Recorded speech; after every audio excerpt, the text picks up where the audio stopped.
What is up, everybody? Welcome back to the City Life Project YouTube channel for yet another live fight companion. UFC Fight Night Moicano versus Duncan. And honestly, guys, there's a lot of interesting prospects on this card that I'm excited to see fight at the major organization level. Starting with this first fight, like, what a fight to open up this card, ladies and gentlemen. What a fight to open up this card. Yes, it's at the UFC Apex, but you know what? That just means the pacing is going to be unreal. It means we're going to be going to bed before midnight, unless you're staying up to watch some Japanese Muay Thai, which I have to double check if that's even going down. I haven't even looked at the YouTube channel yet. But anyways, first two fighters are making their walkouts now. I will catch up on the live chat here in a moment. What's up, guys? I see Shane, Andrew, Reddy's here as well. And it's not even the biggest card. How many fights? I'm going to say 13. Yeah, 13 fights. It's not too bad. Not too bad. I know we were just coming off an octagon card that had 15 that took like 7.5 hours. This one won't go that long. This one won't go that long. I actually put highlights together of both of these guys. I was going to make Kai Kamaka's longer. He has a lot of fights in which he like went to decision. He's only really been finishing fights recently. But I just didn't have time. I didn't have time to go through all of it. But let's start with it here as we go through the breakdown. I'll play some footage in the background. Kai Kamaka getting signed relatively short notice to the Ultimate Fighting Championship. Re-signed to the Ultimate Fighting Championship. There we go. There we go.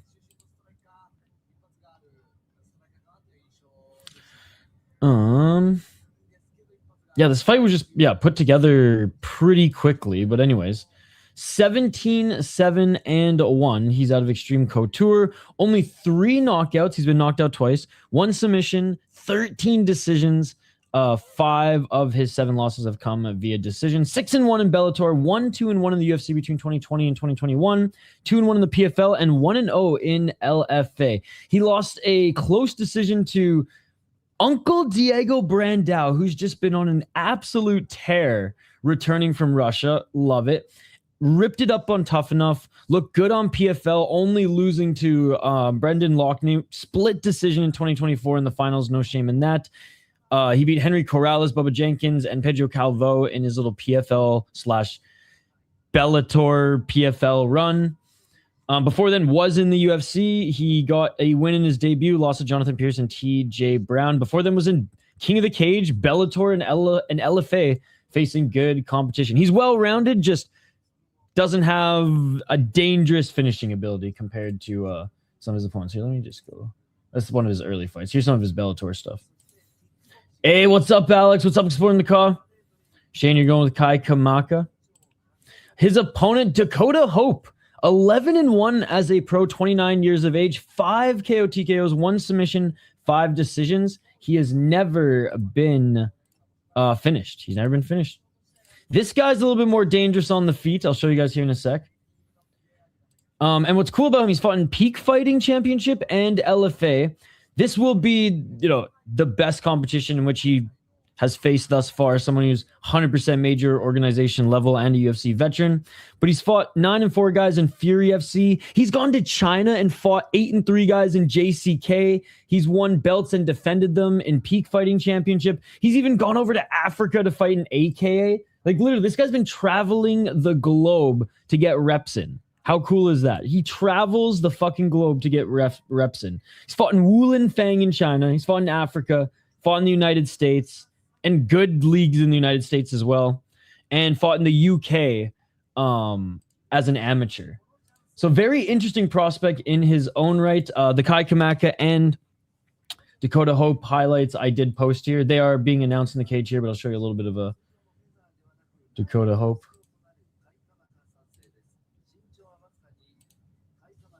I don't know why I won't go full screen. I won't mess with it after this, but yeah, whatever. It is what it is. Hey, what's up, Dr. Lemon Lime? Good to see you. Kai Kamaka waiting room. Hit that like.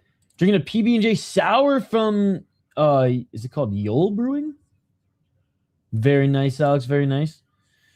Hey, I dropped a like. I saw you were live a little bit ago. Shane, you're picking Kamaka? I feel like I have to pick Kai Kamaka as well, but Dakota Hope is dangerous, but fuck, I'll go head to head, Shane. Love me, my Bellator guys, and I hope he does well, but fuck it. We'll go head to head, Shane. I won't play it safe here. I won't play it safe out of the gate here. How are you doing, Dr. Lemon Lime? Thank you so much for all the support you show the channel, by the way. All right, so here's some of Dakota Hope's highlights. I'm going to bring this back.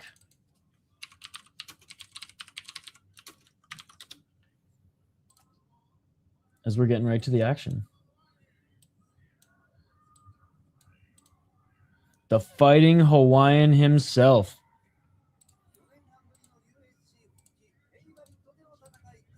All right, here's Kai's highlights.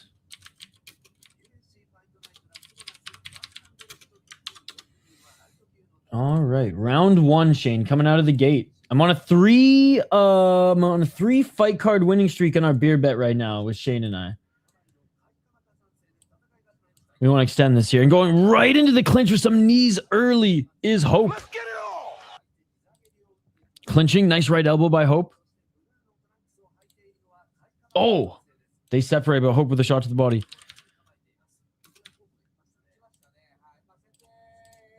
The longer this fight goes, the more it's in favor for Kai Kamaka. Oh, and Hope's coming out, and I think Hope knows that here too, because he's coming out early. Right hand, big knees in the clinch, more knees in the clinch by Hope. Oh, tie clinch knees by Hope. Kai Kamaka, shots to the body. Is this M1 Global? What is up? Did you see oh god, what's his name? There's one of the MMA documentary content creators. I forget his name. But he just made a Fedor documentary. Fedor documentary was awesome. 4 minutes on the clock and already a lot of action. A lot of M1 talk. Oh, nice low kick by Kai Kamaka. Set it up with the triple jab. They were playing Skrillex on the broadcast. Dude. Yes. Lionel. He's great. I've literally watched... when he posted his first video, it like came up in my algorithm. So I've watched his rise. He's fucking awesome.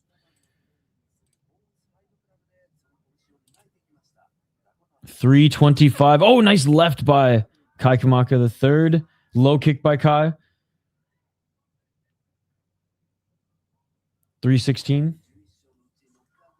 Hope rushes in. Kai ducks under and goes into the clinch.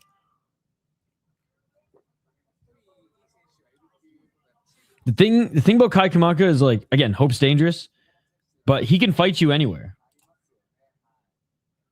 I know he's been finished a few times, but he's tough as nails. It's crazy to think he's what? Okay, he's only 31. He's only 31, but a lot of fights. 242. I love to see King of the Cage veterans as well. Oh, bum rushing it again is Hope. Doesn't land anything clean. Great high guard by Kai Kamaka III. Doesn't really even take much damage in the clinch there, and missing with the left elbow is Hope. And Kai Kamaka, beautiful boxing, step back left, shot to the body. Kai Kamaka in the pocket lands some big shots, but Hope tags him. Hope tags him though, and this is the power. Hope jumps on him, hammer fist to the side of his head. He's got to watch the back of his head, but there are shots to the side of the head. They're going down. Kamaka's moving. Kamaka back up to his feet. Holy shit! Back up to his feet, Kai Kamaka III. They were exchanging shots in the pocket there. And Hope made him stumble.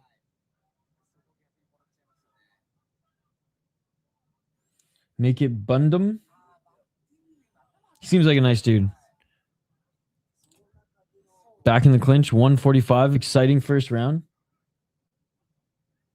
Which one? They're like all music. Well, a lot of them are musicians too. Oh, nice right elbow by Hope. Left to the body by Kamaka.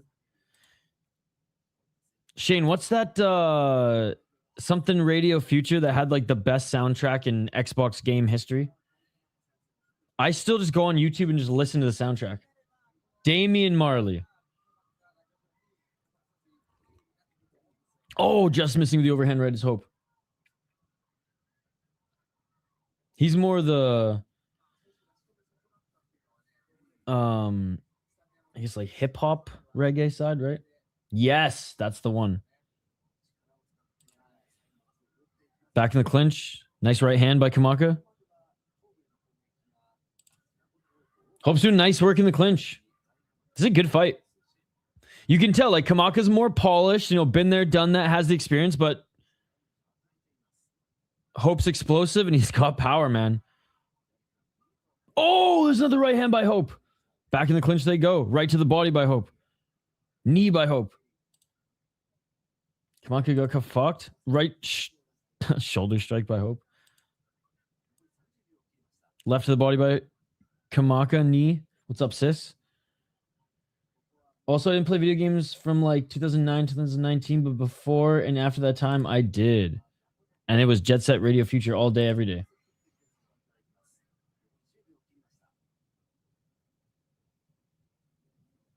Final seconds of the round. Man, what a good round. Holy. I'm obviously giving the round to Hope. He got the knockdown. Doesn't mean he'd get an automatic 10-8 though. What was that? 3 10-8s in a row last night in freaking LFA. But you know what? That wasn't even the craziest thing in LFA last night. So what a crazy card. Shout out to Oklahoma. But yeah, I'm going. It was a good round, competitive round. But yeah, we got to give it to Hope. Clearly did a little bit more damage. Outstriking Kai Kamaka. Landed a bunch of strikes in that sequence when he was trying to finish him. On the feet, it's pretty even. But a lot of those strikes came from when he stumbled him, jumped right on him.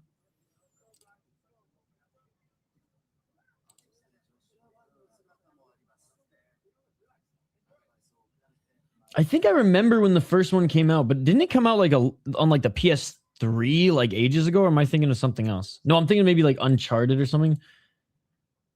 I was never a big gamer. There's a few games that I loved to play when I was younger, and I played the shit out of those games, but overall not a gamer. Yo, what's up, Jay Horrocks? Round 2, guys. 447. Oh, knee by Kamaka, but right hand by Hope. Hope cracked him again, dude. But he's still on his feet and he's in the clinch. Knee by Kai Kamaka the third. Speaking of LFA, I sent you a DM in Discord. Check it out when you get a chance. You don't have to right now. Something bad. Okay, cool.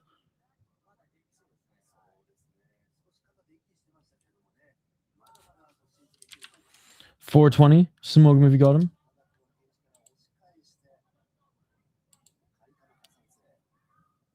Step back right by Kai Kamaka the third. How's everyone's Saturday going, by the way? Since there wasn't LFA, since there wasn't KSW, Octagon, Cage Wars, airs today, it was a weirdly chill day. It was almost too chill.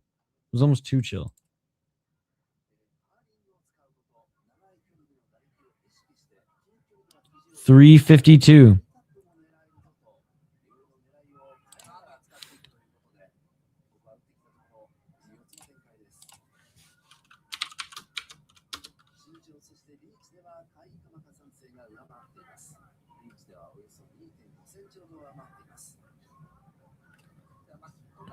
Left hook. Left to the body. Hey, what's up, C4? Good to see you. Dakota has a lot more than Hope. I'm going to play... Oh, nice. Yeah, I haven't even owned a gaming console in years. 308. I'm so old, the 360 is still a new console in my mind.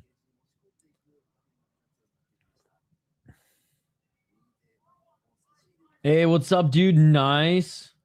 255. In the clinch, nice knee. Oh, deep breath by Dakota Hope. Again, the longer this fight goes, Kai Kamaka still, despite getting cracked a lot in this fight thus far, he could go 10 rounds, bro. He could go 10 rounds and barely look like he's huffing and puffing. Good to see you, by the way, Scribe. Oh, I can't wait for, honestly, this week because the weather's going to turn. Monday is going to be insane. Well, it's so fun. Tomorrow it's going to be super nice, and then it's going to plummet, and then it's going to be kind of nice, and then really nice again. It's whack. Oh, big right hand by Hope. There's a huge hook through the left. Kamaka blocked that, got tagged again. Kamaka keeps getting tagged and dazed, but quick recovery here. In the clinch again, they each exchange some knees.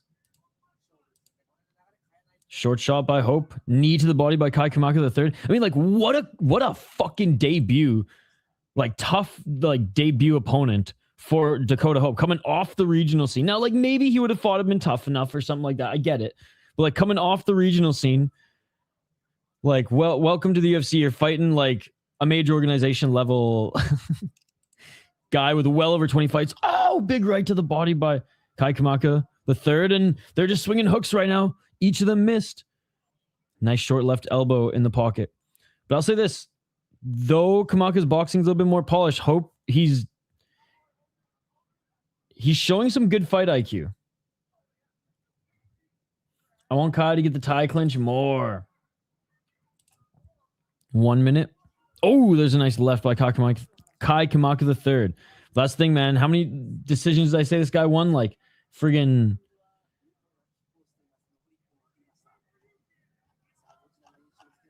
a lot. 13. Left hand by Hope. And I think because Hope has wobbled him a few times this round, like, there's 42 seconds remaining. Barring Kai Kamaka, like, dropping him or doing anything crazy here, I think Hope's going to sneak the second round again. I don't think he snuck the first. I think he definitely got the first round, but I think he's going to sneak this second round. So it's going to be interesting to see how Kai Kamaka the third fights in the third round, if he's just going to go for it or not. 20 seconds. Overall, though, this fight checks all the boxes for me, man. Entertaining. Oh, big left by Hope against two tough guys who are fighting smart, and that smart's reflecting in an amazing fight. Take notes, MVP. And that is it for the second round. Fuck, man. What a sick fight. I just think, look, the numbers, like, I want Andrew, like, this, I want to say Kai Kamaka got that round, but he just didn't hit him hard enough. Like, the striking numbers were pretty even, and Dakota Hope cracked him a few times. So it's just like, I know he didn't drop him, but, like, he definitely cracked him more. So, like, I just have to give the round to him. He's fucking gassed right now, though. So, like, Kai Kamaka the third is likely going to come out of this round, or come out in the third round setting a little bit higher of a pace. And it'll be interesting to see if he can somehow finish him, take advantage of him being tired. It's not every day that Hope goes to the third round. How many times has he gone the distance again? Actually, five decisions. Never mind. There's a couple other prospects on this card who've, I think, only seen the third round like once or twice. Numbers are good for Kai, but the power differential was too much. Who do you think is going to win the main event of UFC 327, Yuri or Alberg? As long as Yuri survives the first round, again, assuming Alberg actually just, like, tries to knock him out and doesn't fight passive, which he's kind of starting to, or has started to a little bit in fights. I think Yuri should win a decision, and or, you know, in the later rounds, maybe find the finish. Good to see you, by the way, Amberly. Honestly, I think Alberg will win, but Yuri has hit some insane comebacks. That's the thing. Oh, Kai Kamaka is going for it here a little bit. He's pressing a good pace. 1-2 by Kai Kamaka. 420. Smoke him if you got him. In this third round, I forget if I pressed that, but I did now. Oh, he just missed with the left elbow. That's the thing. Kai Kamaka could fight fucking 5 to 10 rounds, bro, and he'll still huff and puff less than you. Big left uppercut by Kai Kamaka. Dragging Hope into deep water here. And hey, if that second round was split in the eyes of the judges, then this is a very interesting third. So far, Kai Kamaka the third leading the dance a little bit. Yuri will bring the storm. 346. Can Hope crack him again? He's looking for that big right hand. Pretty good for first fight of the fight night. Again, Fight Night, pay-per-view, doesn't matter to me. They're both the same. They are UFC products. Oh, big knee by Kai Kamaka. Dude, Hope, man. His energy levels are... You can see them fading before our eyes. He rushes for a left, but Kai Kamaka the third with a double left jab of his own. I mean, this would be like a main event and or title fight on any regional show. So, oh, fuck, man. This would be on the main card of a PFL card as well. See, that's where you go astray. Don't let one fight on a card set your expectations. Oh, big right hand by Kai Kamaka the third. Just enjoy it for what it is, my man. Finish him. 247.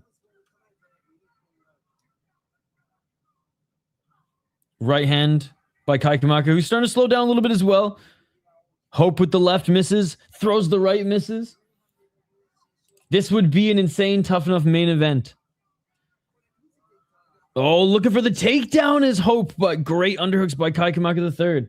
I'm driving, but I'm using the voice to text. Just want to say thank goodness I got you guys to watch the fight with. Hey, we feel the same about you, Amberly. 215.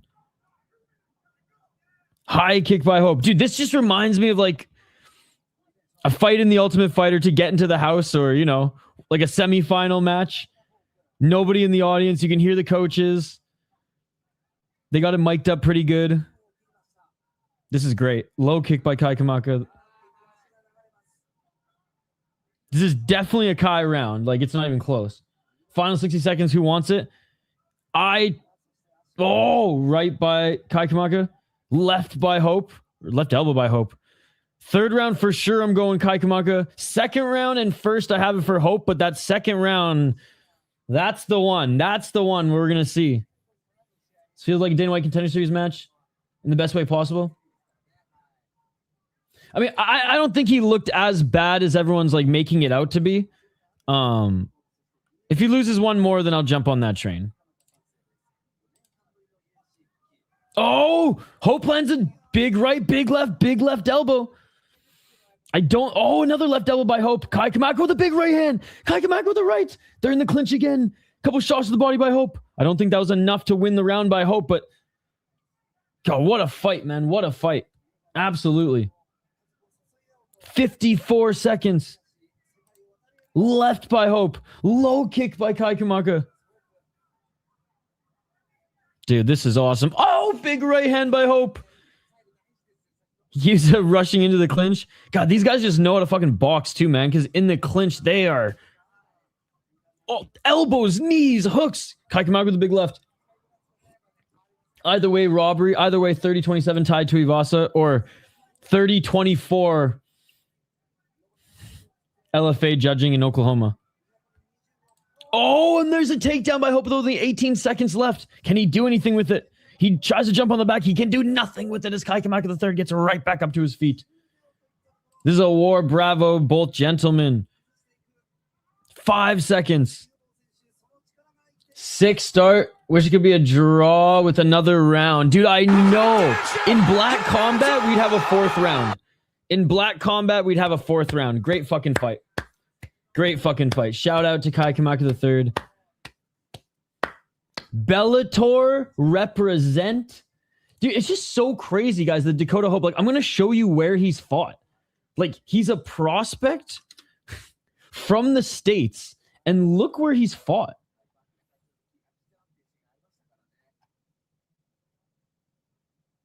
Mm-mm-mm.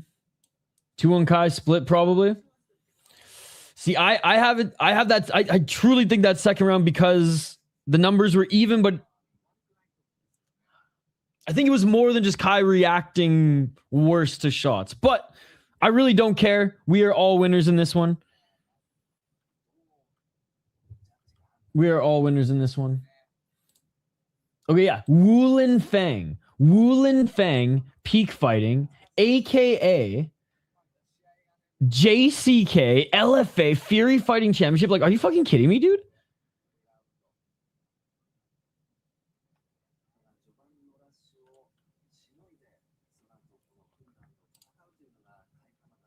Not necessarily just the knockdown, but clearly outstruck him. And when he jumped on him, he did land shots. Like, it wasn't like he jumped on him and then Kai Kamaka just got back up to his feet. Like, he won the first round, head clash or not.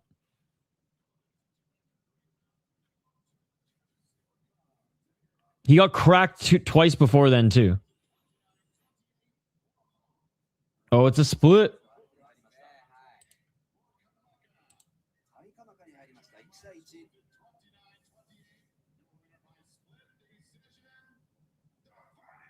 The Fighting Hawaiian in his UFC return gets it split decision. Hey, as long as it was a split, I'm fine with it. I'm fine with it. Great fight, great win, and let's just say Dakota Hope's stock did not go down at all. If anything, welcome to the fucking UFC. You can pretty much and or almost beat the likes of like a Kai Kamaka III in your debut, showing you have heart in the third round. Man, I love it. I'm stoked, man. I'm stoked on both these guys. Nick Felter's knees in that one. So, okay, so we take away one of the strikes in which he cracked him. Big fucking whoop. He cracked him twice before then, too. Or maybe it was one before and one after, but I'm pretty sure it was twice before. He cracked him 3 times. One of them was the head clash, so he cracked him twice in the first round. Cracked him twice in the second round, too. There was one that I just think was just a good jab upon seeing one of the replays of it as well. But like I said, I kind of wanted to give Kai the second round because like he looked more polished. He looked way better than he did in the first round. But I just feel like if you cracked someone with the better shots, like I'm glad one judge saw it that way as well. But regardless, I'm stoked to see both of their next fights in the UFC.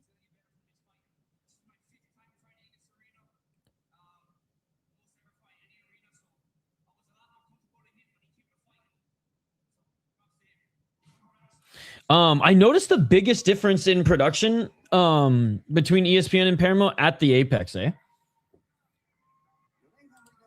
Nah, this is a rare both move up the rankings. A level up from both of them. And a great fight for the fans. All right. It's fights like those where I'm calling for another round. It's like I don't even want another finish. I just want a 4th round. I just want to go full black combat. It's too close. So we're going to a sudden death overtime 4th round. All right. Let's get to this next one. We have Dion Barbosa against Melissa Gatto. Fight we didn't know we needed in our lives, ladies and gentlemen, but we have it here. So we're going to talk about it.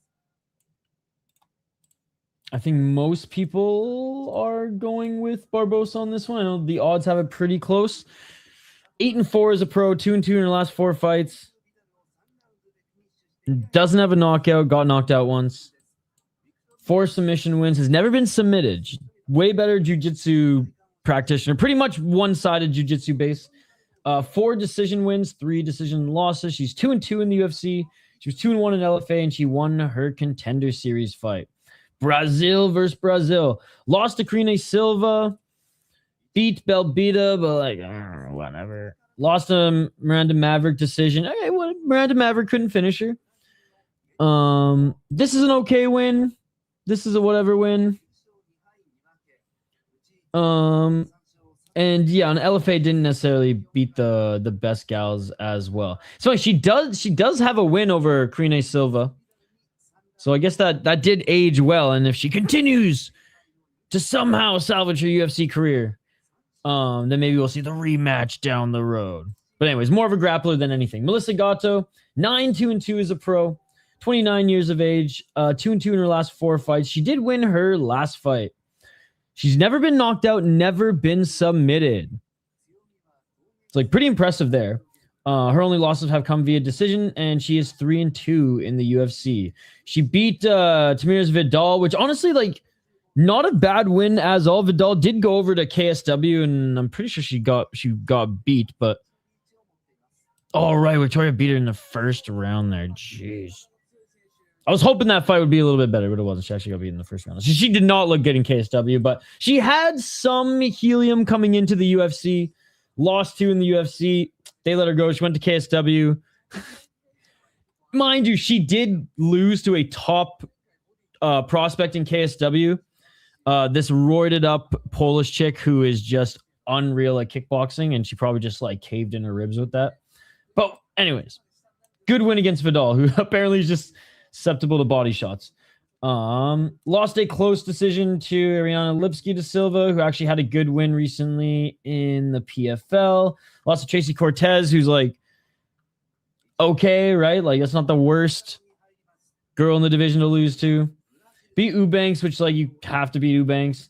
Okay, not a bad win. Oh, yeah, the broken arm. Oh, man, I remember this now. Yeah, that shit was fucked. What a crazy debut. I remember that. Oh, my God. That was so fucked. But I remember last weekend, 2 broken arms on the same night, 2 different promotions. LFA and Cage Free FC, like an hour apart. I'm going to go with Barbosa getting a submission, but Melissa Gatto, if she keeps it on the feet, will probably beat up Barbosa. But I think Barbosa will probably stink it up for a decision if she can get the takedown and or control time in the clinch. Or maybe she finds the submission and gets the first submission on Gatto.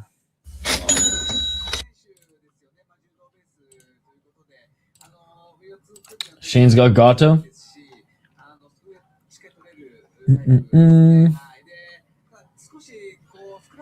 Shut down the channel, mate. What? I'll go head to head. Yeah, Kurt Reed is not a real MMA fan because he pretends that Deep Jewels doesn't even exist. It's so funny. You know how many people who are just like, who just rip on women's MMA? And then I'm like, watch Deep Jewels. And they're like, I'm not going to watch a full women's card. Then every single one is at 100% ratio. And every single one will message me after and be like, holy fuck, dude. 8 finishes on a 10-fight card. And the other 2 fights were soccer moms who were beating the piss out of each other. Love this shit.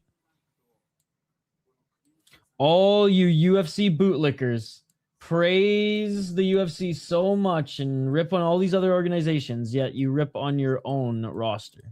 It's hilarious. Again, I don't think you're an MMA fan if you say that, to be perfectly honest. Maybe a UFC bootlicker. Deep Jewels is one of the most entertaining. Deep Jewels is almost more entertaining than just the deep circuit, because it's like these raging bull women just want to go in there and beat the fucking piss out of each other, and they're amazing. That was not a robbery at all.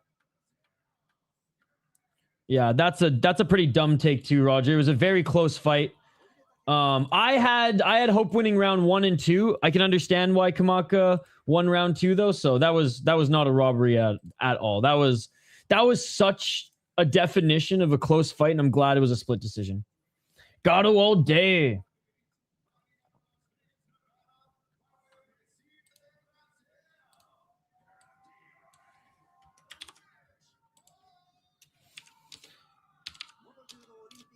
It just sucks when people blindly say shit like, oh, women's MMA sucks, yet they only watch women's MMA in the UFC. It makes me laugh, because it's like, okay, you clearly don't watch women's MMA. You just watch the UFC.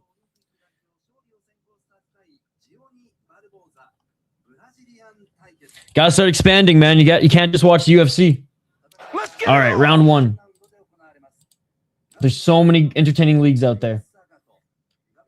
All right, here we go. Round 1.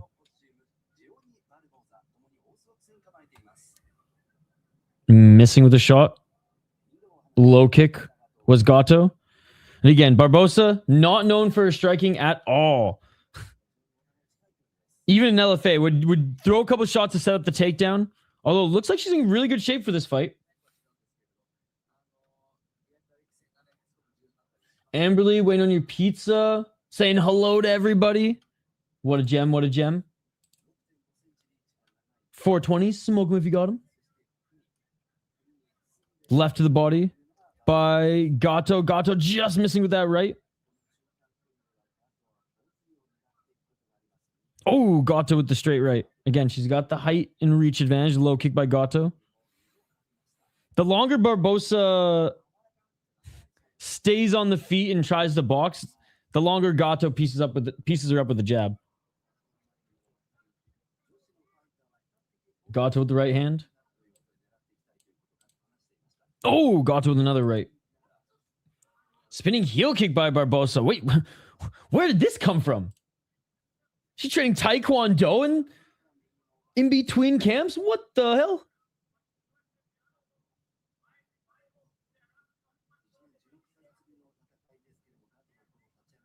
Oh, Gatto. Huge right hand. And Gatto went in for the clinch. 318.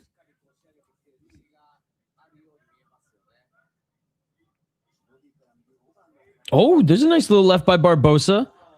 Oh, Barbosa with another right hand. 304. Dude, what? Dude, Barbosa straight up taking judo classes and cardio kickboxing between fight camps here. Gatto with the left jab. Or maybe Gatto's just that bad. Nice step back left by Barbosa. Gatto is pressuring her outside that center line. Gatto, funny enough, looking for the takedown there, but great defense by Barbosa. Barbosa with some knees in the clinch. Trying to trap that left shoulder of Gatto. Halfway through the round. Barbosa definitely physically stronger. And she looks a little bit more cut for this fight, eh? Not that she was like out of shape by any means in her other fights, just looked a little bit more beefy, but she looks a lot more cut and muscular in this one. Barbosa was looking for the takedown there. Right back up to her feet was Gatto.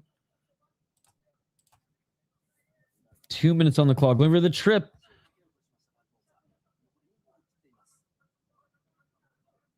$153. Lean, mean, fighting machine. I remember seeing her fight a couple times in LFA.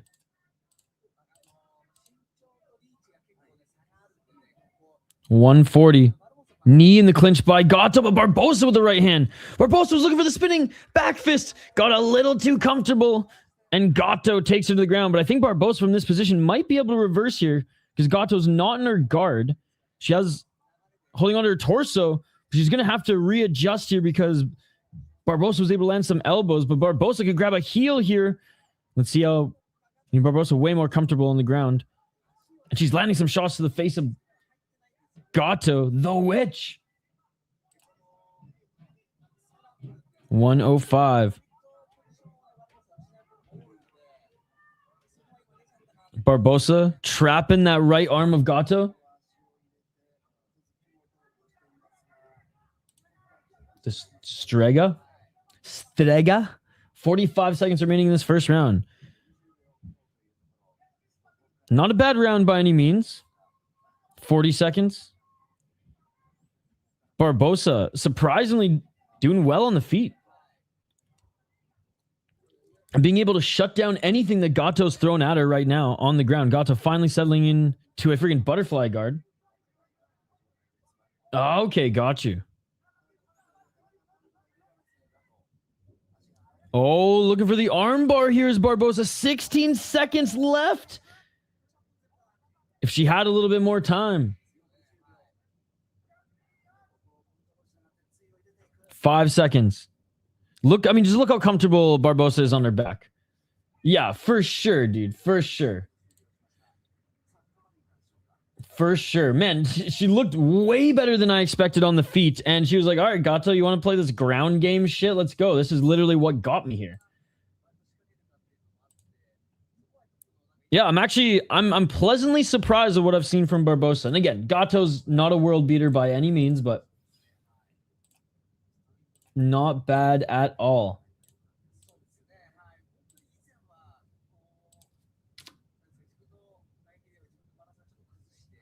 All right, let me know, guys. You thinking the same? Barbosa round 1. Despite being on her back, she like landed more shots off her back. She was going for submissions. She shut down everything Gatto was throwing. She has more control time. She was on her back half the time. She did a decent job landing shots in the bottom to start that ground position too. Yep. She like was able to get into a position where she was only elbowing Gatto and forcing Gatto to give up a good position.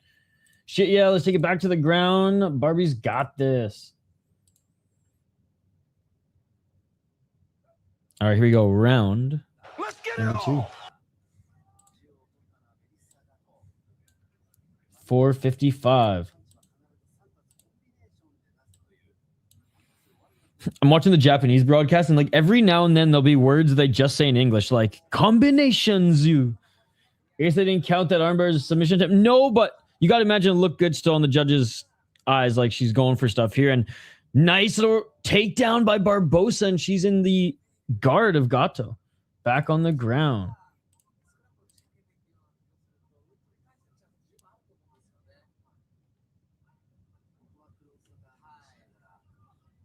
$420, smoke him if you got him.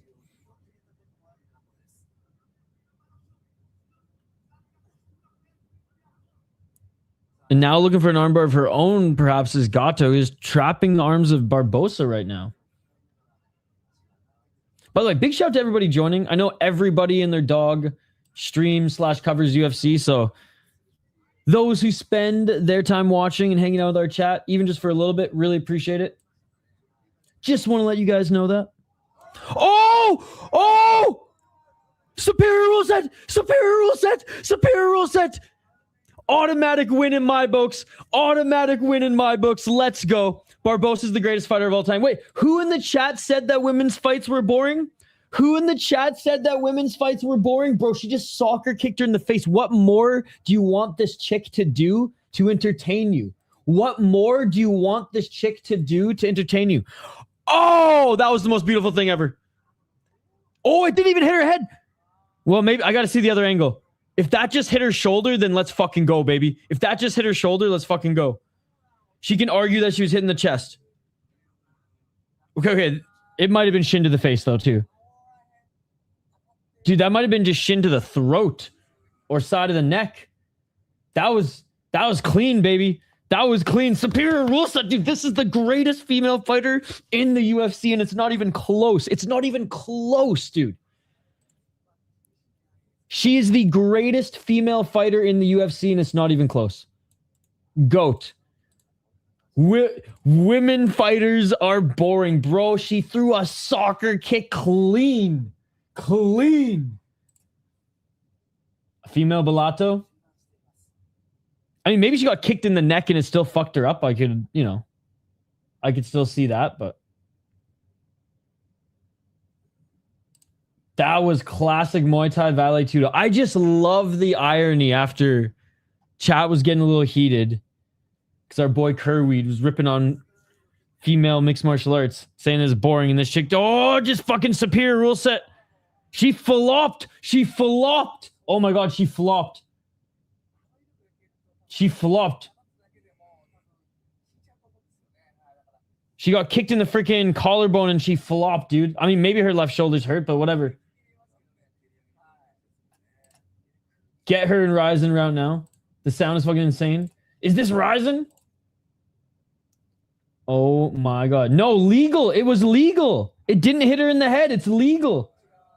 Dalton is wrong. This is legal. It didn't hit her in the face. It hit her in the shoulder. Superior rules it.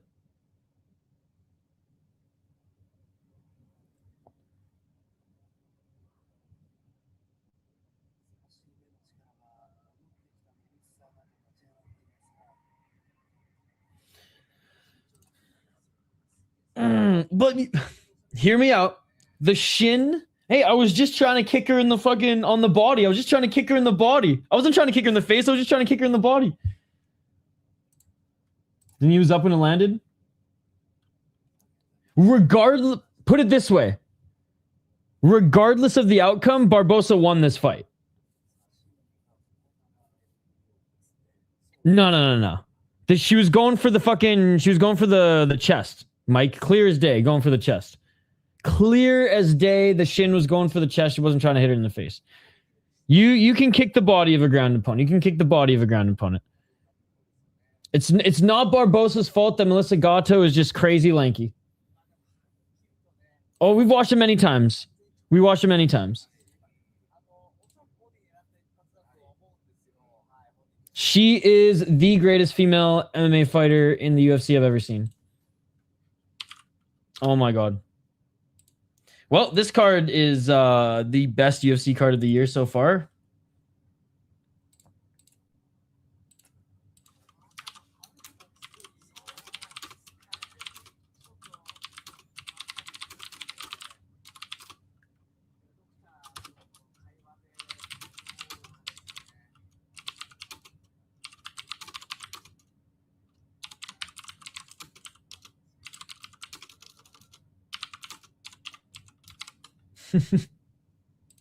We're still waiting to see like what the actual outcome of this is going to be. North America is the softest nation. Just the softest fucking part of the world, dude, when it comes to their commissions. So they're going to look at this and be like, she shouldn't have thrown the kick. That's just too much. So they're going to disqualify her. Even though that was clearly a shin to the chest body kick, right, chat? Clear as day upon replay. Gatto flopping like a fish. She didn't even get hit in the face. Barbosa's probably going to get DQ'd, but yeah, she won that in the eyes of everybody. Only a point? Holy shit. We're back at it. I thought Gatto was gonna. You know what? I'll say this. I'll give Gatto a little credit for continuing. I think she probably could have continued that Oscars performance and tried to sneak out of this one. But props to her for continuing. That's the best camera angle they have. Why don't the ref wear body cameras? I don't know why they haven't done it in the UFC just yet.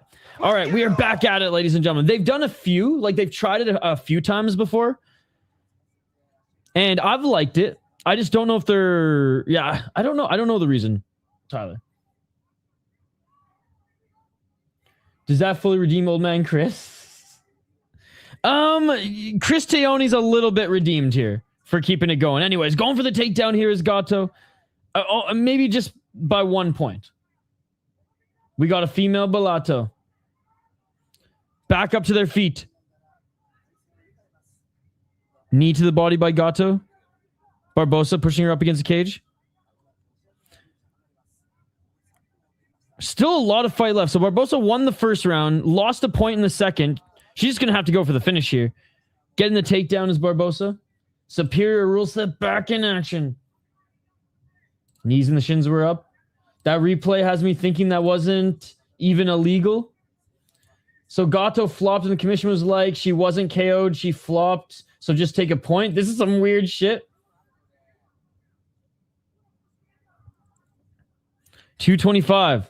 Yeah, what commission would let a KO? That's not what I'm at. That's not what I was arguing when I said the North America has the softest commissions on the planet. That was just in regards to not legalizing the superior rule set and allowing this atrocious fake MMA that's going on right now. Hey, what's up, James? Good to see you.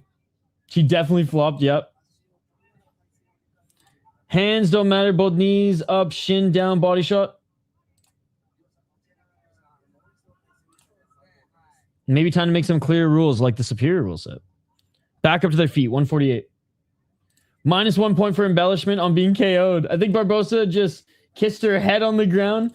They need a self-stabilizing camera on them. I think the UFC wants clean camera work, not shaky. No, but yeah, but don't use it for broadcasting purposes. Oh, spinning back fist by Barbosa. Use it just for review. And there's a takedown by Gatto.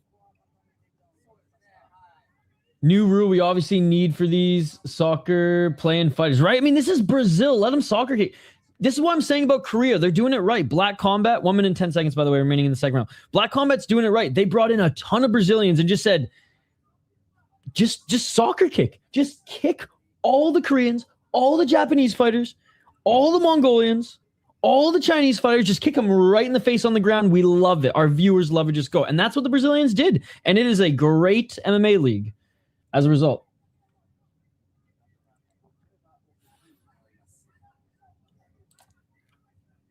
I believe so.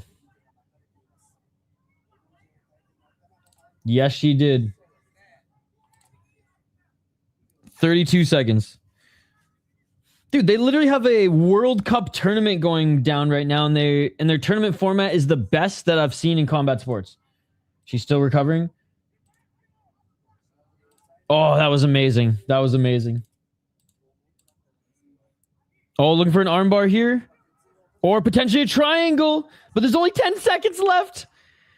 Shots in the bottom again here by Barbosa. Barbosa is going to lose the round. Do you guys think it's a 9-9 round? All right, fuck it, Andrew, because I was like, I kind of want to give that round to Barbosa still, but obviously on the scorecards it would be 9-9. All right, let's do it. Barbosa 19-18. She landed 6 significant strikes all around. That's not fun. Unified rule set is lame. Dude, Ryzen allows you to soccer kick too. What are you talking about, brother? Absolutely it does. But someone said something about Brazilians, right? And I said that's one of the reasons why Black Combat literally went to all the Brazilians and was like, yo, anybody here play soccer? Anybody here fight? Come over to our league. Believe it or not, there are a few Korean fighters who aren't signed to Ryzen. The head stomps, grounded knees, grounded up kicks, no 10-point must system. What did Gatto do to win the round? Her ground control was nullified more than Barbosa. Dude, it's so good, dude. It's so good.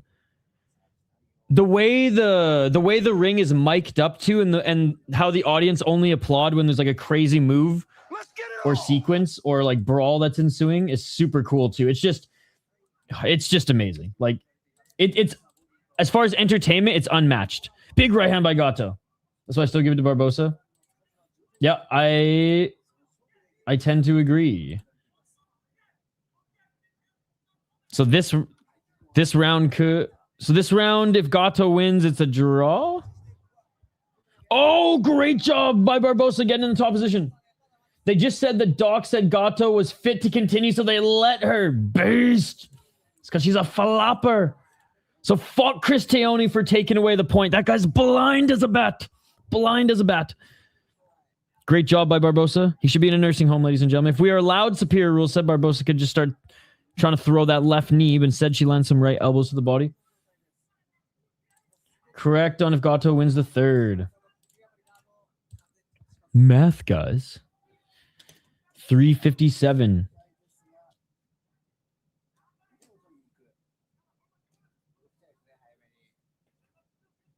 Elbows by Barbosa.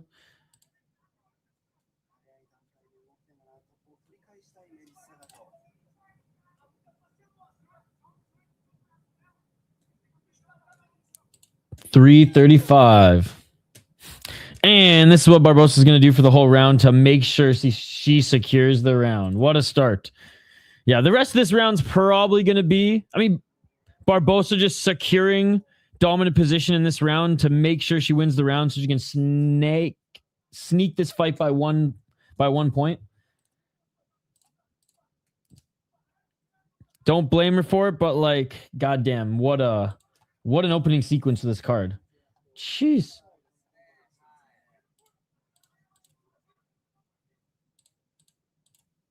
$257. I'm gonna go work out. I'll be back for the rest of the card. Sounds good, Shane. Sounds good. Oh, Gatto. Good little reversal out of it. Okay, Barbosa looking for an armbar now. Armbar is close. 240. Solid submission attempt here by Barbosa. Oh my goodness. Gato, man. Must be made of Gumby. My God. Ready? Jeez, ready. You're fucking crazy, bro. 220. Break it. Gato must be Gumby, man.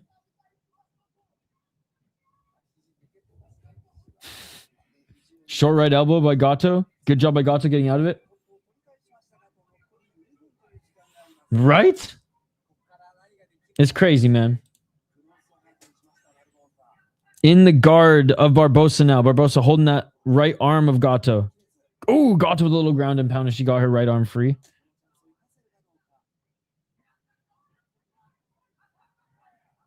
Oh, what a reversal by Barbosa. What a reversal by Barbosa. That's insane. She almost got into mount too. Little sis style. That was insane. Just freaking pushed her backwards. Straight up just pushed her backwards. 126. Oh, and now Gato's looking for a submission of her own. Trying to trap that left arm of Barbosa. Oh, shit. And Gato gets in the top position. 111. She's not going to get it. Barbosa likely going to continue to roll left. Gato's not letting go of the arm, though. 58 seconds.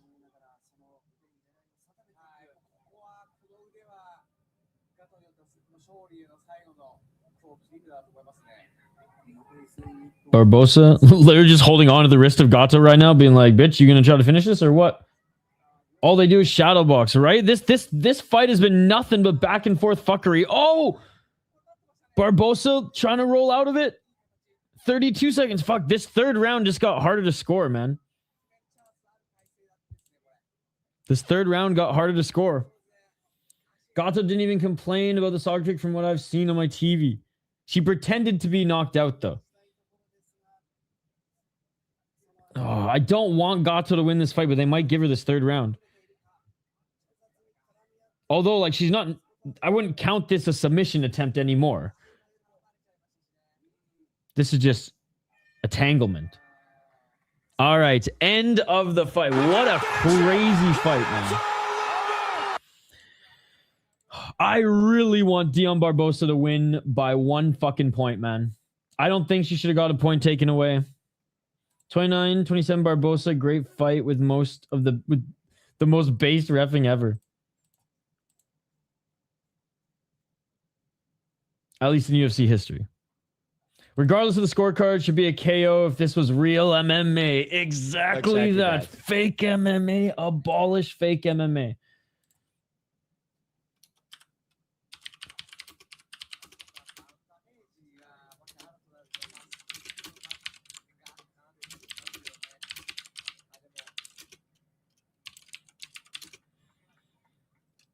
There's only one real rule set.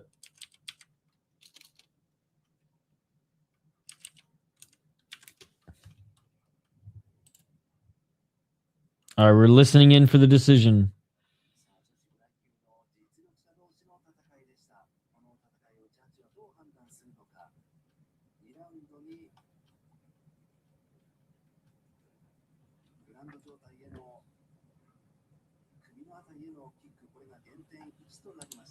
Still waiting. Still waiting.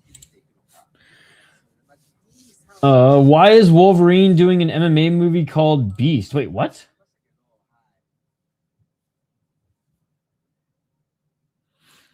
Is that the I know that, like, there's one that like Combate Global's been freaking promoting. Is that the one you're talking about? Okay, 1 draw.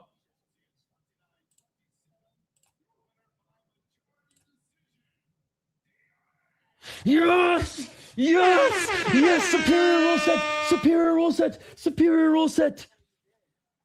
Get fucked, Chris Taoni. Get fucked and you're taking away a point, bitch-ass unified rules. I don't give a fuck if the decision's rigged! Bitch-ass unified rules. Fuck the unified rules.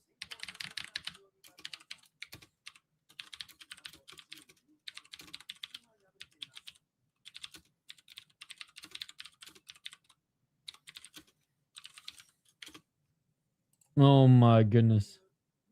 That is amazing. Muscle Meg. Wait, did we hit our goal? I don't think we hit our goal.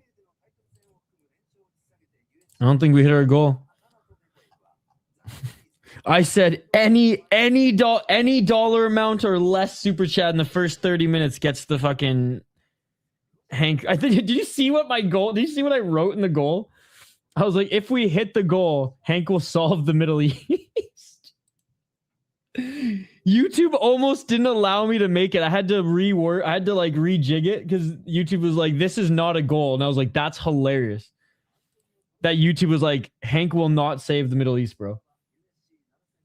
Every goal of the stream in the first 30 minutes is if anything comes in, fucking 5 cents to $1. It doesn't matter. Hank will save the Middle East. Hey, what's up, Glees? Good to see you. Are you serious? Hugh Jackman movie? Okay, I'll have to check it out. Wow, I'm so stoked. And look who's back. The legend that is Tresean Gore, ladies and gentlemen. A very impressive Ultimate Fighter winner. Or no, he wasn't even a winner. Freaking Brian Battle beat him, right? Ultimate Fighter contestant. It was a typical case of the Ultimate Fighter where he absolutely tore through the competition on the show. Then I think he was like injured, so he couldn't do the main event, like the live main event. And then like Brian Battle won, and then he like got signed to the UFC and fought Brian Battle. I think that's what happened. But it was a case of like a guy who just crushed it in and on the show, only to come into the promotion and not look the greatest. Now, he beat Josh Frem, don't get me wrong, but like, who hasn't beat Josh Frem in the UFC? Tresean Gore, 5-4, and the UFC still has him. 5-4, ladies and gentlemen. He's got Jared Cannonier in his corner. Let's see if that's helping him out a little bit. I know he's trained with Uriah Hall a little bit. That didn't help him out, unfortunately. 1 KO TKO, but I'm pretty sure he got 2 on the Ultimate Fighter as well. Lost twice via knockout, 3 submission victories. That standing guillotine or whatever the fuck it was, standing bulldog choke. I think that was the Frem fight. Was nasty. He's never been submitted, and he's lost twice via decisions. 2-4 in the UFC. Lost to Rodolfo Vieira. Lost to Marco Tulio. I mean, no shame in losing to Tulio.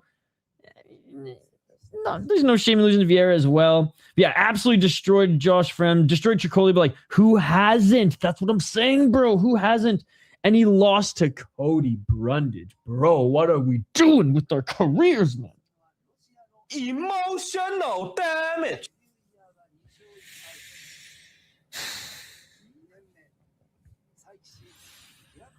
Gilbert Urbina, not the best guy. Whatever happened to Ryder Newman? He just hasn't been fighting since, or what? Oh, okay, no. Ryder Newman went on 3-fight win streak, but then retired, it looks like. That was a good win. Ryder Newman was pretty good. Beat Lil Jones. I mean, LJ Jones. As an amateur, went 5-1. I mean, strong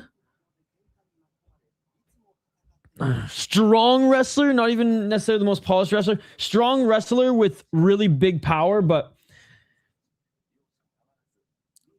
I mean, when was the last time he fucking fought? 8 months ago, then 11 months, then a year and 4 months, then 3 years. I mean, I don't know what Tresean Gore is, and he's already 31. Azamat Bekoev, yeah, the fan favorite Azamat Bekoev may have disappointed us a little bit. We all thought he was going to run through Belagui, but turns out, he was right. Belagui is an amazing fighter. He was way better than I thought he was, and I think a lot of people thought he was. Regardless, Bekoev, we're rooting for him. 8 KO TKOs. He's a man of the people. 8 submissions, 4 decisions, 3-2 in ACA, 3-1 in ACB, which same shit, different day. 4-0 in LFA and 2-1 in the UFC. Came into the UFC and absolutely destroyed Zach Reese, destroyed Ryan Loader, and Yusri Belagui is going to be taking over the fucking UFC, ladies and gentlemen. It's absolutely insane. Beat Chauncey Foxworth as well, which is a really good win. And Chauncey Foxworth, I believe, was coming off like a 2 or 3 fight win streak as well. So he defended his LFA title twice upon coming into LFA and actually fighting some decent competition. Dylan Budka was on a little bit of a run there. He crashed out in the UFC, whatever. ACA fought decent competition. Lost some, like he only lost 3 times. Haratik's really good. This is a really good fighter, so no shame in that. And then split decisions here. His striking is nothing crazy, but it's good. It's definitely as good or better than fucking Tresean Gore's. And his grappling is way better as well. He's just fought so many better fighters and has so much more experience. So yeah, Yakhyaev should win this one unless he gets caught by Tresean Gore. I'm going with the favor. I'm going with Yakhyaev. I guess the Gore factor is if he catches you, you're gonna go down. But yeah, if Tresean Gore loses, he's out of the UFC, bro. He's out of the UFC. I'm doing good. I'm doing good. All right, here we go. Round 1. How are you doing, Amber? It's weird that we didn't stream anything before this. Like there was no KSW today. And Yakhyaev's not even like that much smaller than he's not even smaller than Tresean Gore. I thought maybe Gore would be a little bit bigger than him, but nope. Each of them exchange a low kick.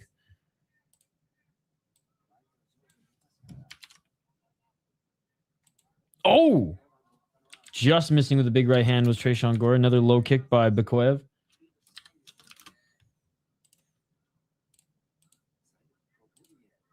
Oh, front kick by Yakhyaev. Straight left jab by Gore. They've each tagged each other with a few big shots so far. I got Yakhyaev round 1 TKO. Don't disrespect Cody. I didn't mean to be disrespectful. I just not a fan. Only real fans of MMA know that Azamat is going to murder this man. I mean, I don't know. Hank Solves the Middle East sounds like an Agatha Christie novel or some shit. You know what? There's enough material there. We could probably write a novel. Nice 1-2 by Gore. Gore looking for that left hand.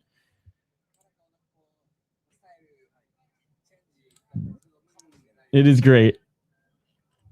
It is great. Look, you just got smacked. Did that hurt? Fuck you, you little bitch. 331 low kick by Gore again. Ethyn King. 323. Good. Took a great walk earlier and the weather was beautiful for Ohio. It's raining, but yeah, nice day. It's pissing rain and kind of snowy today, but tomorrow's supposed to be shitty again, and then Monday nice, Tuesday real bad, Wednesday okay, and then Thursday really nice again. Right hand by Yakhyaev eats another low kick. Yakhyaev with a level change. No, doesn't go for it. Right to the body by Yakhyaev. This is not the statement Gore needs to make if he wants to stay in the Ultimate Fighting Championship, ladies and gentlemen. Never mind, there's a nice right hand. Halfway through the round. Oh, nice counter by Gore. Gore with the low kick. Gore was going for the Burmese jab there. I saw that shit, Gore. I saw that shit. It's even raining in Texas. My dog wants to go out every 10 seconds to get muddy. And gets muddy every time. Damn. Hey, they just want to play in the fucking puddles. I don't blame them. Oh, big body kick by Yakhyaev. Gore didn't like that. Right hand by Yakhyaev. Right uppercut by Yakhyaev, and Gore with the double right hand. Gore with the straight left jab.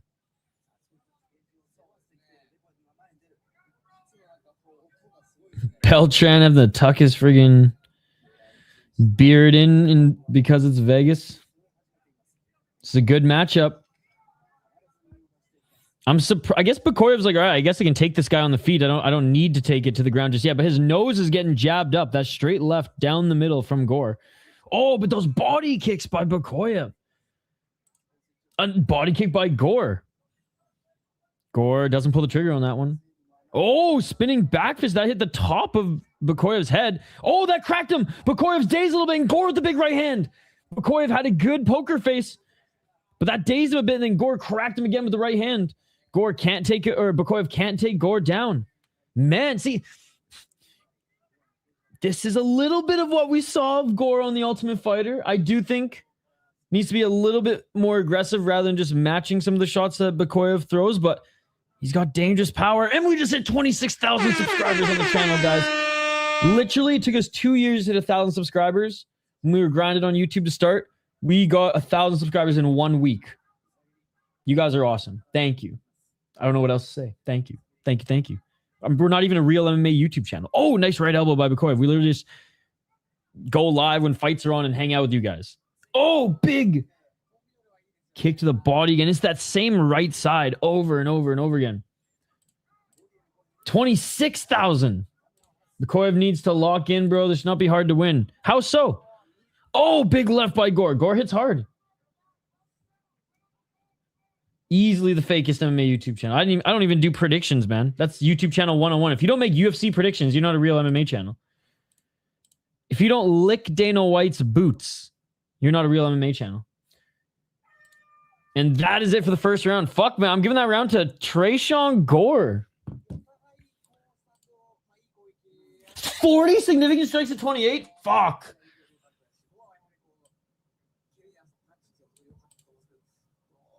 I'm still giving it to Gore, even though it's what, 12 more strikes?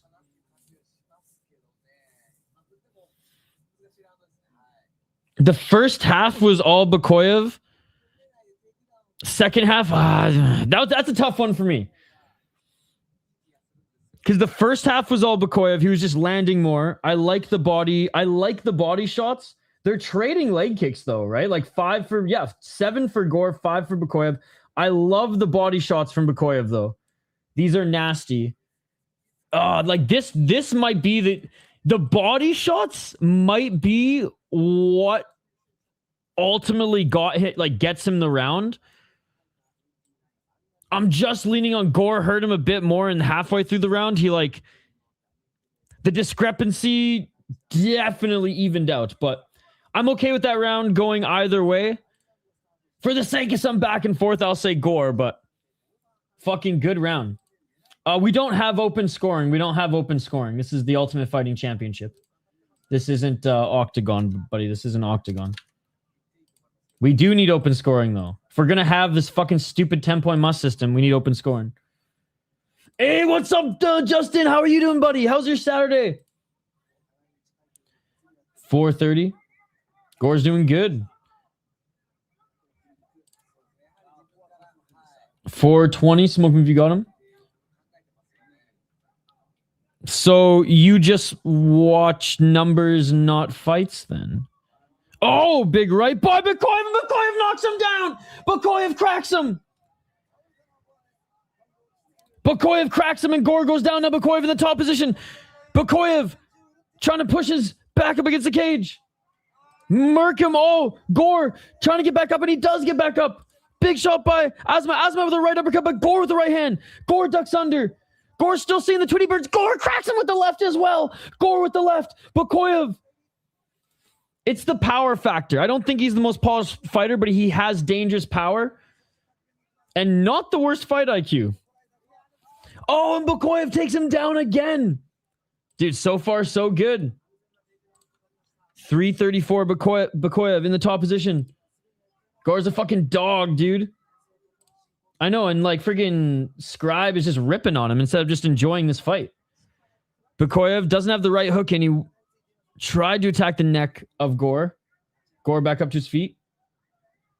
Gore can have a 500 record, but if he gets in fights like this, the UFC is going to keep him. That's fair. Oh, Gore with the right uppercut. 302. Right elbow by Gore. Right elbow by Yakhyaev.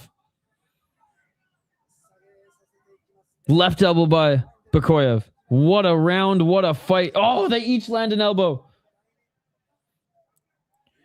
Gore must hit so hard too, man. I mean, we know that. We've watched him fight for not regularly. Oh, another shot by Yakhyaev. But when he fights and when he looks good in fights, because he's cracking motherfuckers. Oh, and Yakhyaev goes for a takedown again because Gore's tired. He was defending the takedown well in the first round when he had some gas left in the tank. Because he's tired, because he's a little dazed, because he's a little damaged. Yakhyaev able to get the takedown. This card's been crazy so far. Yakhyaev arms so short, man. He's got to get so close to strike. No wonder he has good kicks. Only way he can reach. I swear I see John Wayne Parr every time Duncan's face shows up on my algorithm. And Gore with the reversal. I disagree. I don't know what fight you're watching, Scribe, or what your issue is with Gore, but how about you just watch the fight and enjoy it rather than just talk nonsense? 144. Jeez, man. 138. Gore in half guard. Scribe's looking at this fight through the lens that, like, Gore is just a nothing burger and doesn't have any power, and the shots he's landing on Yakhyaev aren't doing any damage. It's quite comical, actually. 122. Yakhyaev trying to get back up to his feet, and he does. Oh, and Gore with a big left hand. Oh, Gore eats a left. Tie clinch knees. Oh, weird. Getting into a clinch to throw knees and elbows. Throwing knees and elbows when you don't have a lot of reach. That's bad fight IQ, guys. That's bad fight IQ. First round is close. Second round, I think the first round, I think slightly Gore. Second round, maybe slightly Yakhyaev. But they each hurt each other in the second round. It's a close fight, man. 40 seconds.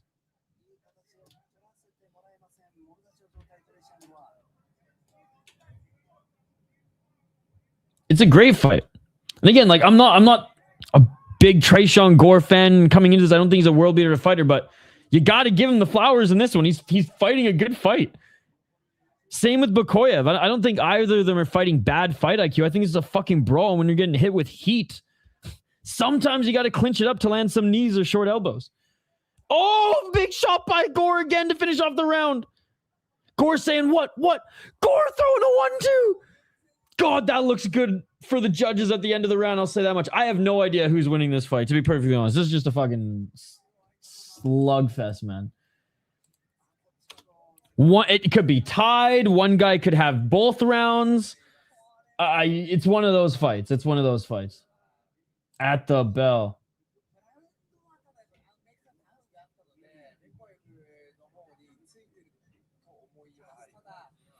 I thought he'd take him to the ground and, like, ground and pound there. I did not think that this would be the type of fight that we were watching. I was under the impression Gore would not show up, by the way, and he's flowing. I mean, he looks like the Tresean Gore who looked like he wanted it on the I keep saying Contender Series, but freaking Ultimate Fighter.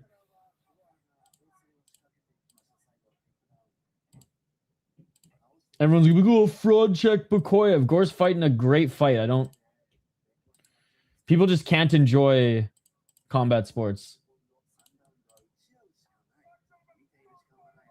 All right, here we go. Third and final. Let's get it all. It could be 1-1. It could be 2-0 Yakhyaev.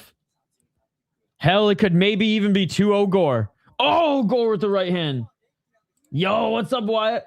10-9 Azuma, maybe 10-8 because of the knockdown. Absolutely not. If you think that second round was a 10-8, you must not be watching this fight. Man, what fight are you watching? I really want to know. Are you watching, like, old Strike Force footage, or, like, what's going on here? Low kick by Gore. 10-8 second round by fucking Azamat. Yakhyaev, you're fucking trolling me, brother. You're trolling me. 420, smoke him if you got him. Low kick by Azuma. Oh, his left leg. His left leg is hurting. Oh, body kick by Gore. His leg is beat up. Yeah, that left leg of Yakhyaev. I thought Yakhyaev was going to ground and pound him, but Gore wrestling has been good too. Stop takedowns, decent sprawls, fun-ass fight. Oh, body kick by Gore. Oh, Gore with the big left hand. Dude, I just love how Gore's biting down on his mouthpiece right now, and he's just throwing fucking heat. Another low kick. So far, Gore's the upper hand to start this round. Seems like he does have a little gas left in the tank, and he's recovered a little bit more. I don't know how he recovered from getting hit in the fucking side of the body like 10 times. Oh, and Gore defending the takedowns of Yakhyaev. And Gore gets a takedown of his own, man. Gore gets a take. He says, fuck your takedowns. I'm going to get one now. This is unreal. This is unreal. Bakoyev tried to get him off, and Gore stays in the top position, actually passes to half guard. Dude, that's huge. Bakoyev's tired, man. He's tired, and he probably can't breathe. Look how swollen his nose is. I know he had kind of a big nose to begin with, but Gore's doing well this round, man. This is one we need a fucking fourth round, man. We need a fourth round to decide this one. 247. This is just too close of a fight. Although this round is actually not close at all. This round is all Tresean Gore. Gore title run.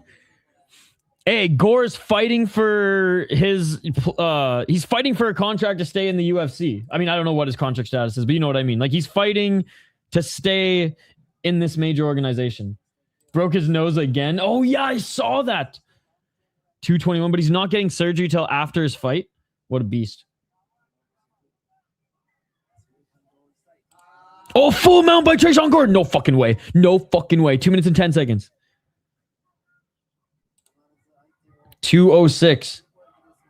See, this, if anything, this is more of a 10-8 round showing than the second round. And I don't even think this is 10-8 yet. Gore looking for the arm triangle choke. Bakoyev turning to his left, trying to roll out of it. Bakoyev does a great job rolling out of it, and Tresean Gore jumps right back on him. But Bakoyev back up to his feet. Oh, if we were allowed superior rules, like grounded knees. Oh, Bakoyev looking for a signature guillotine. Guillotine. Gore with the guillotine. He's out. Tresean Gore wins. Tresean Gore wins. No way. No way. With his signature guillotine. Oh my God. Tresean Gore is fucking back. And on a card that already had 3 bangers. What a fight of the night, dude. He did his signature fucking gilly. Oh my God. He dug deep, man. He was arguably losing the fight going into the third round. He had lost the first round. He got cracked in the second round, and he just kept fucking coming back. Bakoyev couldn't breathe through his nose. They got jabbed up in the first round, had nothing left, or had little left in the tank, and he just fucking had a sloppy time getting back up. And Tresean Gore, he loves that guillotine, man. He loves that guillotine. Bakoyev lost, dude. He got put to sleep. Good night, Jim Kite. That was awesome. Dustin could never. Maybe if Dustin just never dropped for the guillotine. Jared Cannonier in his corner. Let's go, dude. Oh my God. That was fucking insane. Oh my God, Gore's gonna turn him out.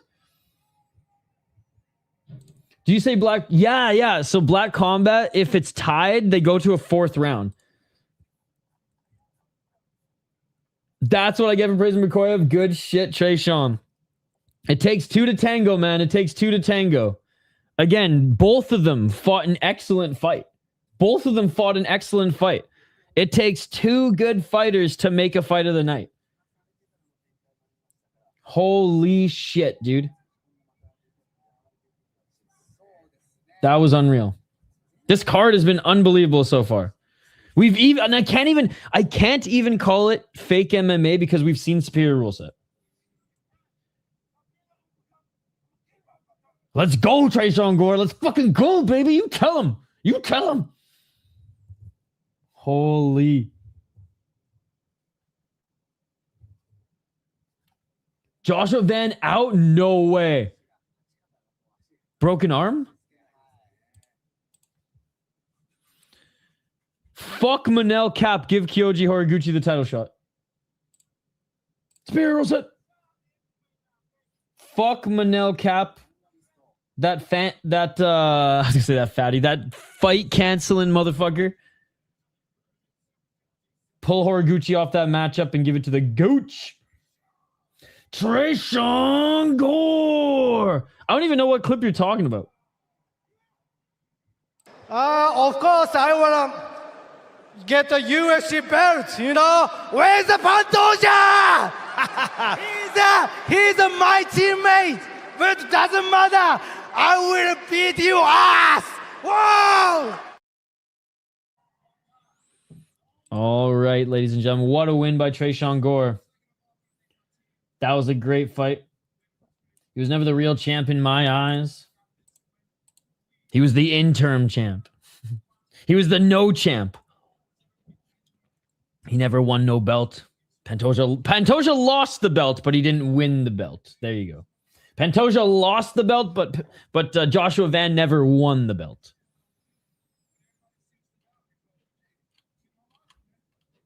Mr. Casual has a clip of... Oh, really? That's hilarious. I was supposed to send him one, and I filmed some footage at this top of this mountain I hiked. I got my buddy to film with his little drone, me going, superior rule set. So I wanted to get a shot there on the roof of the Vikings practice facility and on the roof of where the Minnesota Wild play, but I wasn't able to get on those other two buildings, so I ditched the project. Dude, she is the most overhyped women's prospect on the planet right now. She is awful in my opinion. But I don't think Haley Cohen's that great either. This one, I mean, Barbosa came out swinging. I don't think Elise Pereira is going to come out as swinging, even though she's supposed to be the more dangerous striker. Yeah, I'm sure they would love a Japanese champion, so that guarantee it. The UFC would love a Japanese champion, yeah. What? That's sick. Yes, Dr. Lemon Lime. Yes, the next chapter, because I'm just going to release them in chapters for all the members, and then once I release them all to the members, I'm going to release a supercut. I lost some footage, which is annoying, and the two pieces of footage I lost were interviews with just people who I met who told certain chapters of the story as well.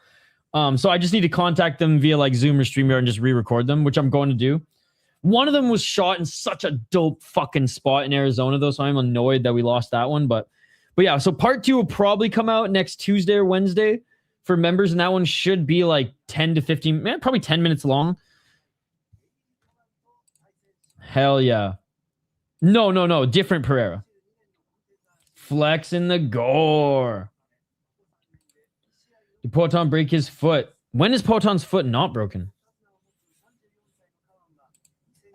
I agree, overhyped. She's not even Pereira's sister. She's just another Brazilian. Which, actually, I do have a highlight.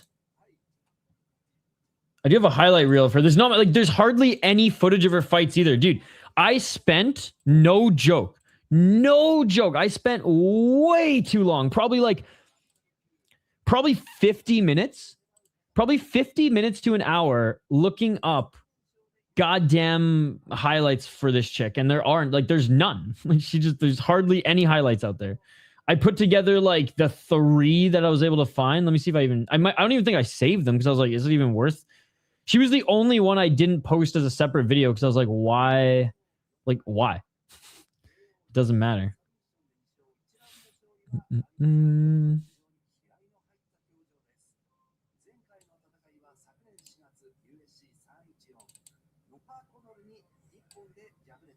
Okay, I did save it though.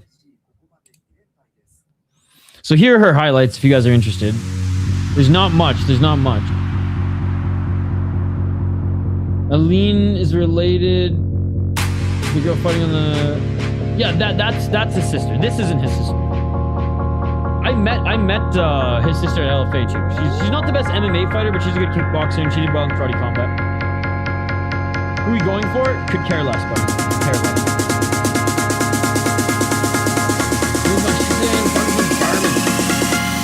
Could care less about this one. Not a big fan of Haley Cohen, and I think Elise Pereira is one of the most overhyped. Like, I had to go this deep to find footage, bro. I had to find training footage in the friggin' backyard sandpit of Brazil.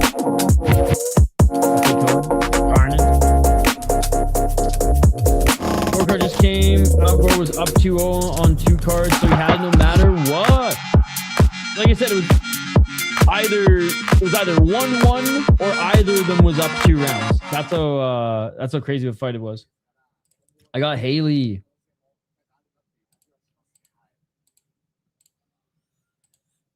Put it this way, man. Carly Judice would absolutely murder either of these two chicks, and that is a fact. Exactly that. All right, Haley Cohen, 7-4 as a pro, only 2-3 in her last 5 fights. She last fought almost a year ago. 2 knockouts, never been knocked out. 2 submissions, been submitted 3 times. 3 decisions. She's only lost once via decision. John Jones, yeah. But John Jones will probably murder me too. 5-2 in LFA, 0-2 in the UFC, 1-0 in Invicta, and 1-0 off Contender Series. Lost to Nora Canoli. Nora Canoli's okay. Lost to Jamie Lynn Horth. Jamie Lynn Horth's actually way better than I thought she was. She's probably one of the better Canadian fighters right now. Emotional damage. Contender Series, won a split decision, but somehow got signed. On Invicta, beat a 2-0 gal, lost to a 1-2 gal. My God. Sick. She's going up against Elise Pereira. You saw some of her highlights, her backyard friggin' sparring. She is tall. She did have power on the regional scene, but again, I looked everywhere for the footage, couldn't find anything. 4-1 in her last 5 fights. She is 5-1 as a pro. Came into the UFC undefeated. 3 knockouts, 1 submission, 1 decision. Could have fooled me, bruh. Could have fooled me. Lost to Rendon. Split decision. Not the worst. Rendon's a good wrestler. And just showed that she was able to evade the outside striking of Pereira. Again, couldn't find hardly any of these fights. One of them was ineligible. She had a bunch of finishes on the regional scene. Ground and pound, TKOs, rear naked chokes. Couldn't find them, guys. Couldn't find them. So yeah, I don't know. Somebody's gonna win this fight decision. Somebody's gonna be not hurt real bad. Somebody's gonna win that fight via decision.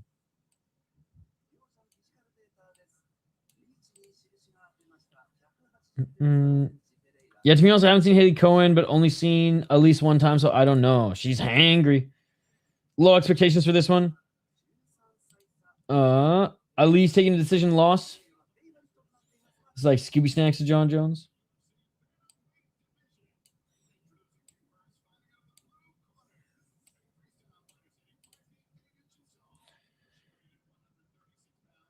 Is Haley a MILF for you?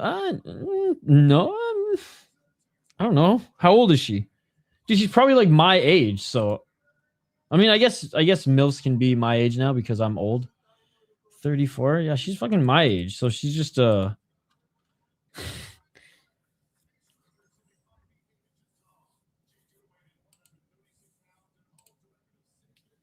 mean, I'm 33.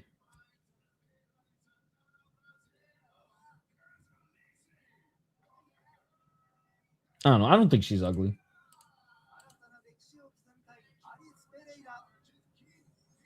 Keith Petersen. Now he's an ugly motherfucker.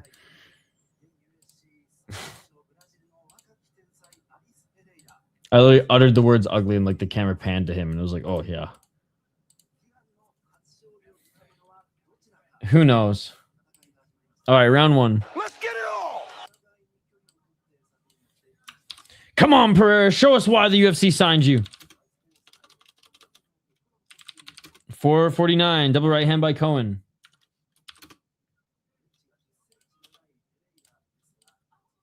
Oh, there it is. Nice 1-2 by Pereira. And she a little ki as well. Gotta love it. Height. Just like the karate tournament.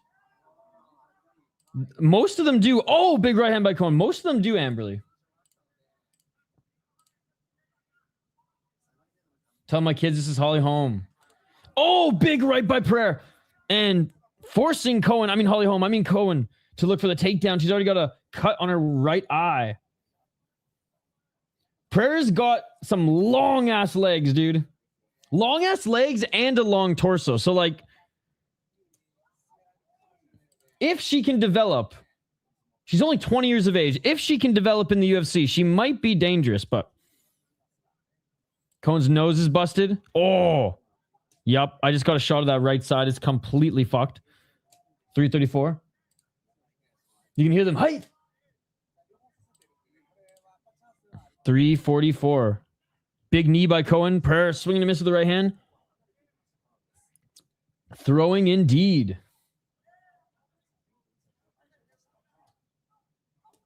Oh, nice 1-2 by Pereira again. I tuned into the Wilder versus Chisora fight because I heard Wilder was landing knockdowns and they just kept clinching, man. Boxing. Yeah, how is Chisora still fighting, by the way? Like, he was old and slow like 4 years ago. I've continued to make a lapse in judgment when I picked Haley. Oh, big left by Pereira. Pereira's looking good, man. She's looking confident. These strikes are landing. 1-2 by Pereira. Cohen looking for the takedown. Pereira gets taken down. Can she butt scoot? She can. Right back up to her feet, and she's throwing freaking the windmill punches, but she's so tall and lanky that they're landing. Oh, Cohen lands a big right as well. To be honest, this was a tough one to pick because neither of them have really... Oh, high kick by Pereira. Really impressed me up to this point too much. 233.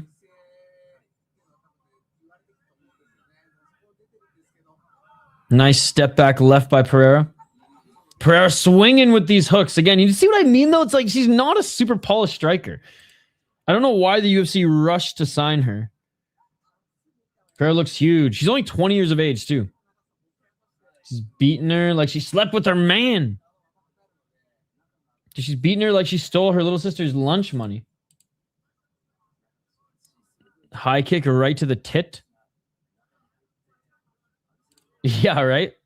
I mean, well, fucking Alina Pereira is pretty tall and lanky, too. Nice knee by Cohen. 146.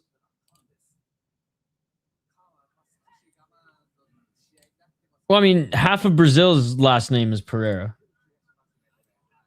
She looks better than her last fight, yep. At what point you just go for the eye poke? The Burmese jab. Cohen with a double right. Yeah, dude, that's what Sis was saying. Fuck Manel Cap. Give Kyoji Horiguchi the call for the interim belt, baby. Let's go. Of course, I want to get the UFC belt, you know? Where's the Pantoja? A little dated now, I know, but it's one of the best fucking call-outs. I saw Poton walk out with Bellato a few years ago, UFC Austin, and I was astonished. There's no mistaking that guy. He looked like a giant. Get Pantoja's belt back first? Nah, he lost it. Van didn't win it, but Pantoja lost it. 41 seconds. The belt is now up for grabs. Pantoja and Horiguchi in the rematch. The rematch we all needed. I just say rematch because they probably fought so many times in in the training room. Oh, big knee by Pereira. I wonder how many times they've actually like gone at it hard in the training room, man. She whacked her. Another knee by Pereira. Sounds good, Shane. 10 to 120. Pereira ate that shit, though. Damn.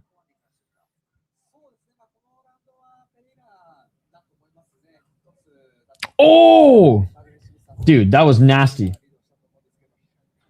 Convince me to not take Haley at plus 450 right now. Oh, no, take her. No, not Kavanaugh. No, you still... Why not... why not Tyra and Kyoji? Tyra Kyoji for the interim belt. Or not even for the interim... Yeah, I guess for the interim belt at this point. Because I guess it's still Van's belt. Or just strip Van and make it for the undisputed. And it's like, we're just restarting it right now. I don't really care how it works out. Just give Kyoji a fucking title shot. Yep. He lost it. He lost it via arm snap.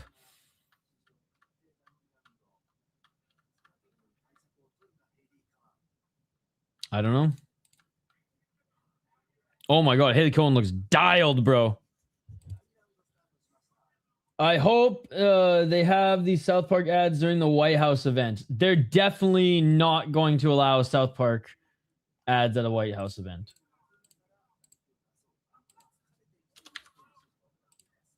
Especially after probably the run of episodes that are going to come out next. Round 2.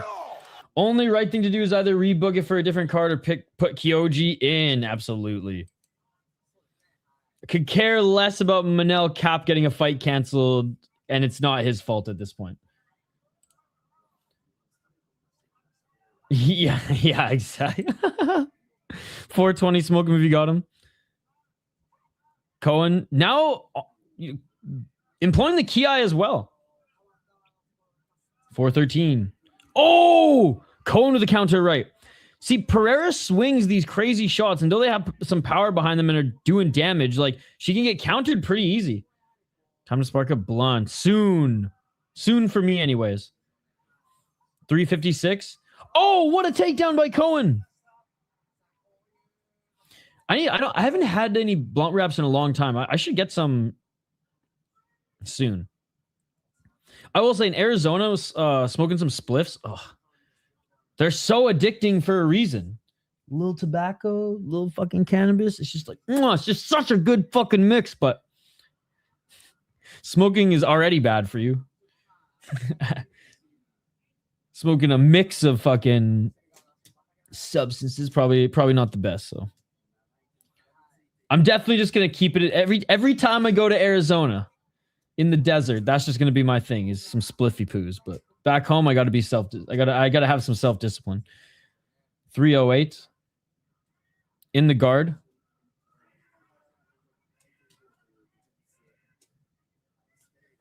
Yeah, there you go. 255. And honestly, just listening to doggy style smoking blunts is just way better than not. 246. Trying to re-enter the guard again was Cohen. Some shots from the bottom is Pereira. Should be especially Kyoji because they're trying to put his fight with Cap in this garage. Wilder wins. Got that takedown. Charles Johnson has the golden touch, knocked out Van, and Joshua became champ. He also knocked Loner out, and now Loner is number 6 ranked, right? Really broke. Oh, hell yeah. Once in my vibe, but spending a couple $100 on wraps every month does suck. See, I spend $3 on wraps on zigzags a month because I don't smoke as much as you. 203.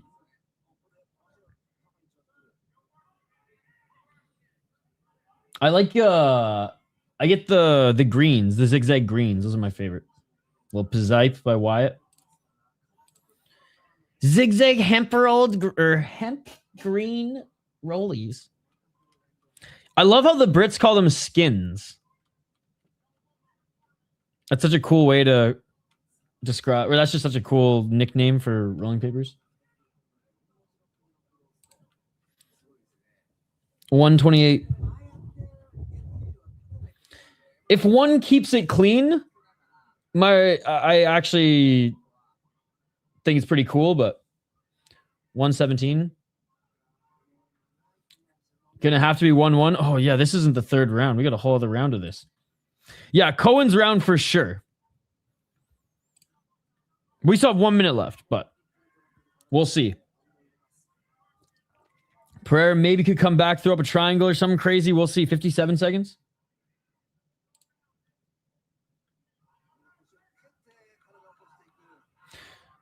Oh, looking for the grounded kick? No, just different smoke for different folks. Oh, back up to their feet. 40 seconds. Oh, Pereira just killed her. Pereira with the 1-2 just knocked out Cohen. She's dead. She's dead. Oh my God. Well, there you go. You showed us why the UFC had some interest in you. You have so much to polish up. So much to polish up in regards to the striking technique, but you have the death touch. You have the death touch. Look at this. Oh, I thought it was the straight jab. Oh, I thought it was the right hand that knocked her out. It was the knee. All right, you don't necessarily have the death touch, but You got that fucking Pereira signature knee, even though you're not related to him. Anyways, you got that lanky-ass Brazilian fucking vibe. That's what they want you. But beautiful, beautiful knockout. Boom! Steps in with the left. Knee to the face. Remember when that guy was here earlier shitting on women's MMA, right? I lost, damn it. Won a crazy parlay with this. It's an Easter miracle. Splat. Vicious. What a card, man. Hey, let's go, Amberly. Nice, nice. Oh my god, out cold. Oh my god. Per did more damage, she's dead. Dude, that's smart though. That's smart. Cohen didn't really do anything on top though. I thought it was just more. Even so, it was more than what Pereira even did on the feet leading up to her getting her down. Because what? They were only on their feet for like a minute or so, not even. But regardless, it's moot now.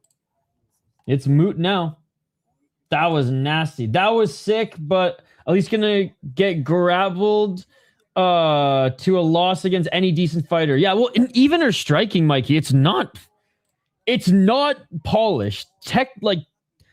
Technically, it's not good. She swings fucking hooks. That's what she does. Her jab's good, but she just swings hooks and she leaves herself open.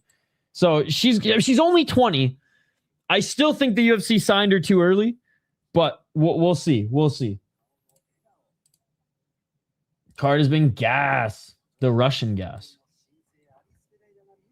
The way UFC matchmaking has been, we probably won't have to worry about it. True, Hunter wants strikers. That is a good point. Fuck, Dr. Lemon Lime. I could just go for some freaking lime juice right now. Some limeade. I don't know why. I must be parched. Good display of respect. Oh my god. The face of Cohen's going to hurt tomorrow, ladies and gentlemen. It's going to hurt tonight. So this another kind of nothing burger fight that could be fireworks. Flowers and Venata might just put on a crazy fucking fight for us. All I'm saying is the last 15 or 16 UFC fights have been extremely top tier. Yeah, last week and so far to start this week have been great. Fight nights will always be better than numbered cards, ladies and gentlemen. Prospects want it to put on a show more than...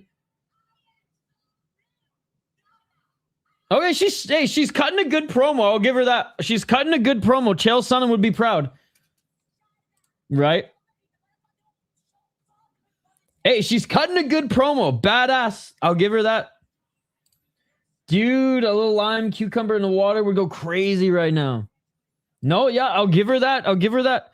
I've been her biggest critic because I haven't been able to watch and study any of her tape because it's like you cannot find her regional fights. And then I was really disappointed in her debut. And I'm stoked she got the knockout. She had some good moments in the first round. She's got a lot to develop, but like good. She made a statement in this one. And definitely making a little bit more of a fan out of me with a promo like that. So let's go. Yes, it was. Yes, it was. Somewhere Chael Sonnen is smiling right now. She ain't even sweating.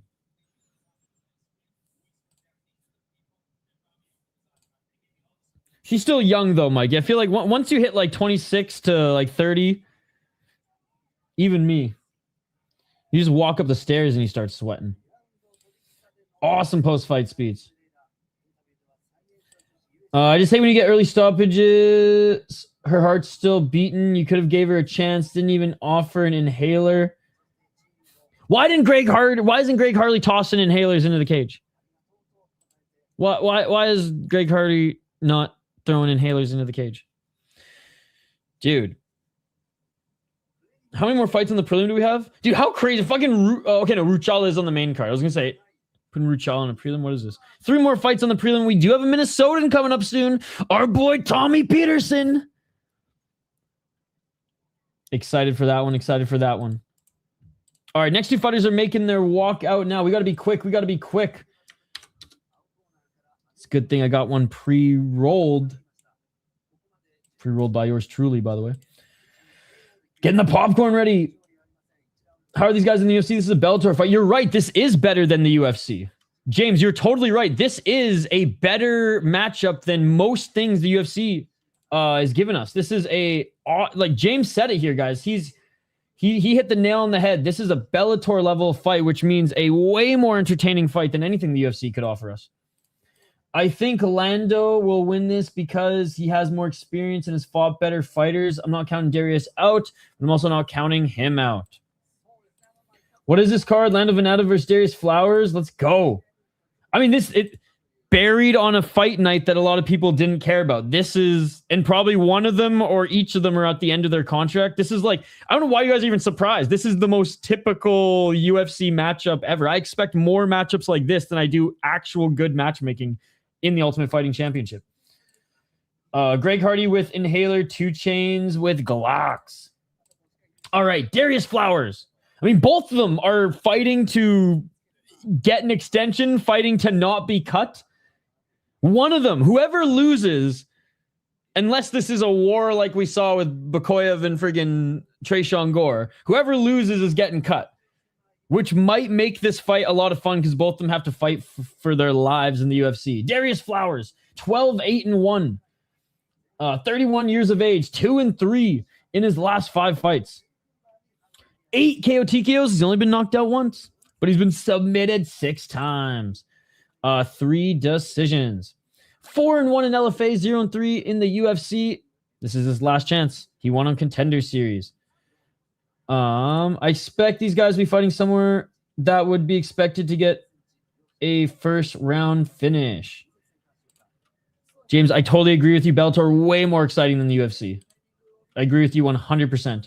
Lost to Evan Elder, lost to Michael Johnson, lost to Jake Matthews. Jake Matthews, don't hate the loss. Michael Johnson, it's kind of 50-50 what Johnson showed up that night. If it's textbook Johnson, don't hate the loss. If it's just okay Johnson.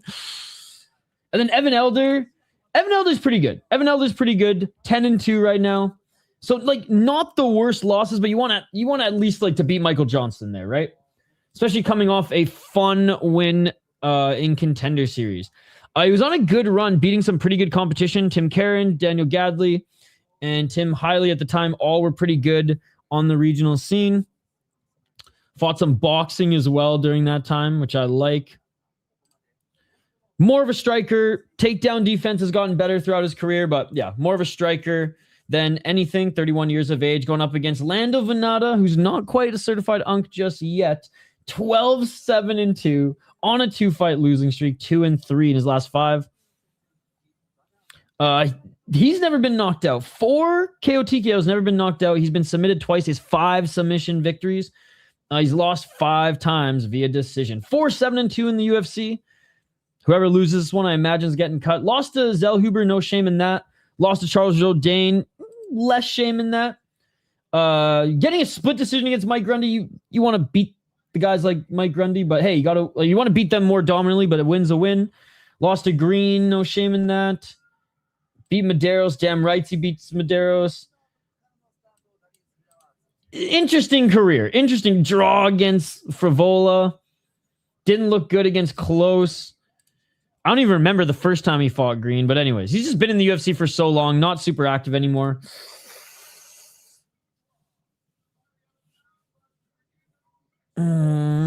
If it goes to decision, Venata's probably going to win, but let's go Darius Flowers to be the first one to knock out Venata because this has been the type of card that it is.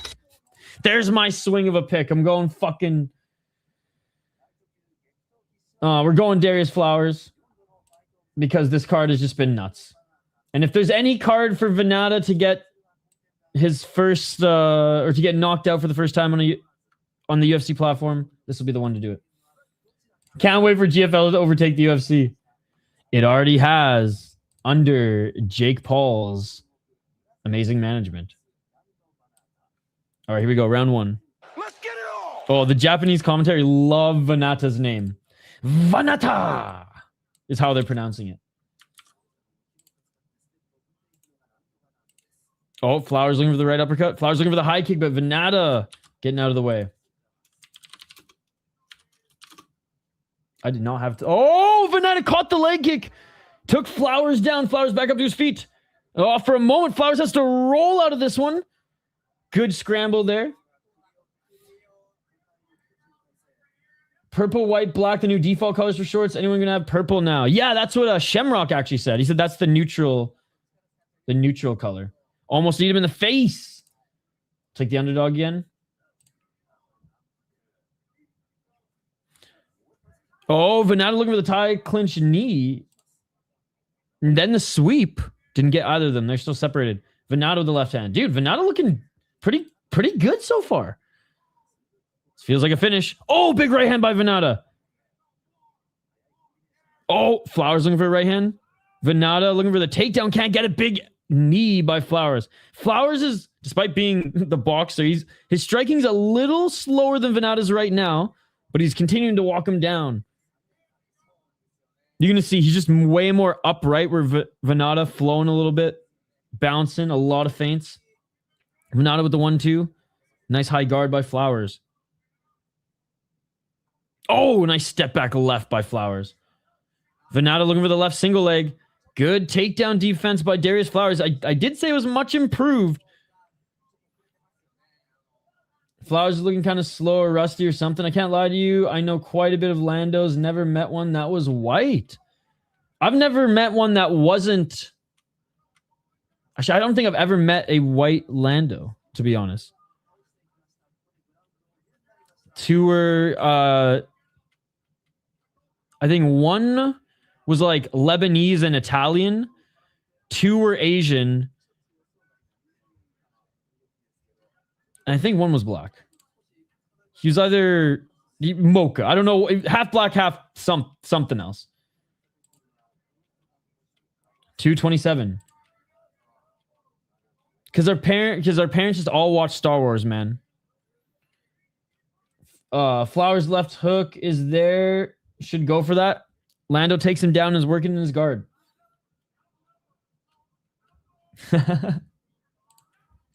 Shout out to Napoleon Dynamite. 2 minutes on the clock. Two arms in, out of the ride at all times or get tapped. Good to see you, Denial. Good to see you. 50 seconds. Posturing up is Venata. Venata swinging a miss with the right.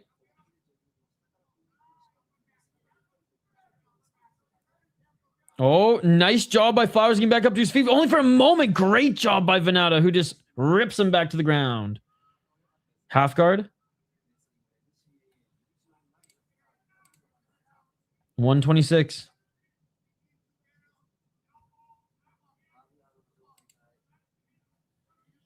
Half guard still by Venata.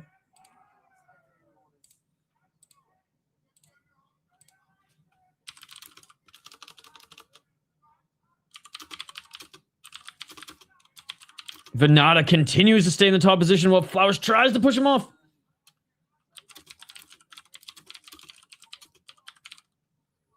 All right, we got a new goal, ladies and gentlemen.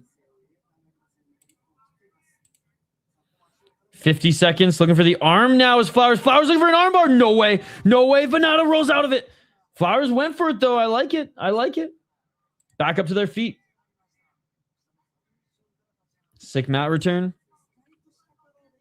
Body kick slash right hand by Venata. That was beautiful. 30 seconds. Big right hand by Flowers. Love to see it finish him. He's been hit so many times. He thinks CT is a state, not a scan. Flowers' action is respected, though he's not accepting shit. Oh! Venata unable to get the takedown. Flowers hurt him. Flowers with the right hand. 10 seconds. Flowers. Hammer fist. 10 seconds. Can Venata survive? Hammer fist by Flowers. 3, 2, 1, and we're going to a second round. Venata was hurt from the slam, dude. Lando's a half step behind at all times. See, and that was his right rib. He just grabbed his right rib. I think it was the opposite to start the round. It was the opposite to start the round. His rib got hurt in the slam. Yes, she did. Shane, you missed it. She soccer kicked the girl too and got a point taken away. Venata looks rough in the corner. I think he broke a rib. Broken rib. Tis it broken. This might be a TKO. This might be a Pantoja TKO, ladies and gentlemen. Look at this beautiful slam. Boom! Shoulder right into the rib. The left shoulder right into the rib. And Virna hurt. I think this is it. If I'm in Flowers' corner, rip the body. If it's a broken rib, you got to call it.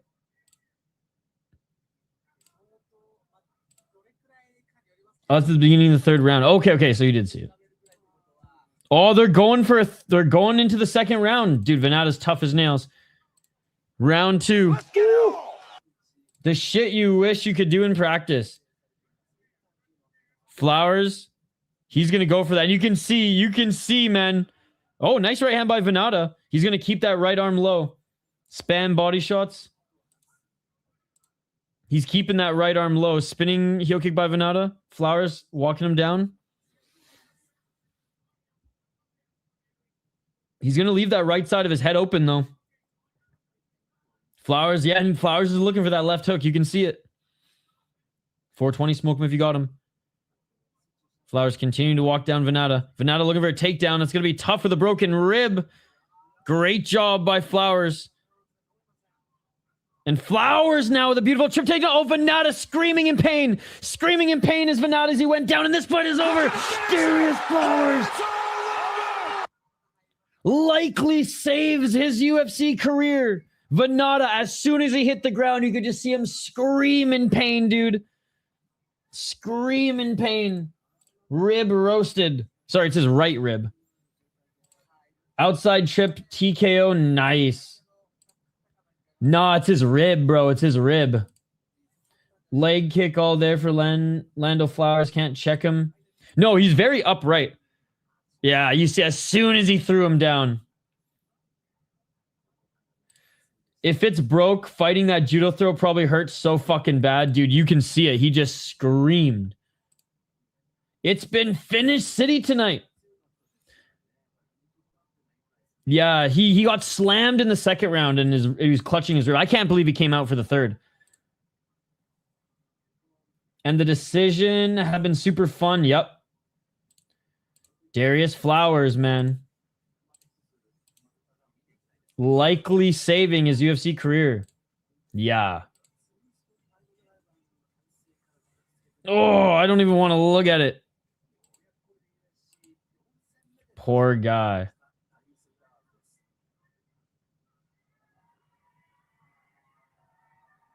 Ouch. Yep. Dude, I was in a ball hockey league. Just like a ball hockey men's league, just like a rec men's league with a guy, but it's Canada, so they fucking took it really seriously. They kept track of points in a fucking ball hockey rec league. It was nuts. But my one buddy, he tripped and went right into the boards, and his stick went directly into the boards, and he went right into his stick, and it snapped his bottom rib. Oh, it was like instantly black all around it too. It was insane. Decent card for sure. Decent. I took fight not to go to third round, plus 105 at least. Let's go. Did they have beef? Flowers seemed to have some salt in that celly. I think he just knew that, like, I needed to get the win or I was going to be cut from the UFC. Yo, what's up, Reaper? Don't fear the Reaper, baby. Whoa. What the hell is going on with the lighting?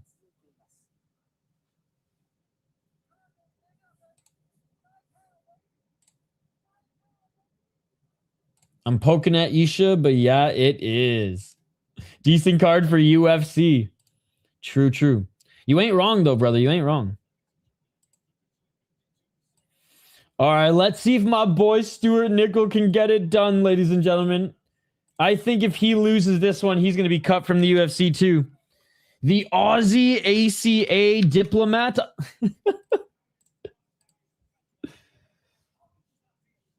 Nah, dude. I think he deserves to stay in the UFC after that. Dude, Reaper, we were live last night covering it, dude.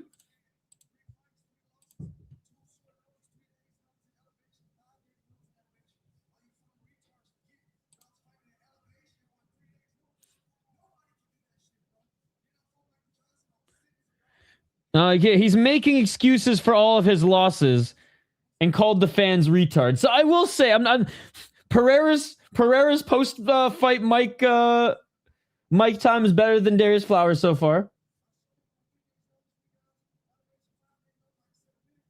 Come on, man. Why'd you have to fucking make excuses here? You just had a great fucking fight. You should have just been like, I'm still here. And now he's saying shout out to Paramount. He's just like, oops, I said retard on TV. Shout out to Paramount.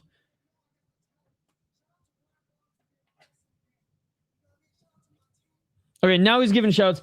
My thing is, like, why did you just go make excuses for your losses instead of reminding everyone that you just lost 3 times before this? Why didn't you get on the mic and be like, you like that shit? That's me, blah, blah, blah, you know? Yeah, I was smashed at the bar. I know there was a massive tornado at the event. Dude, there were people at the event who had to go into a shelter for an hour. He needs to be like Bobby Green. Right, enjoy the win. I was this and that. Flowers going wild on the mic, man. 4 years. What a post fight. That went in every direction. Went from excuses to thanking Paramount to thanking his team to just yelling. All 6 people in the audience still stood up for him. 4 years, baby. Well, I think he got everyone's attention, good or bad. Shout out to Darius Flowers. That was a great win. That was a great win.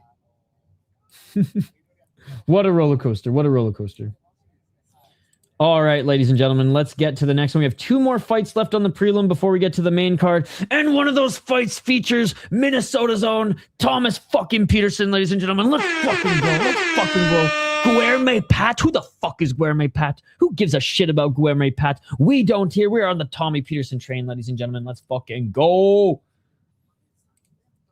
I'm going to the Miami event next week, and I'm fired up. Nice. I'm going to the LFA event next week, which arguably has, I think, as good of a card as the UFC. Just saying, just saying. Minty bets. Next week's LFA card might be the best LFA card ever given to us. And, of course, it's in Minnesota because the last one was LFA 200, which I think was the best LFA card I've ever seen. And that was also in Minnesota.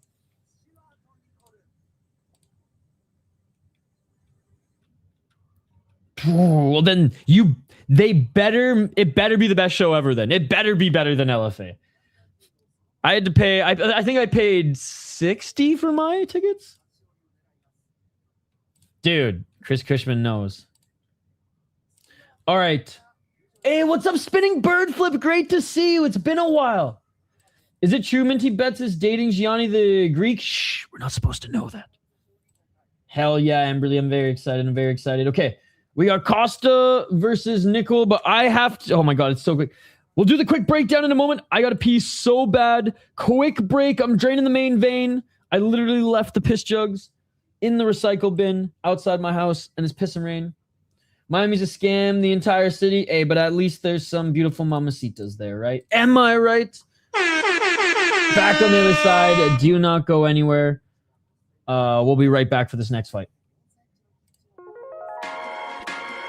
Let's go.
Let's go.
Let's go.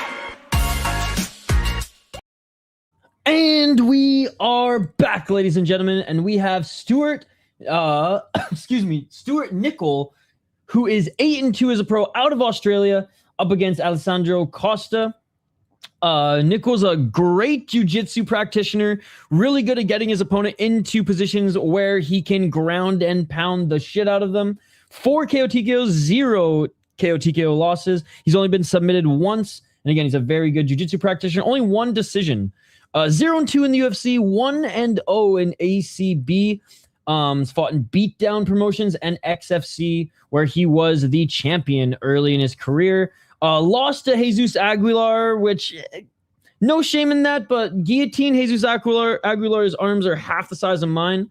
And then losing to Lucas Rocha. Lucas Rocha's pretty good, so no shame in that either, but he has to separate himself from some of these other prospects, and he's already 31 years of age. Alejandro Costa, 14-5, way better striker, really good grappler. He's just the better, more well-rounded MMA fighter, in my opinion. Never been submitted. 5 KO TKOs, 3 decisions. 2-3 in the UFC, 1-0 in Contender Series. Alden Correa beat him, and that was an underdog kind of random win for Alden Correa. Correa's better than I think a lot of us gave him credit for in theory. But he beat Kevin Borjas, which is a good win. Kevin Borjas is a solid opponent. Lost to Steve Erceg, but, you know, looked pretty good in that one. He's got some good wins on his resume. Kike Gonzalez, great win. He was a former Luke's champion. Beat Calvo. In my opinion, Calvo is one of the best, if not the best flyweight outside the UFC. Like, he is up there, and he beat Kike and Calvo. That's huge. For those who watch Luke's, know how important that is, right? And how valuable that is. So I am going to go with Costa, but I'm rooting for a boy, Nicoll. Aussie, Aussie, Aussie. Let's freaking go. 4 minutes and 16 seconds. Spinning heel kick to the body, but blocked by Costa. You pick Costa. Big kicks. That'd be awesome. Hell yeah. Oh! Nice shot by Nicoll. I live a block away from the stadium when I was in Salt Lake and would watch the fights from home with my window looking at the stadium. Tickets were too insane to go. Yeah, UFC tickets are insane, man. Confirmed. A nice little 1-2.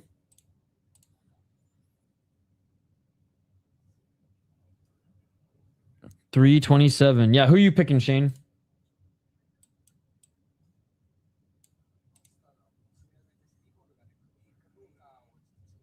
$318. Costa just can't find his range. $311. Oh, there's a nice counter. Hooks by Costa. All right, so we picked the same guy.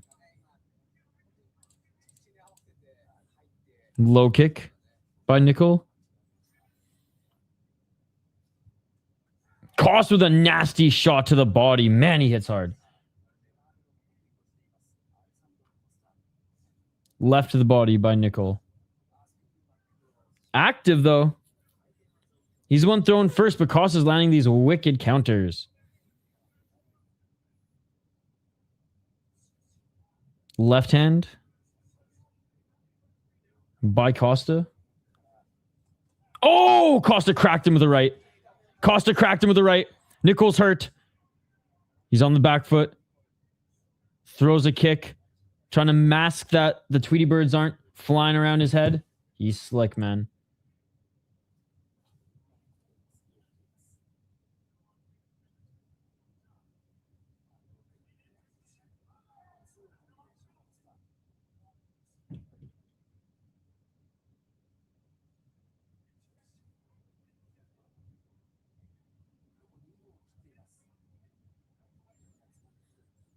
$151, nice high kick by Nicoll. Costa blocked it.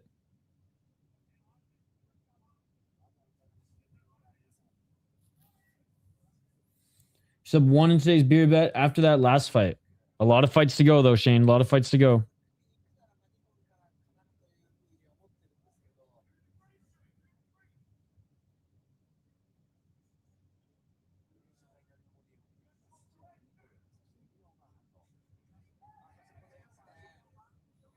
Going in for the clinch was Nicoll, but can't.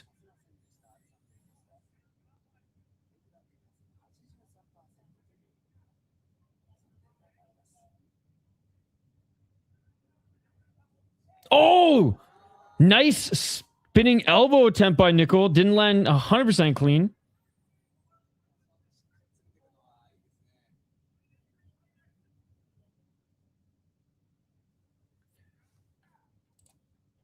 Whoops, sorry, I have it next still. 43 seconds. Nicoll with the right.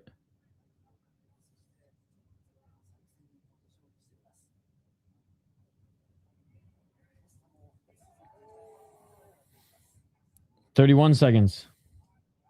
Oh, nice left to the body. Right hand.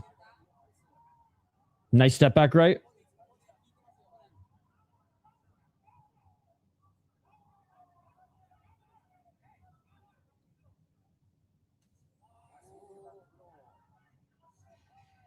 $10 seconds. Oh, just missing with that left.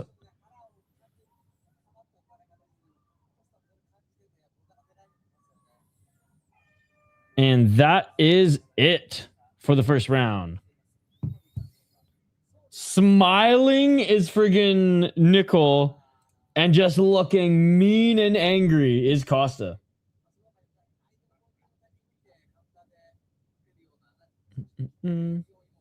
Yeah. Not saying he's Michael Jackson, but he's definitely touching him. He's big hurt.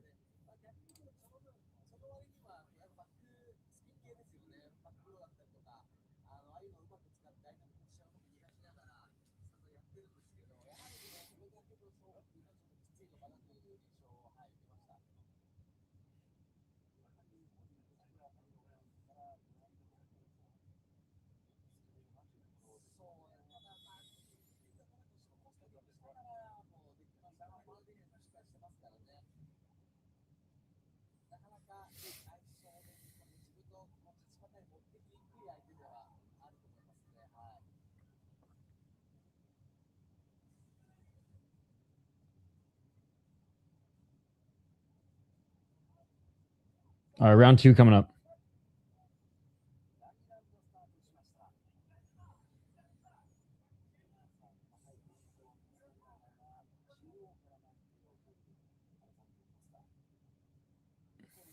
Round 2. Let's get it all.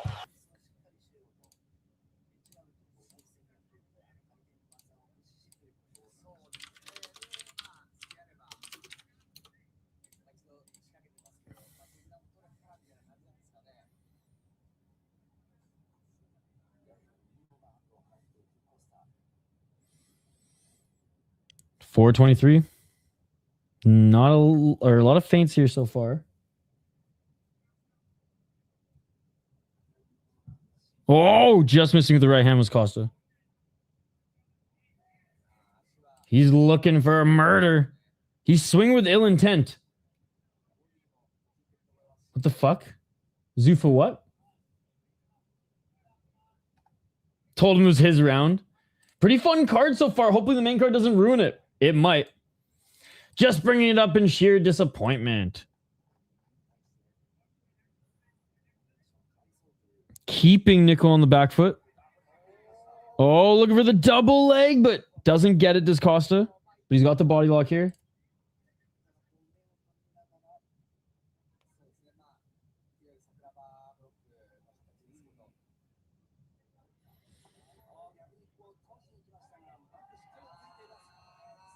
Oh, jumping on the back of Nicoll right now was actually Costa. He's shown that he's just as good of a grappler, maybe even better. Body triangle secured on his back.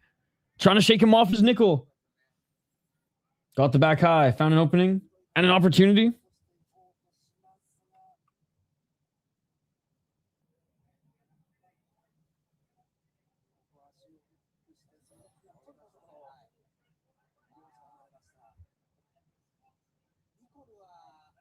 $249. Back at center. That it might sounded like a man who knows something. What? Left jab. Front kick by Costa.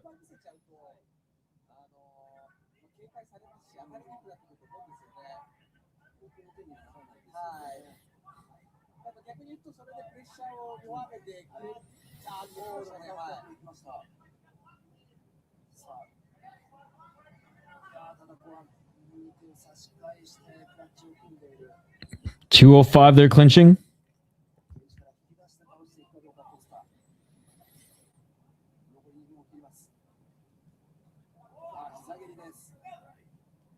Back at center. Oh, looking for the elbow there was Nicoll. Missed it with the follow-up left, right jab.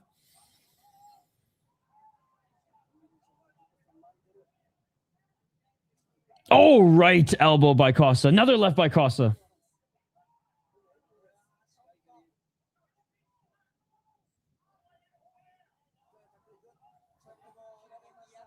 Oh, go over the takedown there. Can't get it. Costa, big knee.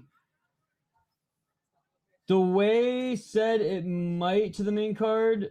Ruining sounded like you know the main card's about to be terrible. Oh, got you. 115. Oh, Costa with the left. Costa with the right uppercut. Costa looking for a knee. Costa with the right to the body. Step back right by Nicoll, but Costa looking for a fine knee. He tagged Nicoll again. What a combo. Costa swings so hard. He puts everything into it. My thing is, I just think in the UFC prospects put on the better performance because they are more hungry. More entertainment performances.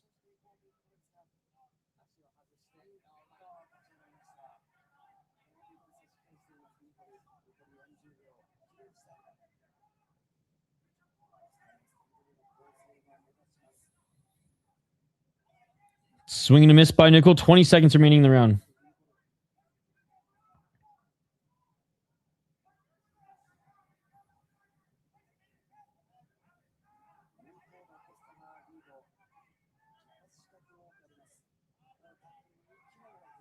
Oh, right hand by Nicoll. Costa.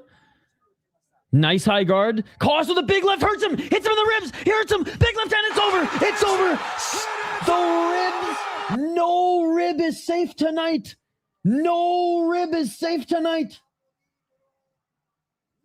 No rib is safe tonight. Costa, huge shot. I mean, it might have been the liver, but he fucking cracked him in the body. Oh my goodness. Unbelievable. Bullseye right in the final seconds of the second round. Liver shot. Oh, yup. That shut him down. Liver for dinner. UFC's on crack. Right in the liver. That was some video game type shit. Hit 2 different flying knees and finished him with a liver shot. What a combo. Hey, what's up, dude?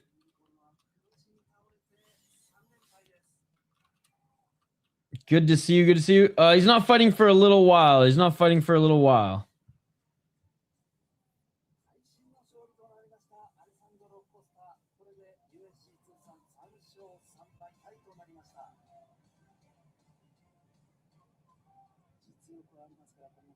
Damn, dude.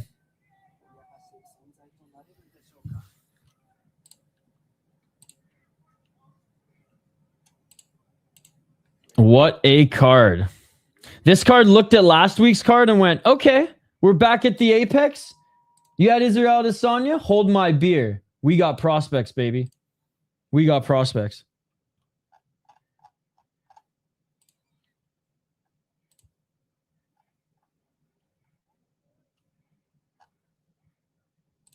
All right, they're being announced.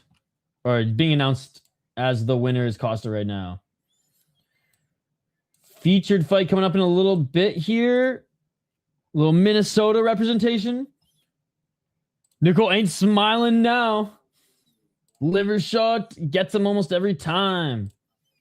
I would not like to stand in front of that man, right? He just like mean mugs you and just throws with everything. Like his core is engaged when he is throwing shots. My God. He wanted to go out like Leon Edwards. That's the new Gomez Adams. And I think he's probably going to get cut from the UFC.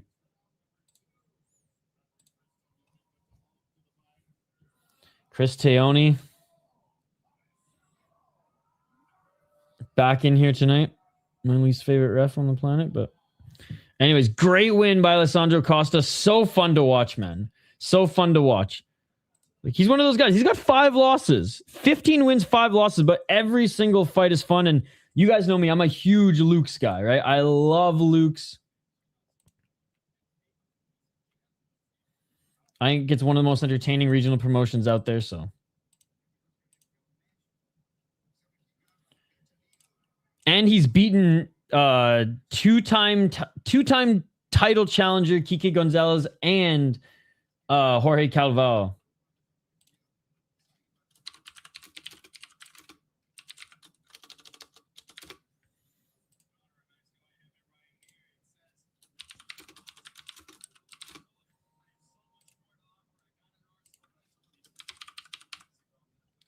He says, I have more in my arsenal.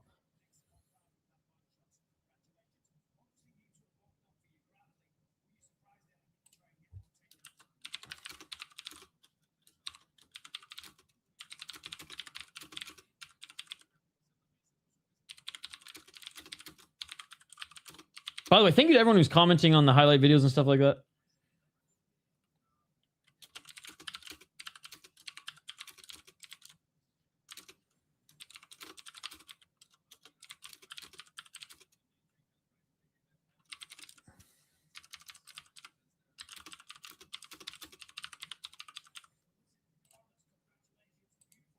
Yo, what's up, Jelani? How you doing, buddy?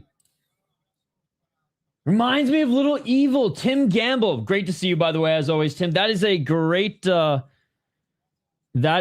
comparison. Wait, is he dating Alessa Grasso, or are they just homies? Are they just friends? Was that something you saw, or was it part of the game plan? Lamest and most overused post-fight question ever. Agreed, dude. Agreed. Hey, I'd watch Luke's with you too, buddy. Is that like the Addams Family spinoff? I didn't watch it, but I've heard good things. Hey, what's up, Scott? How are you doing? Horiguchi, bro. Horiguchi. That's who's getting the title shot. That's who's getting the title shot. That's who I hope gets the title shot.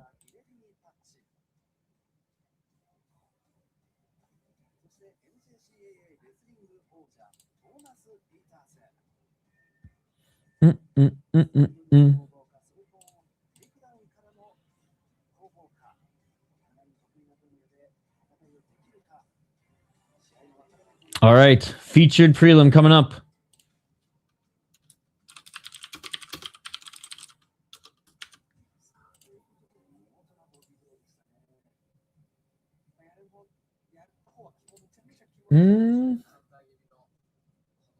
Are they showing? No, they're just showing replays of that amazing knockout or TKO again. Woo.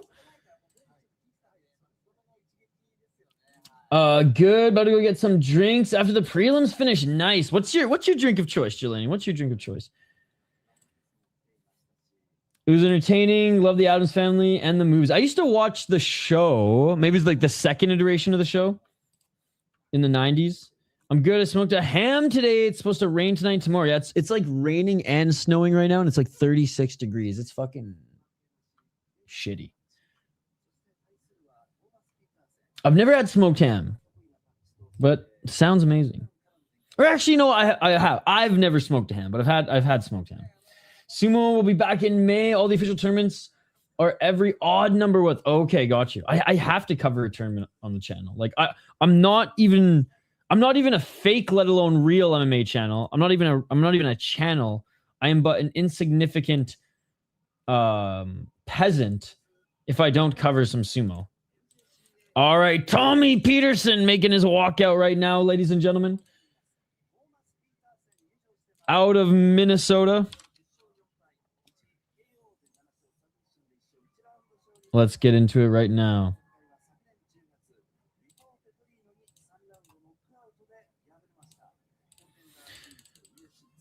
Gomez trains with him, who's a top heavyweight in LFA.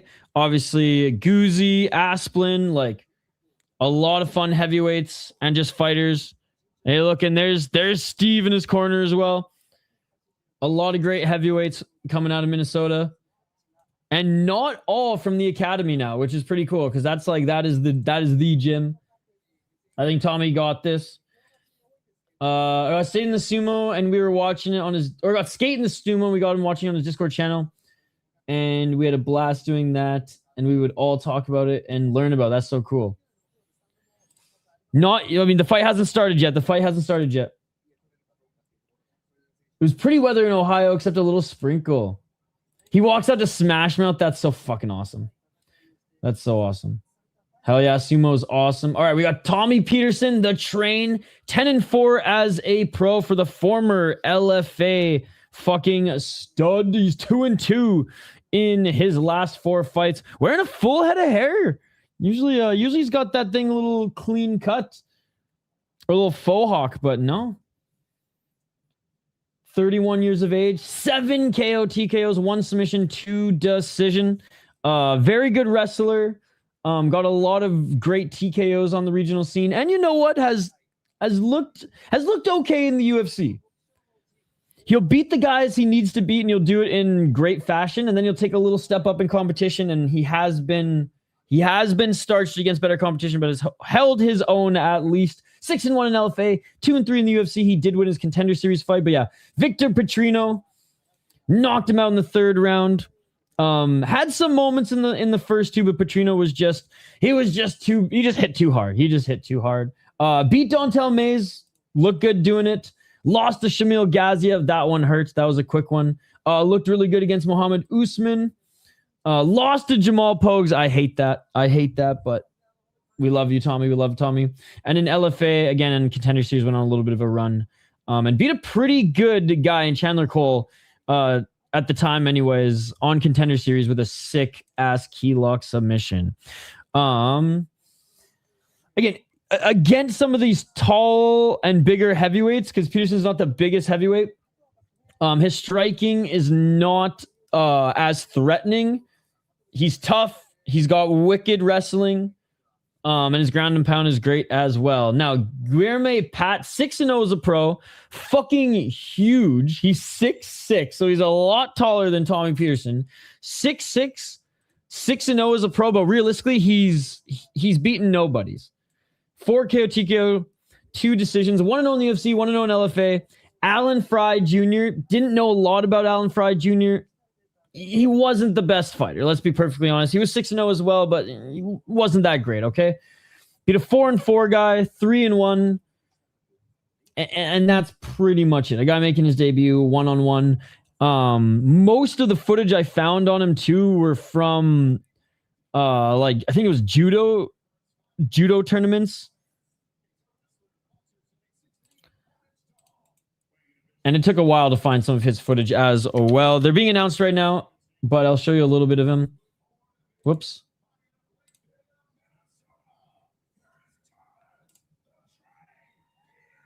Tommy Petersen.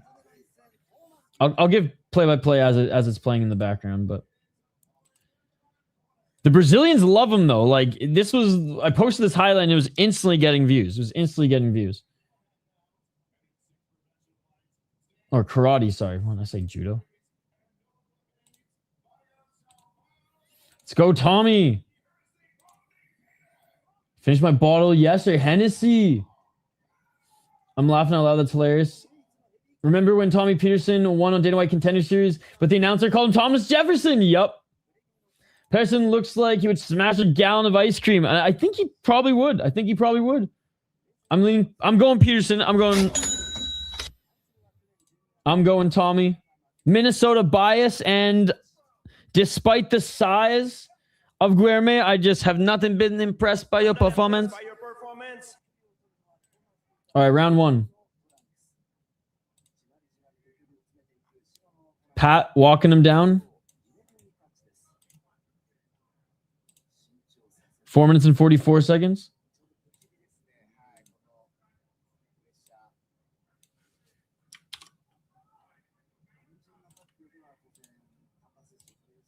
Pat's stiff right now and upright, but still walking Petersen down. Nice low kick by Tommy.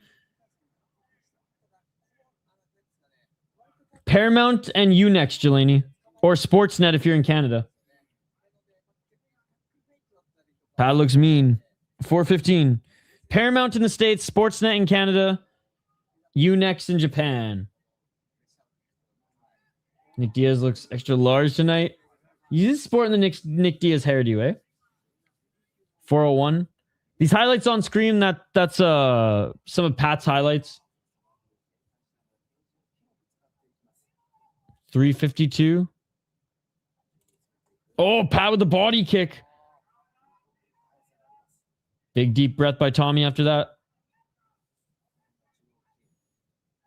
Trying to find his entry. It's Petersen. Oh, big low kick by Pat.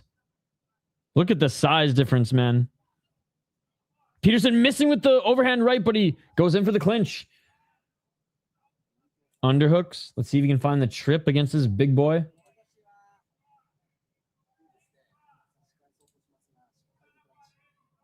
$3.16. Oh, Petersen looking for the trip takedown. Can't get it. Still going for it, though. 3 minutes on the clock.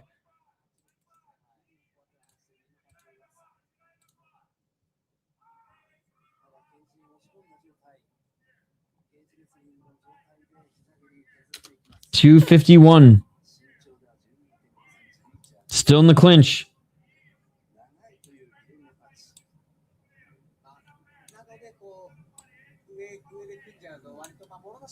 Underhook still. He's looking for that trip takedown. Oh, nice job by Pat pushing Petersen's face off him. Petersen almost got that right leg chipped up.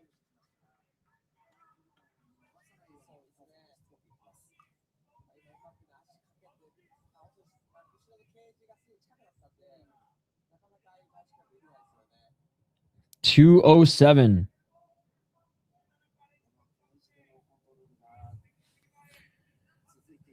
I'm kind of regretting putting Pat on my parlay now. Oh, missing with the right elbow was Pat, and they separate. Not enough action from Petersen doing that cage work. He's focused on the trip takedown. Need to land some muffin shots. From the back, it looks like RoboCop. He's huge. 135. Low kick by Pat.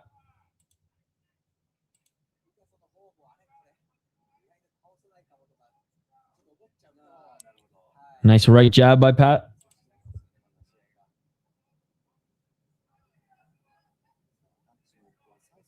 Oh, nice low kick by Pat. He's landing more, dude.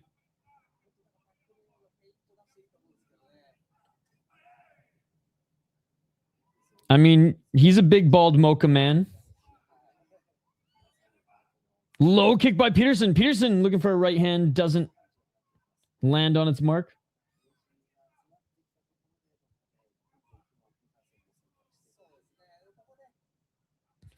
$45 seconds. Oh, nice left by Petersen. Petersen back in the clinch.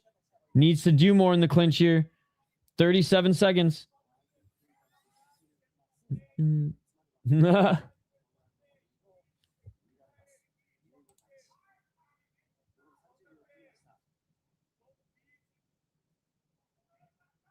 21 seconds. I got a pat round, close but boring. Tom's trying to wear him down.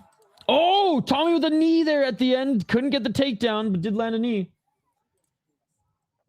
They might give it to Petersen, though, despite him not doing much work in the clinch because the strikes are so even. They might just give him... They might just be like, we're going to give it to him because the shots from Pat weren't insanely menacing. I know, like, the leg kicks were good, but can you win a round off 4 leg kicks? But can you win a round off control time with not a lot of shots? It's a tough one to score. It's a tough one to score. As far as, like, the one who's being the more aggressor, it's definitely Pat. Petersen really fighting for that trip takedown. It's a whatever round for me. The judges have been split on a lot anyway, so I feel like 2 judges are going one way, 1 judge is going the other. Pat is wearing a little damage under his right eye, so Tommy hit him with something. But the optics aren't good for Thomas is the issue. Yeah, exactly. He's got a good set. He's got a good set of hair. Tommy, confidence building. Yeah, what do you think, Denial? Numbers might suggest a Tommy round, but eye test kind of suggests a Pat round. We'll see how it goes. Round 2. I don't think Petersen can run all night. Might be wrong, though. Dude, his cardio is insane, Wyatt.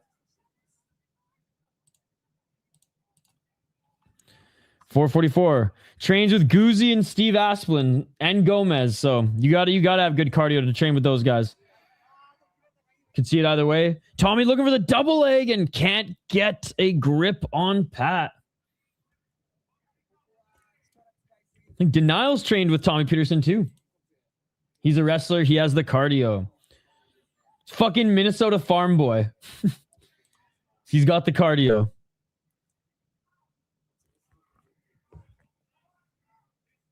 Not run, but all the movement. They're just going to sex fuck on the cage. Petersen has so much more control time. Yeah. 4 minutes. And they separate.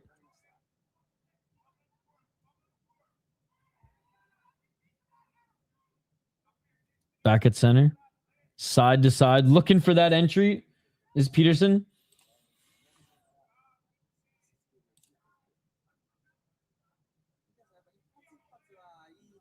.339 low kick by Petersen. Not sure if Pat checked that or if he just reacted to it, but he is wearing some damage. Oh, high kick attempt by Pat. Woo.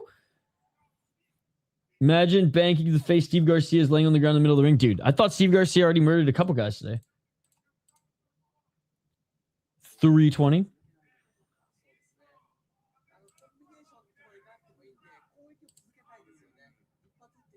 Where's our friend in the live chat? Straight up, the female fights have been more entertaining than this one. Just saying. Love you, Tommy, but... Oh, big straight left by Pat, dude. Right down the middle. Tommy didn't like that. That fucking hurt the nose a little bit. Oh, look for the high kick now is Pat. Tommy's going to have to do something soon here because Pat's recognizing where he's going to be. That jab, yep, that jab busted his nose up. It's bleeding a little bit. He's got that, I like mashed potatoes and corn build. And Bush Light, all right.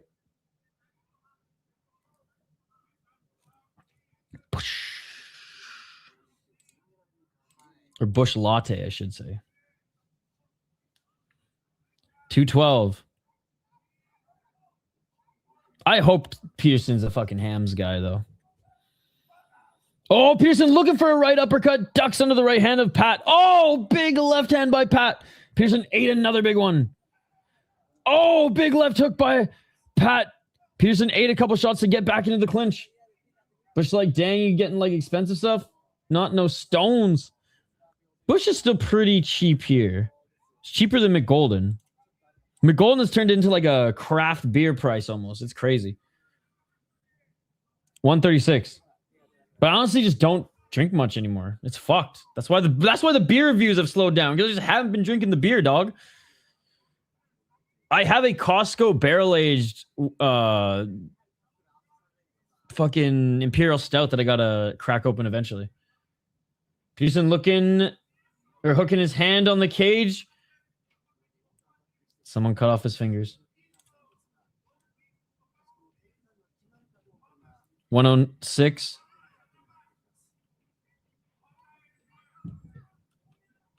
One minute. Right? Freaking Shoe Nice 2.0. Only use me blade, but I still have my feet. 44 seconds. Well, Tommy Petersen is going to lose this round, despite the control time. Let's hope Tommy won the first round. That's all I'm saying. The tribe that chops a finger off when they lose a family member. Oh, what? That is unique.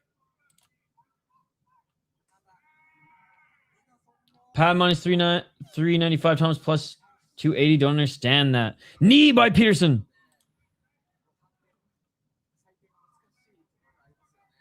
Low kick by Pat. And that will do it for the second round. Deep breaths now by Tommy Petersen. His nose looks fucked, dude. Looks like it's caved in on the top. Only a finger, I'd make sure. All right, let's hope that Petersen got the first round. The first round was close. Second round was Pat. Pat got the second round. Petersen didn't really tag him with anything. Strikes may be even, but Pat landed the better strikes, and Petersen didn't do anything with the control time. So it's either 1-1 or 2-0. It's either 1-1 or 2-0, Pat. Thomas just asked 1-1. His corner didn't respond. His corner, honestly, Pat's corner is drinking water. That is hilarious. The visuals.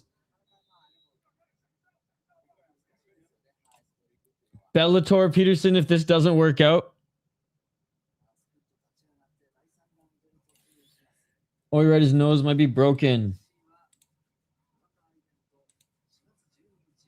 Come on, Tommy. Round 3. Let's get it all.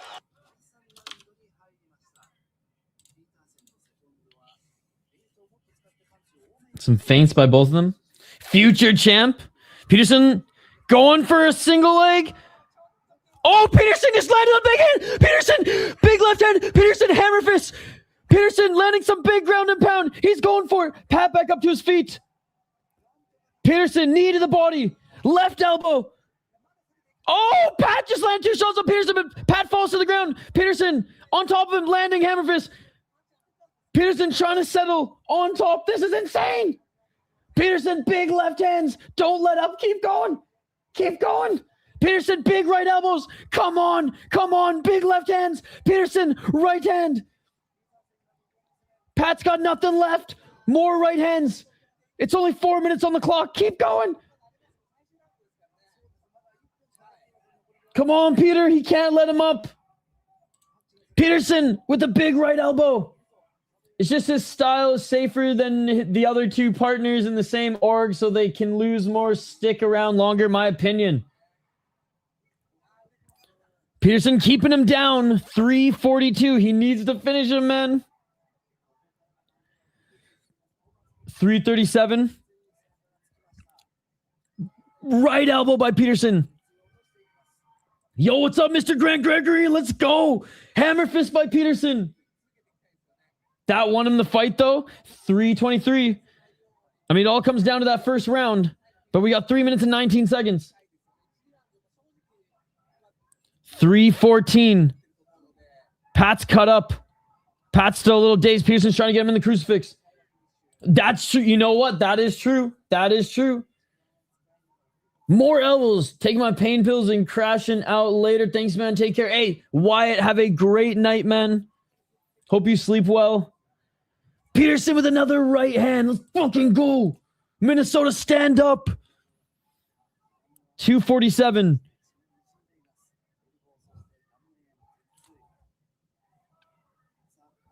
Broken. I swear if his nose wasn't broken, he'd have a little gas left in the tank.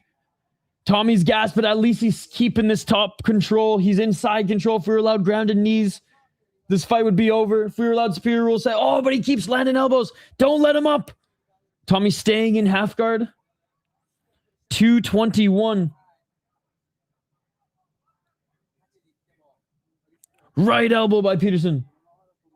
Hammer fist.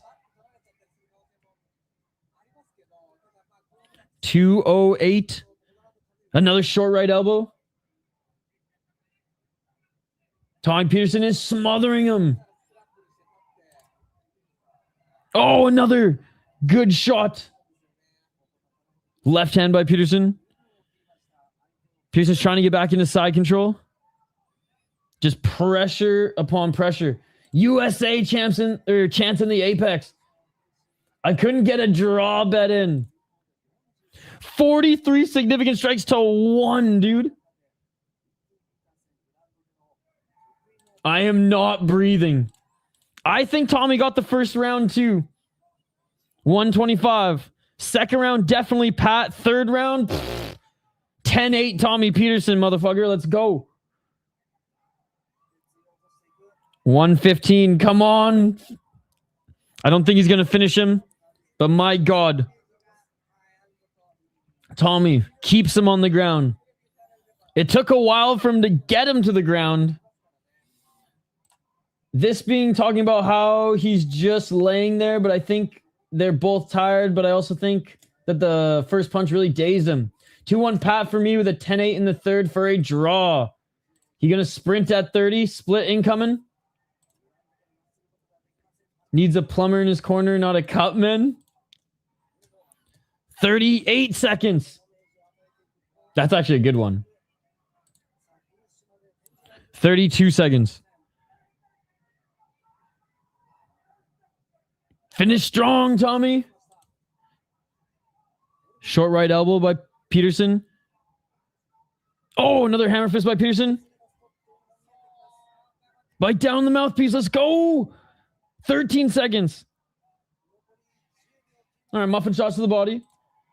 Maybe some fuckery and they give 10-9s because the finish was close, but then half the round was sort of gas situation. What a fight. Damn, and Tommy Petersen ends this fight strong. First 2 rounds, kind of a snooze fest. Tommy Petersen going for that cage control and looking for that takedown. Ends up in an exchange where he got hit, lands a fucking counter strike, gets in the top position, and almost finishes his fight. Like, look at that right hand. He's got power, bro. God, I hope he won the first round.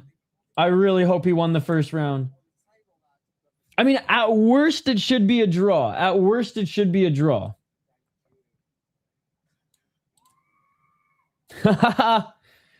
Let's go. Minnesota, stand up, baby. Come on, Tommy.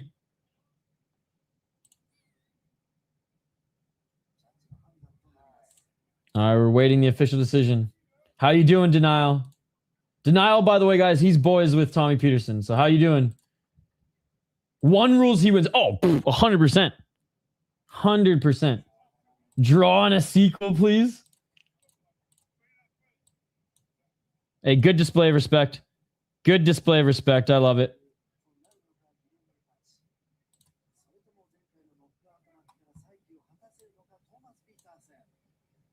All right, here we go.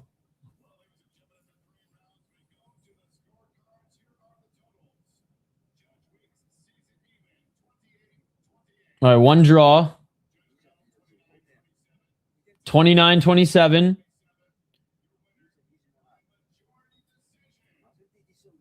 Tommy Petersen, let's go. 2 judges gave it 10-8. Let's fucking go. Let's fucking go. Let's fucking fucking go. That shit beautiful than a motherfucker. Let's go, Minnesota, baby. Let's fucking go, Tommy, with a broken nose and all, baby. With a broken nose and all. Let's get drunk tonight. Let's fucking go. 28, 28, 29, 27, 29, 27. Tommy fucking Petersen. Tommy's the nicest dude, man. Such a family dude. I'm a piece of shit compared to him. I got to get Tommy on the podcast too. We follow each other on Instagram and I share all his stuff. I bought a couple, I don't know. It's in my fucking workout bag. One of my workout t-shirts, which should be a compliment, is a Tommy the Train Petersen shirt. I bought it before his fight in Brazil. Let's go. Let's go. No interview, straight into the cold open. It is unfortunate because they're a little behind. They tried to stop at the top. But you know what? His UFC career is still alive. His UFC career is still alive. What a comeback of sorts. Unbelievable. Unbelievable. Absolutely love to see the Minnesota guys, especially like the good guys. The good guys of Minnesota do well. That's his training partner. So Amberly, like Guzzi, Gomez, who he's an LFA heavyweight. He's fighting this next weekend. Really good.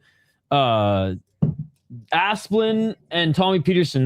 They've all they all kind of do their, I don't want to say do their own thing now, but like they're not each other's all primary training partners anymore, but they all kind of came up together, which is super cool. That's all that matters. And he threw caution to the wind to get it done. He exchanged with the much more dangerous guy and came out on top. Hey, you tell him that I'm fucking super proud of him. I'm going to send him a message too, but he'll probably see yours before. But yeah, let's go, baby. Especially coming off 2 rounds, which is kind of like, then just he's like, fuck it, got to go for it. When it's camp time, they all show up for each other, and that's so fucking awesome. Dude, Gomez is the next one. Gomez is the next one. You guys will see. I saw him fight twice as an amateur, and I watched his last 2 pro fights. Because he's 2-0 now, right? 2-0 or 3-0. But he's good, man. He's another guy who like big belly, but insane cardio. Insane cardio. And his boxing is so good. So good. Isaiah Gomez, right? That's his first name, Isaiah. Speaking of fighters who are so good, yeah, Isaiah Gomez is a dog. Show me the money. One of my favorite champions outside the UFC, or who was outside the UFC, is back, baby. Ruchała. Now, he had a tough first fight in the UFC going up against William Gomez. Or Gomez. Say what you want about his style. About Gomez's style of fighting. He's very UFC style. He's not entertaining. He's a point fighter who doesn't like superior rule set. Like he is a UFC fan's wet dream of a fighter. But he's good. And he kept Ruchała on the outside for the fucking entirety of their fight and just outstruck him. Fair and square, outstruck him. They're not giving Ruchała any easier opponents, man. You're the fucking former KSW champ and a title challenger for Saladin. Like he dropped Saladin a couple times in their fight as well. You don't get any easy matchups in the UFC. So this is a huge one, as Delano is a motherfucker, dude. He is a very dangerous, well-rounded opponent as well. He just cracked the top 100 in North America, but he's about to be top 50 ASAP. Gomez fits right in the UFC and only going to be better. I could see him through Contender Series or short notice signing in 2027 for sure. Okay, I just finished my coffee. I'm going to drain the main vein again here, and then I actually have footage on both of these guys. That is right. I have footage on Ruchała, who's far from a prospect, in my opinion. But I got footage together of him nonetheless. I mean, Kai Kamaka III is far from a prospect. I got footage of him as well. So we will share those as I do the rundown. I'll share Delano's in the chat right now. So if you guys want to follow along, you can, or if you just want to watch it quickly. But I am going to take a quick 2-minute break. and then we'll be right back. And like I said, I'll share both them with you throughout the breakdown. Smash that like button if you haven't already. Subscribe to the channel. Thank you for getting us to 26,000 subscribers. I said this a couple times. It took us 2 years to hit 1,000 subscribers on the channel. We've gotten 1,000 subscribers in a week this week. It's insane. And just 1,000 times thank you to all you guys. We are not a real MMA channel. We are not content creators. We're just fans of the sport. Not just the UFC, the sport. Okay? And it's just it's an absolute honor to watch with all you guys. So there you go. There's the sappy shit. Now I'm going to go pee. We'll be right back after this break. By the way, I think there's still time to hit our goal. We might solve the Middle East with just $1 donation.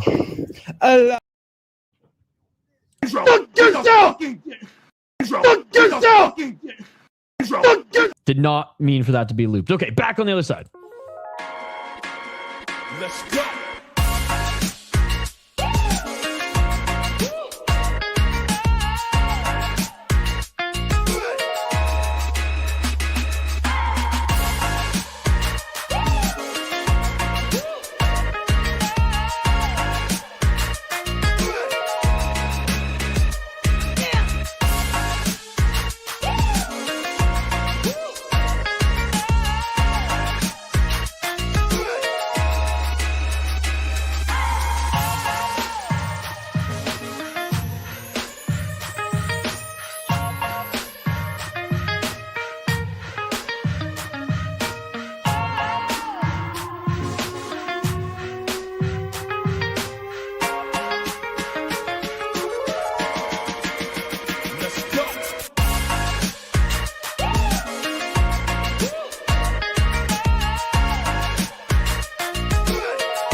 Let's go.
Let's go.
Let's go.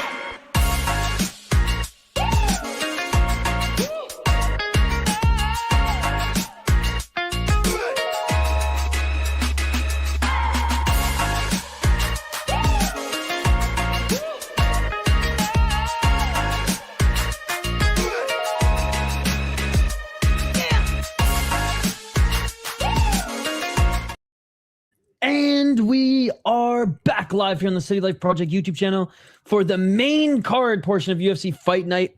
Moicano versus Duncan. We have the former LFA champ versus a former KSW champ. So KSW versus LFA in this next one. Yeah, let's get to the breakdown, and I'll show you guys a little José Delano here. Here's some of his highlights. Again, don't know why the full screen's not working. One more time, because why not? All right, third time was the charm. All right, let's get into it, guys. Ruchała's going with the red. Okay, the red and white, befitting of the Polish fighter.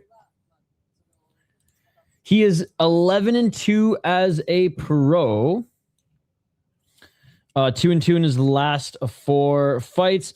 3 KO TKOs, 3 submissions, 5 decisions. He's been TKO'd once.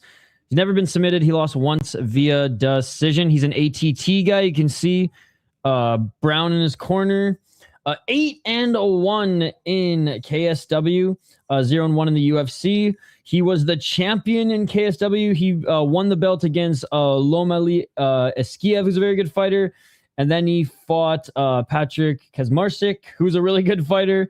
And then he fought Kasper Formella, who was okay, but he was on a little bit of a run then.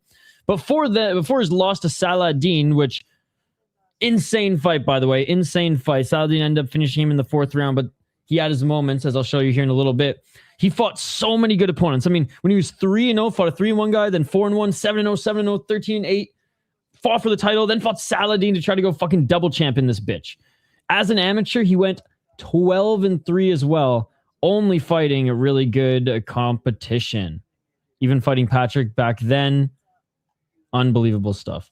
More of a grappler, grinder, ground and pound type of fighter, but does have good enough striking to have dominated a major organization, arguably one of the best major organizations on the planet for so many years. Looking at José Delano, who you're looking at on screen right now, his highlights. 16-3 for José Delano.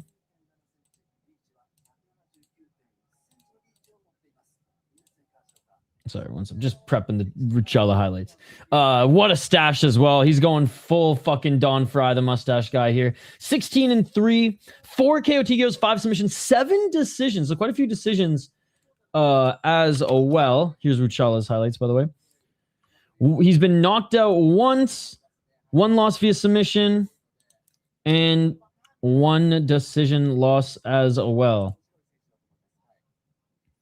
6-1 in LFA, in which he was the champion. He defended his belt once. He was also the Shuto Brazil champion as well. So 2 pretty noteworthy regional belts. He's on a 4-fight win streak.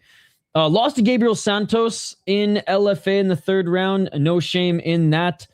During his run, man, he dominated Shuto, fighting whatever guys in Shuto, but he beat Lucas Souza 5-2, beat Luciano Benicio, who's 14-4 for the belt.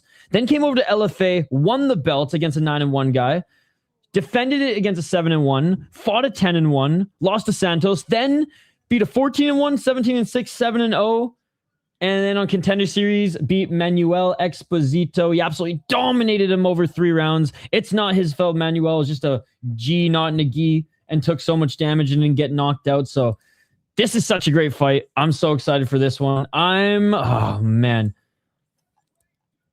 This is such a tough one to pick. I'm going Ruchała, but this is such an even matchup. I'm going Ruchała, dude. KSW. I know I'm breaking Gravedigger Jones's rules because he's like, his rule is if you're torn or if you don't know much about the fighter, always go with the Brazilian. I'm raising that. You always go with the Polish fighter, dude. Let's go, baby. Let's go. Banger incoming. Yo, buddy. 2 judges had gore up 2 rounds. Yeah, dude, that's what Sis said earlier. Shane's picking Delano. It's a knee/hamstring injury for Van. Oh, that sucks. They should strip him of the belt. All right, guys. Oh, what the hell? Heath Petersen just finished his little smoke break. It's good, man. What a crazy card, eh, buddy? What a crazy card so far. It might be on more crack than last week's card. Round 1. Let's get it on. Let's get it. Oh, 1-2 by Delano. Right away in Ruchała's face.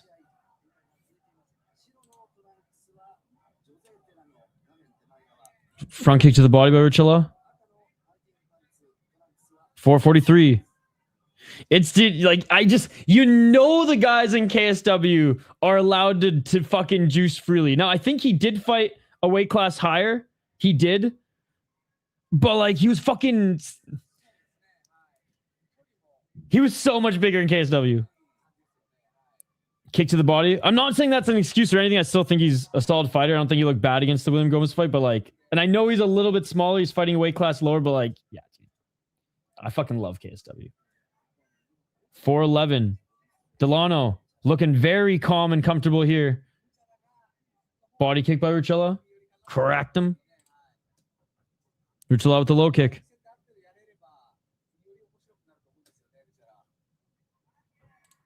Wait, what's up? Oh, big right hand by Delano. Another right hand by Delano. Front kick by Ruchała. Or sorry, front kick by Delano. Dude, Delano is looking so comfortable on the feet right now. Oh, nice front kick by Ruchała. Left jab by Ruchała. Dude, Delano looks like fucking Anthony Kiedis, straight up. This version of Anthony Kiedis. Oh, nice body kick. Oh, by Delano. And Delano like threw him to the ground for a moment. Ruchała with the left hand. Insane pace. Dude, sick fight. Body kick by Ruchała. Ruchała with the right hand. A ton of these former KSW champs, by the way, all like defected to... Not defected, but they all came to ATT at the same time, trained for a year. Now they're slowly but surely trickling into the UFC. Or their UFC careers are starting. A finish would be cool. 252.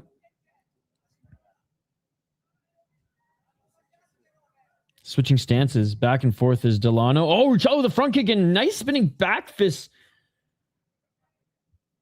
Ruchała saying he got poked in the eye, but Keith Pearson didn't see it. 232. Again, the LFA and Shuto champ against the former KSW champ. Oh, nice right hand by Ruchała. What a crazy matchup for Delano, too, coming in. Hey, by the way, you're facing the former KSW champ. Oh, body kick by Delano. Ruchała missing with the right hand. Left by Delano. Left by Ruchała. Ruchała with a knee that didn't land, and Delano punishes him with the right. Front kick by Ruchała. He's getting those kicks caught every time. Now in the clinch. Delano with the knee. 158.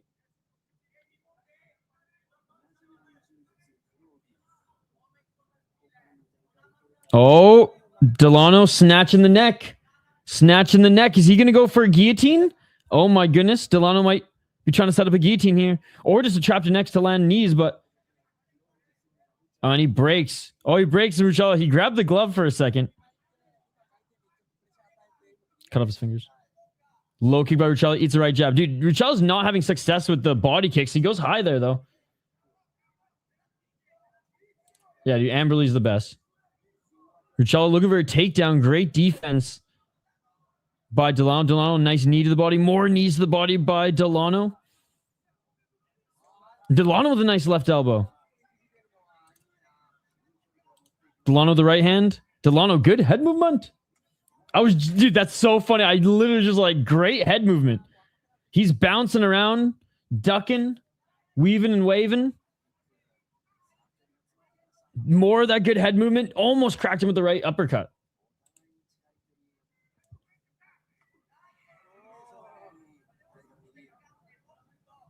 I like that. I like that. Tommy definitely got the easiest matchup on this card. Let's be perfectly honest.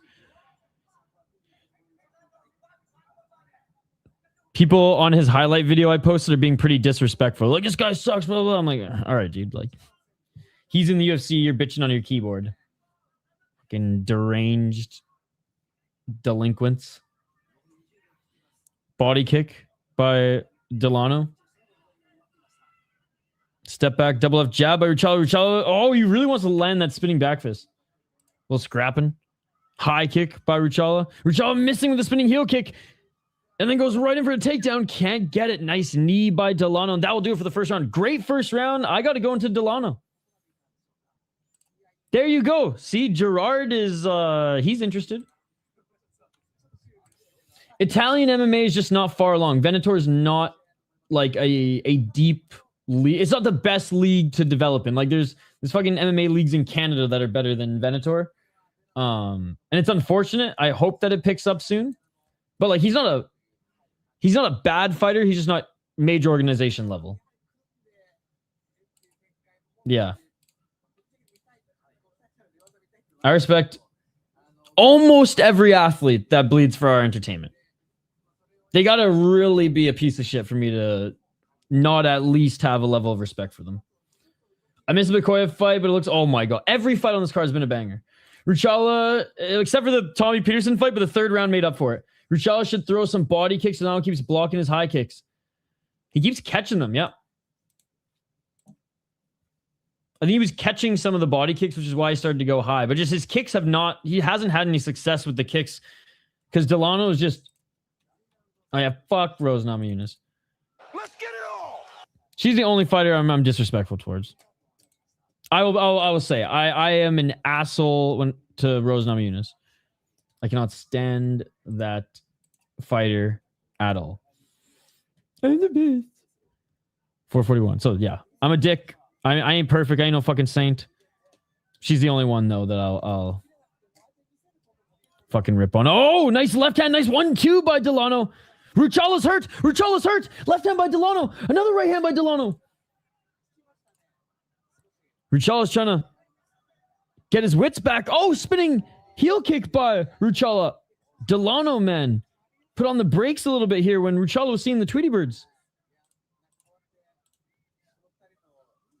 Right to the body by Ruchała. He wants that spinning back fist. That deep to spinning back kick by Ruchała was cool. I like that. He wants to land that spinning back fist so bad, dude. Ruchała missing with 3 of those shots. Overhand right, overhand left, and that left jab. Missing with the high kick too. Oh, spinning heel kick to the body though. Oh, the teep. Yeah, the teep. 342.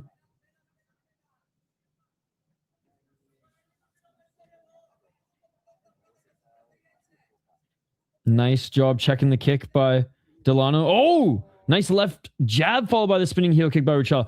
It's like Ruchała got his bell rung and then woke up. It's like the bell rung and he woke up a bit and he's going nuts with some of these techniques. Big low kick by Ruchała. 312. High kick again. Delano with the left. Great fucking fight, man.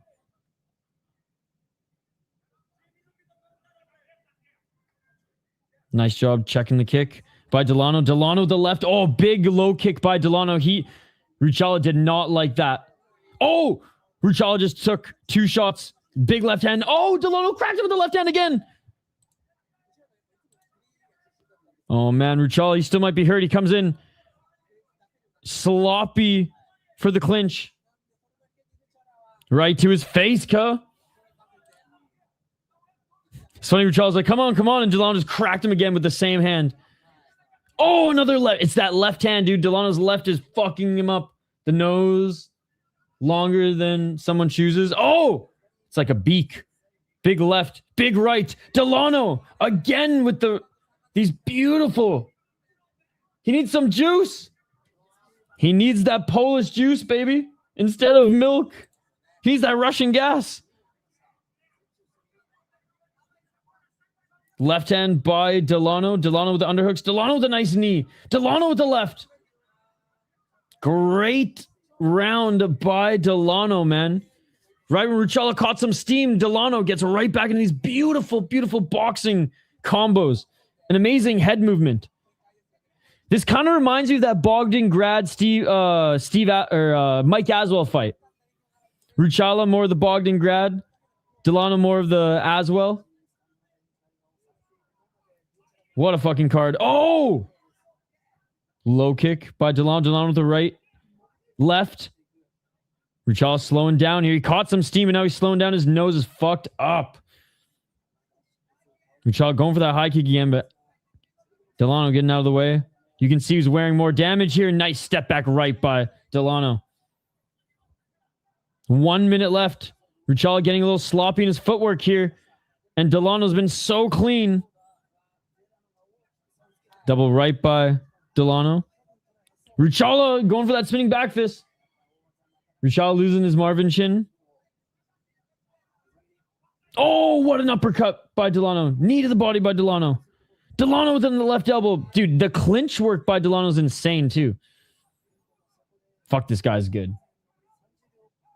Oh my God, Delano with the left hook. Ruchała, right hand. Missing with the left. If we ever need a standard for what a 1 out of 10 card is, this is it. So far, it's been unbelievable. Or a 10 out of 10, sorry. That's what I meant to say. 10 out of 10. I don't know if Delano can hit hard enough to finish him, but he's abusing him. And that is it for the first. Last week would have to be like 9. There was one bad fight on last week's card. The rest was awesome. So far here, again, the Tommy Petersen fight was redeemed, bro. That is it for the second round. Delano's up 2 rounds. First round, closer, but still pretty clear. Second round, there was like the first part of the round was Delano. Then Ruchała caught a little bit of steam. Oh, he's got a hematoma on his forehead. His nose is fucked. But then the end of the round, man, the last like minute 50, Delano just started piecing him up. What is his chin made of, dude? Granite, crack, and hard times, especially since like I imagine he's off the sauce and has to cut more weight. You'd think he'd be a little bit more chinny in the UFC, but nope. Fucking love watching both. Like I fucking love watching both of these guys fight. I've admittedly watched way more Ruchała than I have Delano, but the Shuto and LFA champ taking on, or former champ taking on the former KSW champ, and the Brazilian former LFA and Shuto champ is up 2 rounds. I mean, he fucked it up, but it was still like a sick fight. But yes, that wasn't even the bad fight for me. It was the first fight on the card.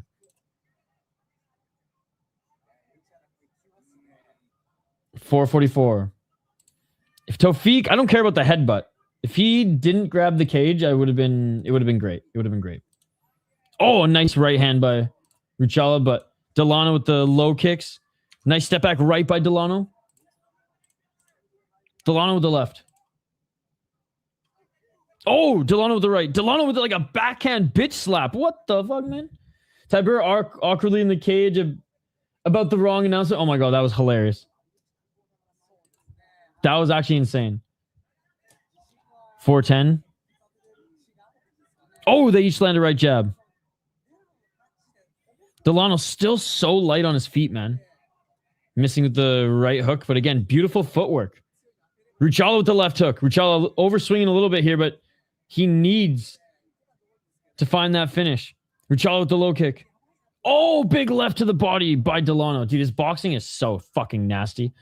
Ruchała with the double right hand. Ruchała eating shots. 337. Ruchała swinging, but Delano ducking. Oh, high kick blocked again by Delano. Delano missing with the right, but good job by Ruchała blocking on that left side. Delano just missing with the right hook as Ruchała steps back. He's so good at blocking shots with his face. Oh, beautiful uppercut. Left and right hook by Delano. Ruchała looking to clinch, but Delano's landing better uppercuts in the clinch. Big right hand by Ruchała. Or left hand by Ruchała, but Delano with the right. Oh, Ruchała with 2 body shots. 3 minutes. God, I wish there was a 4th round for this one, but Delano's Up 2 rounds right now. I just want to keep seeing these guys fight because this is so much fun. 249. Ruchała going in for the clinch again. Before the start, I thought we'd see a finisher. Oh, Ruchała just bitch slapped him. Ruchała straight up just bitch slapped him. Ruchała stepping left elbow. Oh, left to the body by Delano. Delano the body kick. Another body kick by Delano. Dude, Delano's going to be a fucking problem for this division. Just saying. Knee to the body. Ruchała will always be in good fights too, depending on how long the UFC want to keep him. This is definitely a way better performance and show than the Gomez fight, though. 213. Ruchała looking for a takedown. Body lock. Great takedown defense by the more fresh Delano.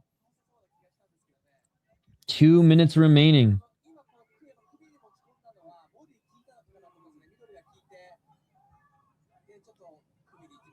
Oh, Ruchała grabbing the cage. Ruchała grabbing the cage. Cut off his fingers. Oh. He's taking away a point. He's taking away a point. Cut all 10 fingers.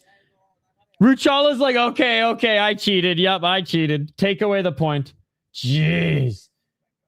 Auto point, let's go, no nonsense. And yeah, Ruchala's like, yep, my bad. Hey, great job taking a point. That's fucked. See, that's what should have happened to Tofik. Ruchała, yeah, I know. Well, that sinks it. If there was any opportunity for a robbery, it's gone now.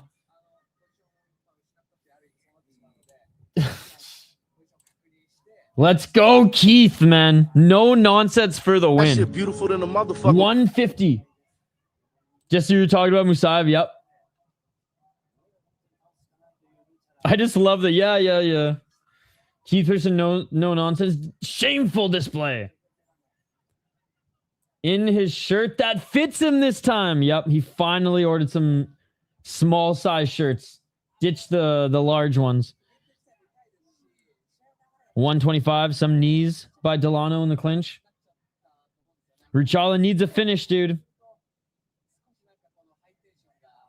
He needs a finish or this is all over.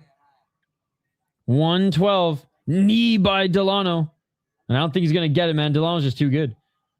Front kick by Delano as they separate back at center. Final minute. Oh, Delano with the left. He's just too good, man. Delano with the double left. Delano. 1-2 yet again. Body kick by Delano. Step back right by Delano. Delano with the left. And that's kind of half blocked, but. Oh, Ruchała going for that high kick again. He needs the Leon Edwards moment here with 28 seconds left. He can make history with the late knockout. Is it going to happen? Honestly, Shin's going to cost him years of his life when he gets older because that's a beaten. Oh, a big left by Delano. I mean, Delano's also just that good. Body kick by Ruchała. Oh, another big right hand by Delano. And that's going to do it. An absolute beatdown. Ruchała upset with himself in this one, but great display of respect. Yep, 30-26, all 3 rounds for me. You can see Ruchała is disappointed in himself, but a great display of respect by Delano there. Sick fucking fight. Dude, Delano is going to be a problem, man. He's going to be a fucking problem. LFA and Shuto reign supreme over KSW right now. Yeah, that's what I'm saying. He beat his ass.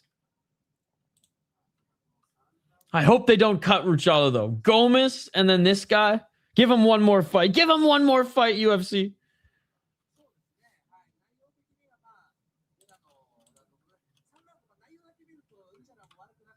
All right. Awaiting the official announcement here.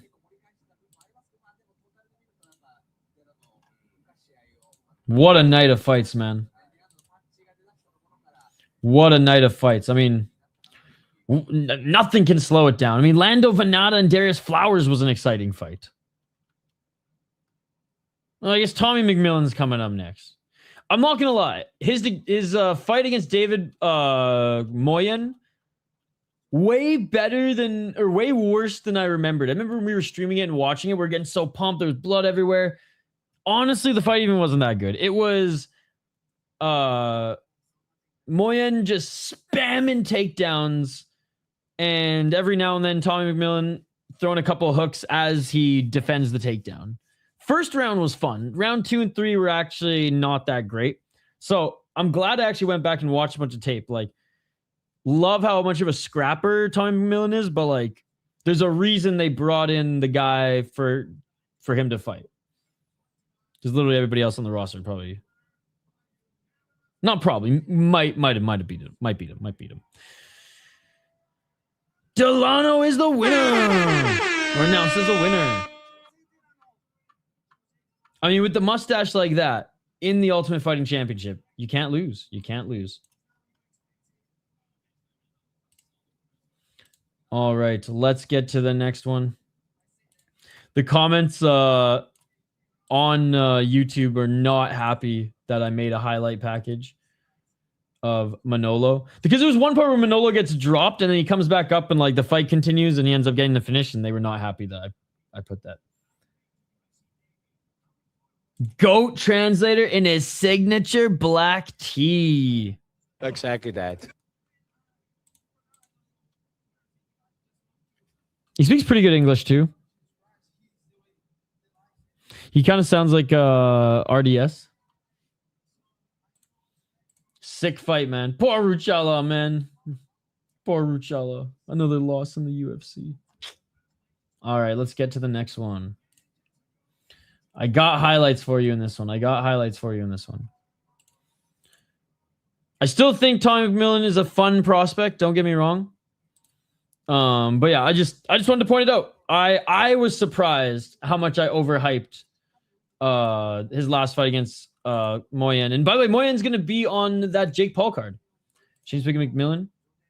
Oh wait, he speaks perfect English. Yeah, he doesn't even need the translator. All right, let's take a look at McMillen's highlights here first. He's the evil Sean O'Malley. He's a wicked grappler, funny enough, but he's also a scrapper, as you can see here as well. Good war.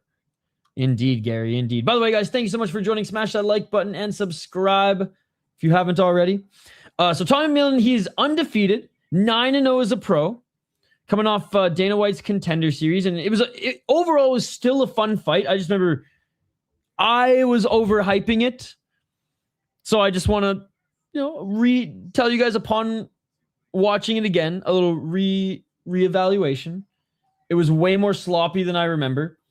And there was just a lot of takedown defense. That's what I take away from the fight. 3 KO TKOs, 5 submissions. Again, wicked grappler, only 1 decision. So he finishes most of his fights. 8 out of his 9 wins have been finishes. 7-0 in Fusion Fight League. Again, David Moyen's a very good fighter. So it was a solid win, and it earned him a spot in the UFC. Before then, beat a 21-19 guy. 7-4. This was a good win. Josh Wright, pretty good. Dustin Winters, okay. 2-0 when he was 3-0, whatever. 14-35, like, we kind of knew this was going to happen, but I guess he had experience. And a 3-0 guy in his debut, like, overall, his resume is actually really good for not fighting in, like, a high-level regional show. And he went 7-0 as an amateur, fighting some pretty good guys as well. So I do like the level of competition in which he fought and developed on the amateur and on the regional scene. But let's be perfectly clear and perfectly honest here, ladies and gentlemen. The UFC, the UFC gave him this one. Oh, shit. It wasn't over yet. Sorry, guys.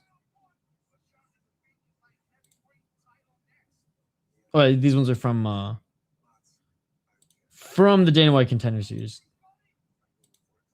Oh, I didn't realize how many of them there were. I didn't even realize how long this was. Honestly, we'll just keep playing McMillen's.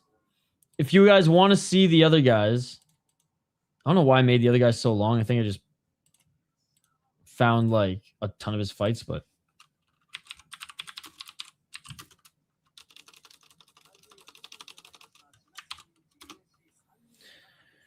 what year will Vitor Petrino start looking good? He won't, dude, because when let's just say if his next fight goes the way that I'm hoping and certain people are hoping it goes, then he ain't gonna get past him, brother. He ain't gonna get past him.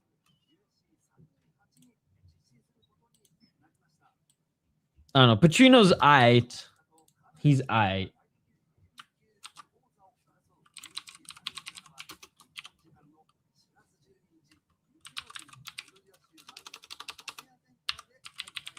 Yeah, people were not happy about Manolo, the Manolo highlight package that I posted. They're like, to have highlights, you have to be good. I'm like, jeez. I picked McMillen too. I am picking McMillen to win, but for everybody who's been ripping on the Italian fighter in the comments, I hope that he wins. I hope that he wins and every single one of your parlays are busted. I'm saying that right now. For every single one of you guys who were ripping on Manolo Zecchini, I hope that he wins and all your parlays are busted. Every single one of you. He's probably going to lose, though. He's probably going to lose. All right. Actually, I can play some of his now. They're about to make their walkouts. Oh, and there's Sean O'Malley. He's going to be in his corner.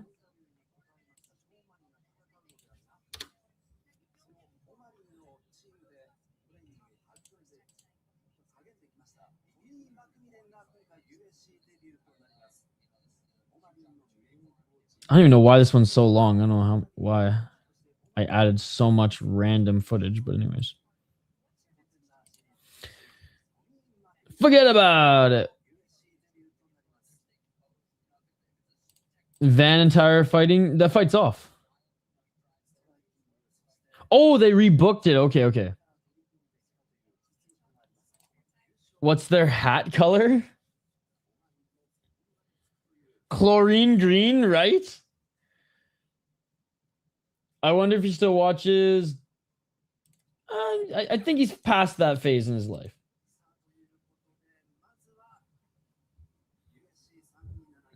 He's at least stopped sharing about it publicly.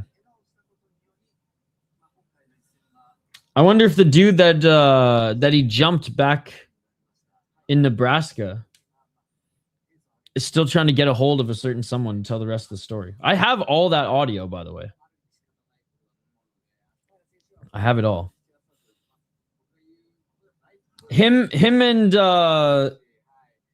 what's his name? Him and Tim opened a gym. And there's like a podcast studio in it. There's a coffee shop. There's like a smoothie bar. Demetrius Johnson did like a whole video on touring it and then training with Tim and O'Malley. I think last year or something like that. Anyways, let's take a look at Manolo Zecchini, who is 11-4. He's the big underdog in this one at plus 550. 29 years of age, 2-2 in his last 4 fights. He actually is trained at Jackson Wink. Not there full time, but does train at Jackson Wink when he's in North America. 9 KO TKOs. He's been knocked out twice, 1 submission, 1 decision. 9 KO TKOs, 0-1 in the UFC. Morgan Charriere absolutely destroyed him with a big body kick. Back in 2023. He has not fought since September 2nd, 2023. Before then, in 2022, he got a knee KO against a 7-3 guy. He's beaten a 3-1 guy, 7-5, 5-2, 8-6. Yeah. I was gonna say he was one of the guys he's one of Morgan Charriere's first opponents. 9 knockouts, but a Venator guy. Venator is not the best, not the highest level league.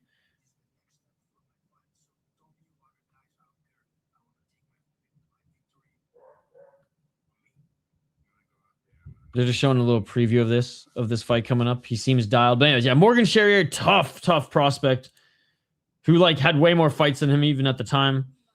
And now up against Tommy McMillen, who's again a very good prospect, who took out a really good prospect. Yeah, they're showing the end of the third round of the fight was the most exciting part for sure.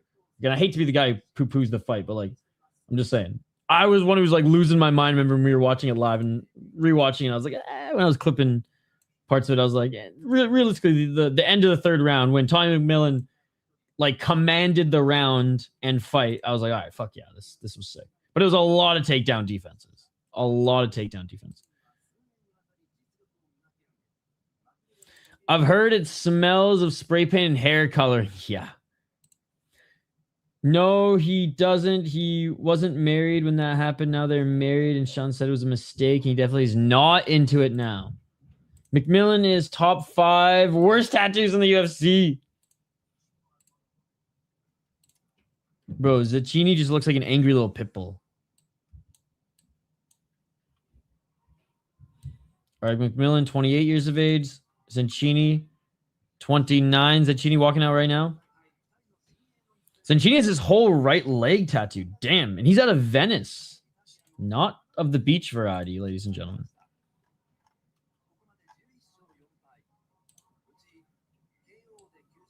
All right, 145 pounds. 5 more fights on this card, ladies and gentlemen.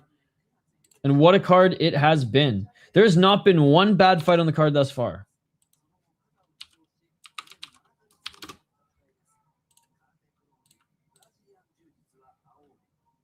That's Regional Inc. alumni right there. I picked McMillen, but I'd like the Italian to win. Dude, this last week was an all-timer for the Inc. Matisek went to work.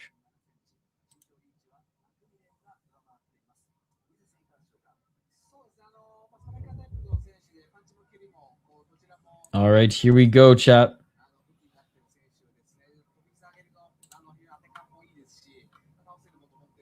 Zecchini, the human zucchini, making his way into the cage, being looked at by the cut man. Looks like he's in really good shape for this one. On the regional scene, he's quite doughy in some of his fights. Maybe not fighting at the best weight class too. Hopefully McMillen makes a statement and doesn't drag this out 3 rounds. Again, I would have picked like Nguyen to win against Zecchini as well. So I do think like his first fight under the UFC banner in Dana White Contender Series was a harder fight. All right, here he comes, McMillen. He straight up is the like Venom O'Malley. And he's out of Montana as well. Of course he is. I hope the Italian gets a level up situation going on. Tommy McMillen might be the whitest. Like, he might be whiter than Jake Hadley. I didn't think it was possible for someone to be whiter than Jake Hadley, but this guy's ghost level white, dude. This guy's Brother Ali albino level white.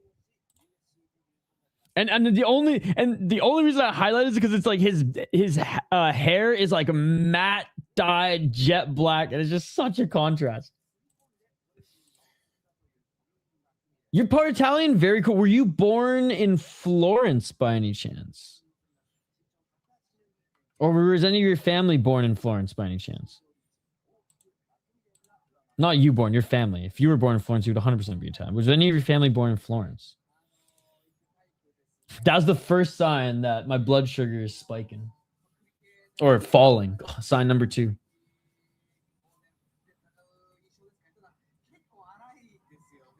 All right, here we go. Here we go. O'Malley and Tim.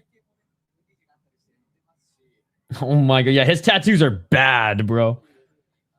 Hey, what's up, T-Pack? Good to see you. Type of melanin to get a tan at a nightclub. Did he eat sunscreen? Jeez. There's so many guys. Oh, I will go over the road to the UFC stuff soon, I promise. But yes, there's a lot of really good matchups, and there's a lot of good deep fighters who I don't think who are probably gonna get chewed up and spat out, but like there's some good deep fighters both on the women's and men's side who are gonna be participating in that tournament. I should just do a stream where I just go over and highlight some of my favorite contestants this year. Any fight of the night? Yo, what's up, Neil? Any fight of the night contenders so far? I saw Neil was being a pest in the LFA chat, getting all these fucking rednecks riled up yesterday. It was crazy. Fight of the night so far, I think, has to be Gore and Yakhyaev. I don't know. I have to do more research. I didn't know because one of my great-grandfathers was adopted. Can Tommy teach Sean to grapple is the question. That's the thing, yeah. He's a grappler first, brawler second, but, like, loves to brawl. Can I, if I'm Italian, am I born in Florence? Because that will drastically change my answer. If I was born in Florence, then 100% Italy. It's not even fucking close. And you know the reason why. If I wasn't born in Florence, then 100% India. Because it'd be cheaper to train there. Barbosa performance of the night? No, okay, then India, 100%. Way cheaper to train there. Can get so much more done. Let's get it all. All right, double left by McMillen. Thank you, Chris Cushman. Oh, McMillen with a nice step back left as Zecchini looking for the takedown. McMillen with a step back right. Zecchini going at him here early. Zecchini looking for a knee. Hopping around as McMillen as well. Oh, nice right by Zecchini. Zecchini in with the clinch. Zecchini looking for the takedown. I am. Shout out to the Aussies. Aussie, Aussie, Aussie. Oh, nice spinning back fist by Zecchini. McMillen with the left hand. It's sloppy so far, but I love it. Zecchini just walking forward, dude.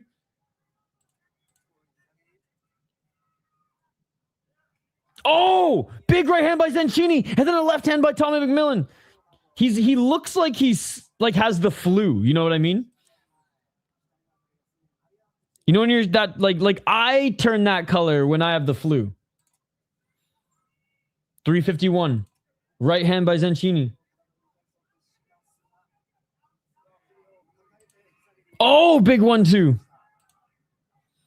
It's his hair. It's his hair. He looks like Gio. I don't know if that's a compliment. Gio's got good hair. I'll give him that. Better hair than me. Spinning heel kick, swing and a miss by McMillen. Looking for the takedown again is Zecchini, but McMillen landing a couple left hands. McMillen with a right. Yandis, or how do you spell it? Oh, big knee by Zecchini. It was a low blow. Oh my goodness. I thought Zecchini hit McMillen in the balls, but McMillen countered, and there's a welt on the side of Zecchini's head. Boo. And there's a knee to the balls on Zecchini. Look at that hematoma on the right eyebrow of Zecchini. Zecchini came to scrap, man. Yep.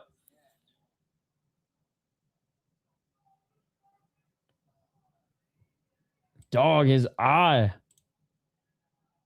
I mean, that was a knee to the balls.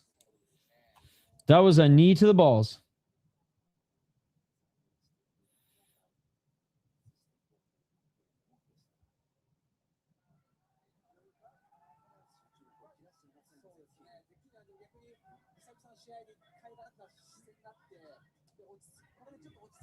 .302.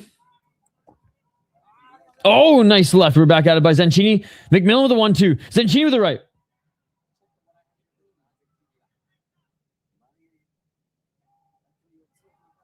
.248. Right. Left by Zecchini. Knee to the body by McMillen. McMillen with the 1-2. Zecchini. Not throwing anything super daunting, but he did land a nice step back left there. This, oh, overhand right by Zecchini. Zecchini with the high kick. Street fight. Crazy pace. Can't imagine Zecchini can keep it up. 222. He's showing his Italy. Fouls are legal till Cristioni has to step in. That swelling makes him low-key look like Chandler. Zecchini already has a big bump on his right eye. Yep, this is a fun scrap. Let's go. Oh, Zecchini with the left. 208. I don't know. I'm behind the actual broadcast too because I'm watching it on Unext. Shout out to Unext. Double left jab by McMillen. McMillen to the right. Uppercut. McMillen with the left. What a fight. Look at the striking numbers between them already. 150. These dudes are not UFC level. This is like LFA regular card. I love it. UFC level. Dude, this means nothing. Don't even get me started on UFC level means nothing, bro. It means absolutely nothing. Oh, nice right hand by Zecchini. Nice right hand by McMillen. Saying UFC level is like it is the most diluted it's ever been. Oh, big right knee by McMillen. He hurt him. Right to the body by McMillen. Another right to the body. Left and right by McMillen. Knee to the body by McMillen. It is comically sloppy for sure. Big knee to the body by McMillen. Going down to Zecchini. McMillen with the left hand. Another left hand. And it is all over. It is all over. Tommy McMillen defeats the Italian. TKO, ladies and gentlemen. Zecchini, the Zucchini, lost via TKO. He's a dog. Bonkers. This kid's a savage. Sloppy striker. Didn't even have to utilize grappling at all.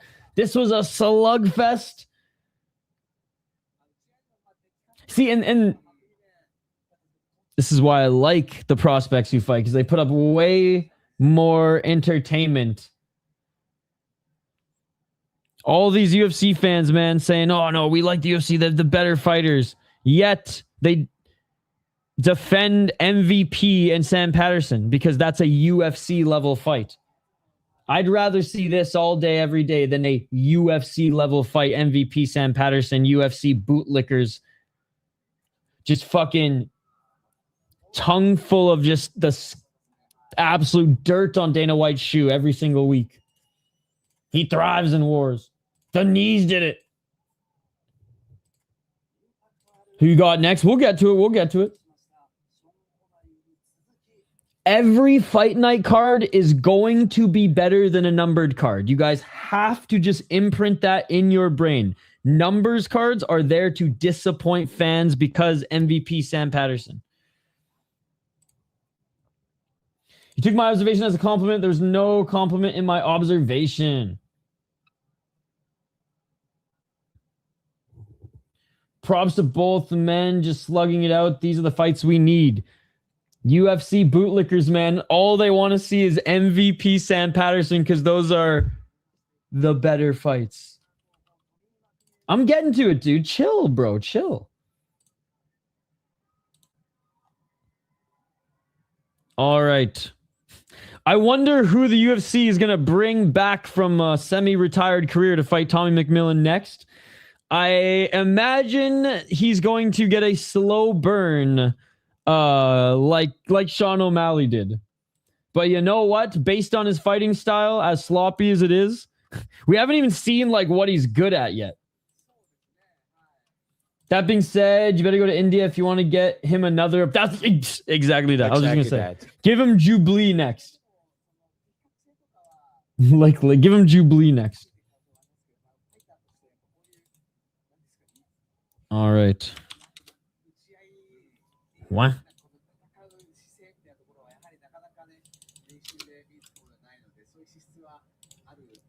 From one fun prospect to another, ladies and gentlemen, and this one is polished.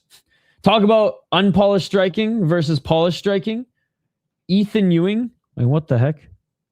Okay. Ethyn Ewing is an unbelievable boxer. And I cannot wait for this next fight. Oh, he needs way slower than O'Malley. They're just the opposites, though. They're just the opposite.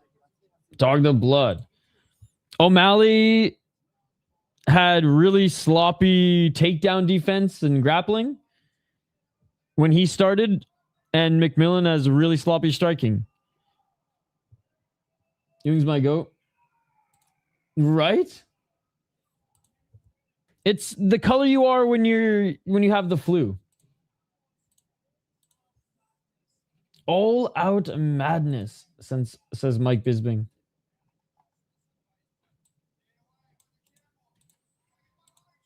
He wants fight of the night. I still think that the Tresean Gore fight was more of fight of the night personally. But because he's O'Malley's friend, they're probably gonna give them fight of the night. Casper McMillen, right? Ghostbusters. All right, I do have highlights of Ethyn Ewing. I'm so stoked, that he got that short notice opportunity against Wellmaker. I thought he was going to be signed soon regardless. But the fact that he made such a statement on short notice where I was going to praise him win or loss in that one was awesome. It's like a body has been dead for 2 hours and I'm watching Law & Order SVU as a child. Poor Italian. All right, Ethyn Ewing, 9-2 as a pro. 4-0 in his last 4 fights. 6 KO TKOs, 1 submission, 2 decisions. 1-1 in LFA and 1-0 in UFC. He took this fight on short notice against a rising prospect and killer in the division in Malcolm Wellmaker, who was 10-0 and was leaving dead bodies in his fucking path, ladies and gentlemen. Moutinho, Simon, Bramhald, Bootwell, all good fighters, man. All good fighters. Billy Brand is a really good prospect. He beat him to win the belt before. And I think the week before, yeah, that's right. November 7th, November 15th. Won a regional title against another prospect. Not a big deal. Come in and beat Wellmaker. Another top UFC prospect. Not a big deal. His boxing's insane. He fought in Lights Out as well. He's got good takedown defense, great footwork. He can take a punch. And yeah, he's UFC ready / major organization ready. I think if he was in any major organization, he would make noise. He's going up against a very, very good fighter, though. They throw him right into the fire. He's not getting the Tommy McMillen, we're going to just sign / bring back retired Italians. No. You get Rafael Estevam in your fucking second fight. Welcome to the UFC. 14-0 as a pro. Undefeated. 7 decisions, 3 submissions, 4 knockouts. 3-0 in the UFC, obviously. He fought once in LFA and once off Contender Series. Beat Felipe Boons, which whatever, or Boonez, whatever. He's not good. He's not good. He had a little bit of steam when he came into the UFC, but even on the regional scene, you can see that he's a good regional fighter. I just don't think in any major organization he would make any noise, and he didn't in the UFC. Jesus Aguilar is a good fighter, so that's a really good win. Charles Johnson's a really good win, obviously. And then on Contender Series, he beat a good 17-3 guy. And in LFA and Shuto, man, he only fought good opponents. Felipe Estevez, Visconde, and he was also the Shuto Brazil champion. Fighting pretty good guys as well. He was the Fatality Arena champion at 4-0, beat a 6-1 guy. So really good resume and a little bit more experience in there. But I'm going with the Professor Finesser Ethyn Ewing, ladies and gentlemen. That is my pick. Check out some of his highlights here. They're about to make their walkouts, by the way. Let me know your thoughts in the chat. Let me know who you're picking in this one. I think Ewing stuffs the takedowns and pieces them up inside too. Shane's picking Ewing. He's a good regional fighter. Like, he goes back to the regional scene and puts together win streaks. He's just not major organization level. Edward Collins brothers. Ethan's fighting next. Can't wait for another great fight from Ewing. Paramount's slowly saving UFC, but people won't realize. I wouldn't know because I watch on Unext, and Unext is 1,000 times better than anything that a company in North America can produce, my man. Like, I'm watching the UFC guys, the UFC broadcasters right now on this amazing green screen Unix desk that looks picture perfect, better than any YouTuber out there. They're so good at breaking down the fight that they're literally speaking Japanese, but I still understand what they're talking about. That is how good the Unix broadcast is right now. It's truly incredible. I'll do Unix. That actually worked. That actually works. I set you up for that one. I set you up for that one. Emotional. I picked you in KO. Let's go. Let's go. Reminder, highlights on all these fighters are posted. I post fighter highlights of fighters who are under 3 fights in the UFC or making their debut every single week, and then I try to post the big shebang one. I got it uploaded, but didn't have enough time to post it. I'll say this. It's been the most angry comment section on the highlights so far. People are not happy. People hate the music, which, by the way, I can post whatever music.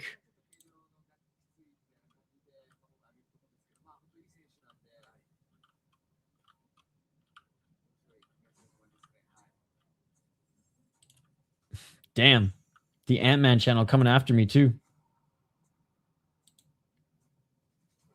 Disrespectful. Just proving my point. Proving my point.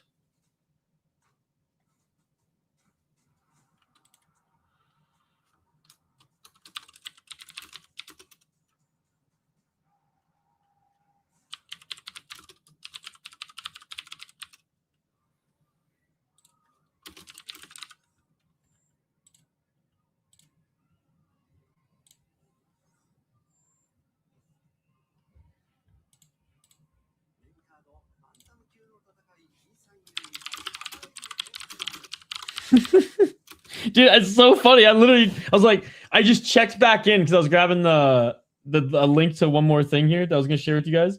And the comments are so fucking angry. You know what, though? If people don't want me to post highlights anymore, I will gladly stop posting highlights.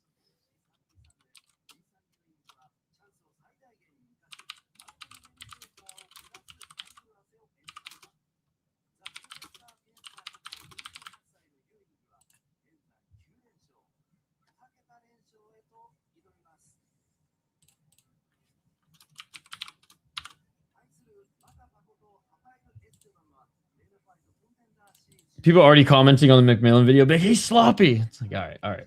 Yuri's going to show levels next week.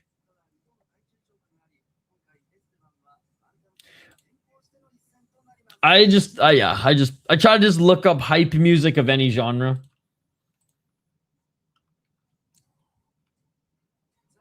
I just keep it like rock and roll.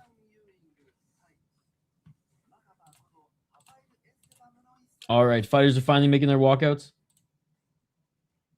I didn't realize how long this one was too. So yeah, there's a lot of Ethyn Ewing. Don't sub. Make sure that you don't sub to this channel. No, this is play-by-play. I'm just showing some of his highlights. You're a smart guy, don't sub. You're a smart guy. You're a smart guy. You're a smart guy. You're a smart guy. Estevam, first fight up at 135. Breaking news, Tyra Ben back on rescheduled for UFC 328 Chimaev and Strickland. Old news, brother. Old news. Chris Cushman already posted the link to it.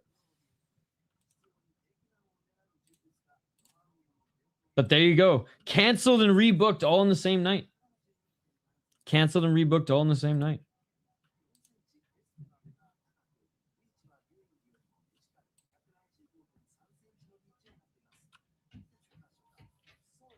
All right. Who do you guys got in this one?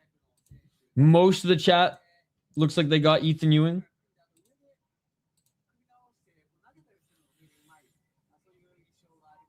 That bum still couldn't make weight. Jeez. How much did he miss? What? I didn't even look at the weigh-ins. Missed by half a pound. Damn. It's so funny how that happens, eh? Damn. It's so funny how that happens. Hey, does that mean Ethyn Ewing's making a little extra cheddar in this one?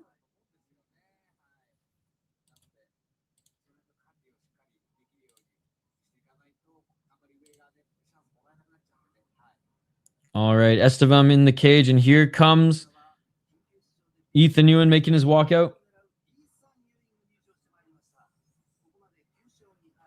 I mean, aren't all of them? That's 3 straight weight misses, and this one up a weight class. If he loses, he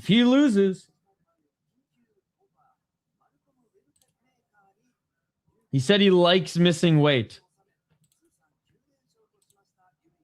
Jeez.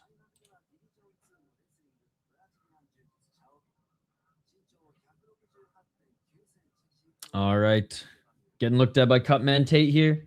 I didn't realize how long these Ethyn Ewing highlights were. So there you go.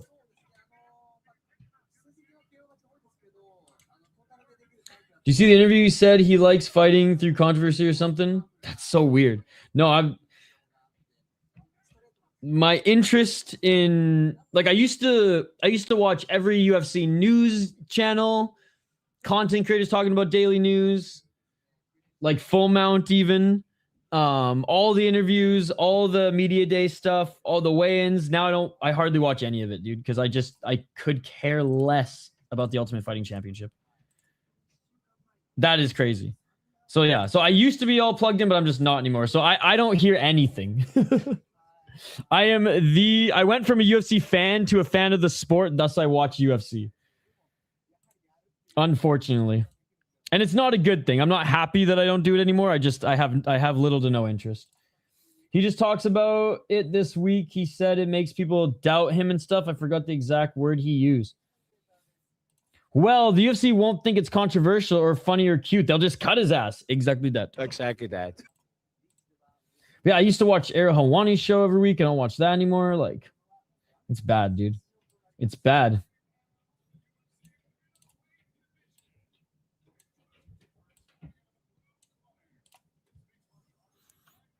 All right, here we go. They're being announced in the cage now. At least I still watch the fights. I may not consume any UFC media anymore, but at least I watch the fights. And every now and then I'll watch one of Laron's tough highlight videos for the nostalgia. Helwani's the only worth watching at the very end of the show for like 1 hour. I used to never miss a show. I would listen to every second of it when I was like biking or working out, but yeah, it's just all about the UFC and or boxing, and I'd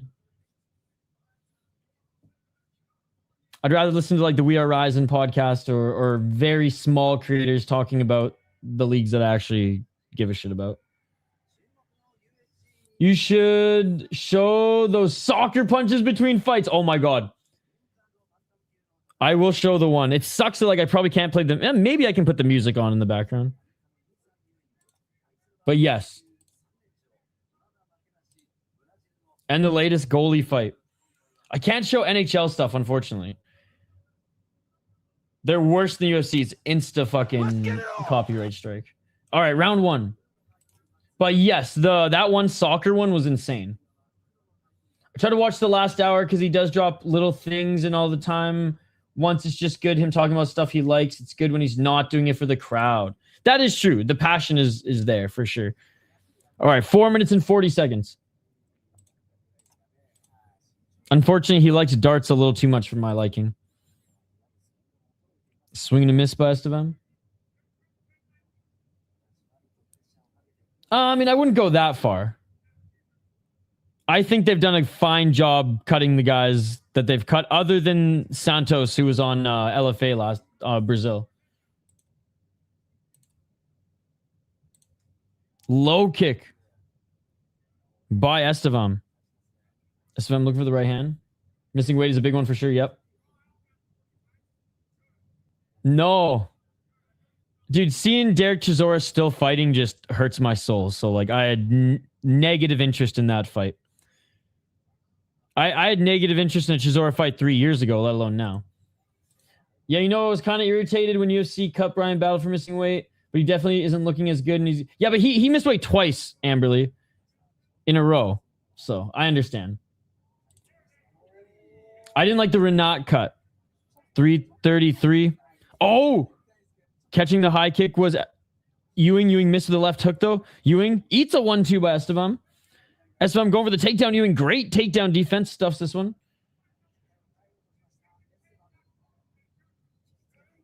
3:15.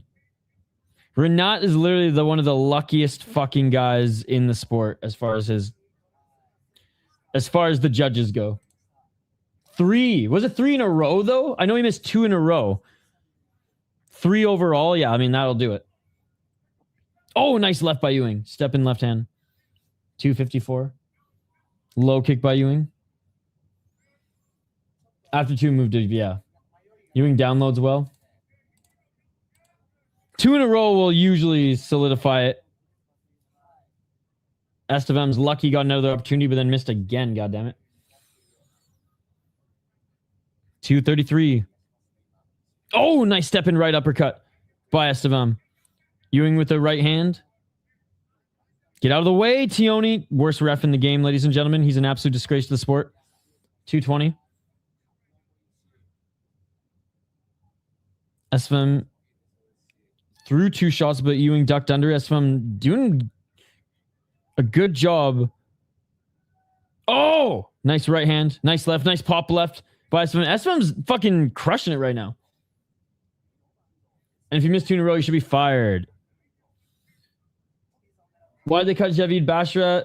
His last fight was pretty good and only had 1 loss in the UFC. I thought he was going to be a problem. Like every now and then there's some questionable cuts, don't get me wrong, but I don't think that they're always cutting bad fighters.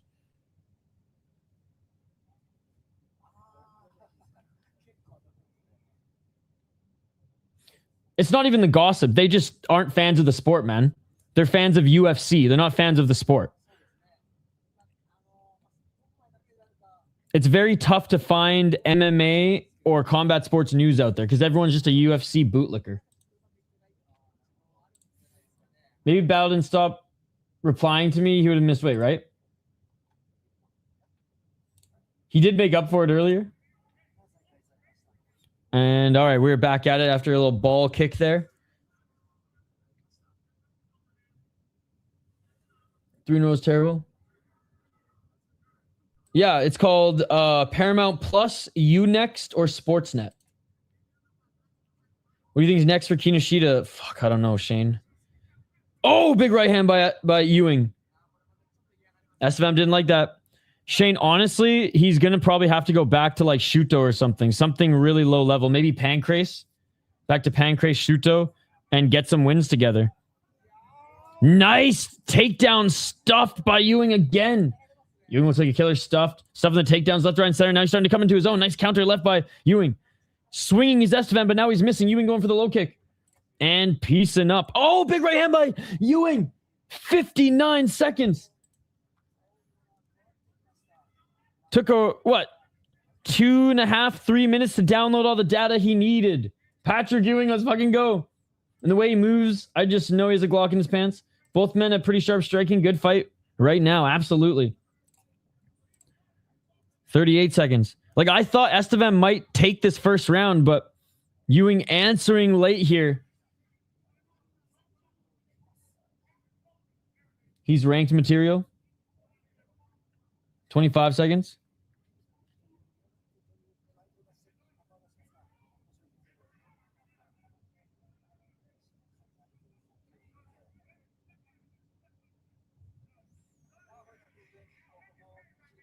Oh, stuffing the takedown again. Looking for the grounded knee.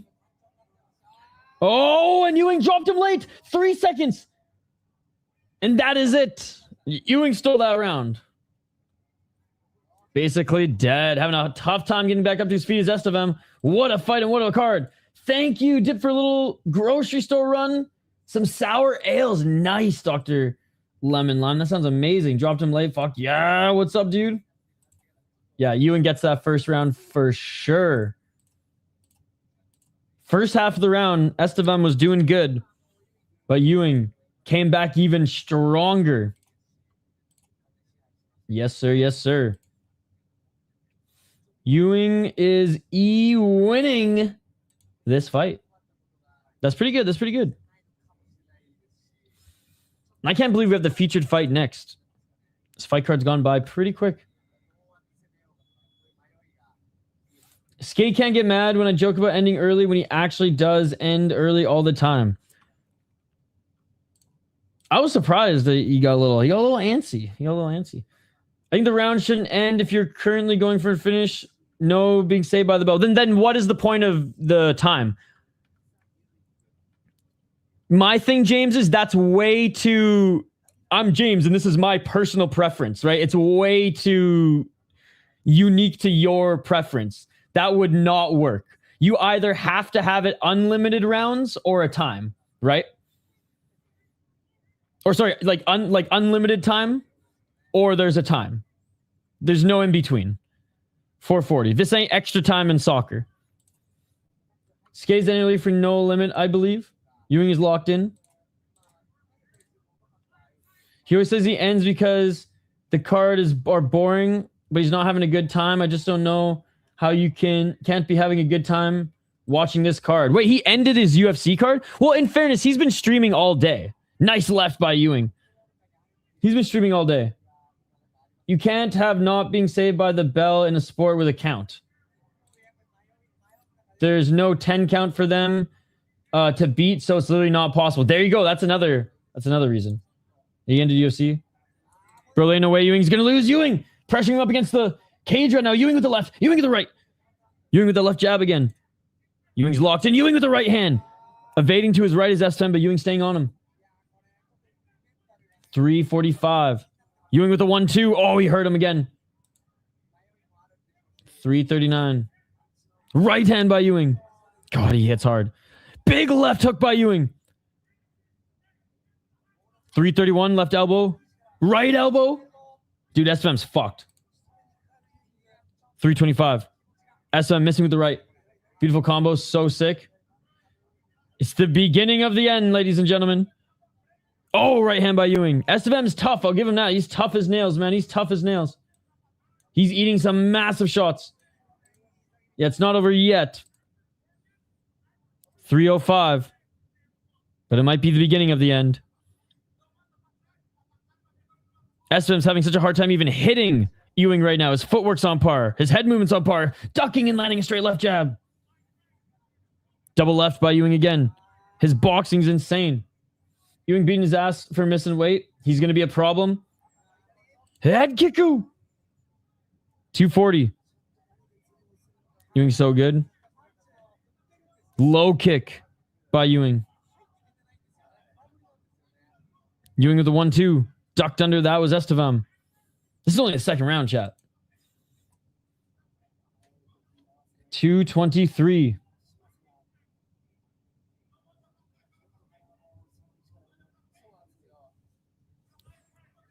Left hand. Swing and a miss by Estevam. Ewing missing with his left hook.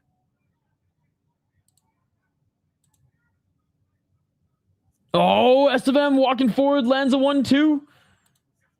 Left jab by Ewing. Ewing with the right hook. Estevam with the right, ducks under the counter of Ewing. 148. Oh, right hand by Ewing. Front kick by Ewing. Ewing's looking amazing right now. Left hand, right hand, not even a sub locked in? What do you mean? Ewing out here looking like Detroit Piston with that stiff jab. Oh, no, absolutely not, James. Again, James, you have to have it one or the other. Oh, nice right uppercut by Ewing. You either want an unlimited time round, so just a fight, basically a street fight, like when one guy is knocked out or asleep, the fight is over. Or you have a time limit. Estevam walking backwards, Ewing going, what? That hurt him. He's hurt. Ewing with the left hook. 44 seconds. Walled Estevam. This dude's nasty. Ewing needs to stay calm and pick his shots. Give him Farid. Oh! Big left by Ewing. The boxing matchup. Estevam goes for a takedown. Fake MMA. Fake MMA. This is fake MMA. If this was real MMA, Ewing would have just soccer kicked him in the face. The fight would have been over. Fake MMA. Fake MMA. Fake MMA. Ewing with the right hand. Oh, Ewing with the big left to the body. He's flowing, baby. One clean shot could end the fight right now. And that is it for the second round. The only reason we're going to a second round is because the UFC employs fake MMA rules, ladies and gentlemen. One swift soccer kick from that failed desperation takedown, and it's over. And it's over. I got to tweet it. I'm sorry. I got to tweet that. That was absolutely disgusting.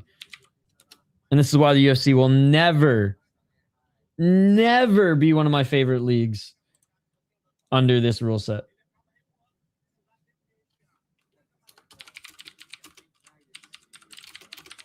Saying the only reason we're going into a third round is because the UFC is fake MMA.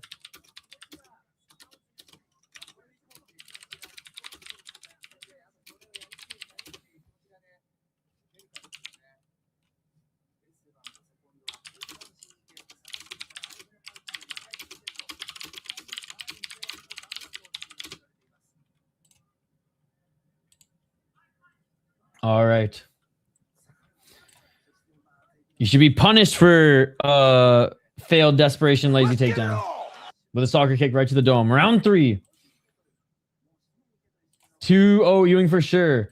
I was right about the stuff and piecing up, but not inside 2. He needs a finish. Minus 500 to get a finish. Can he finish the job? Left hand by Ewing.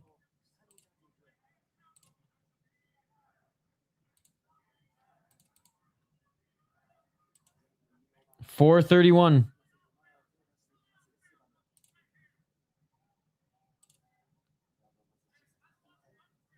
Oh, Ewing with a big left. Another big left. He's saying it's an eye poke. It wasn't an eye poke. That wasn't the Burmese jab. That wasn't the Burmese jab. That was a fucking Ethyn Ewing jab. That wasn't a Burmese jab. Love watching soccer kicks. Oh, yeah, that's real MMA.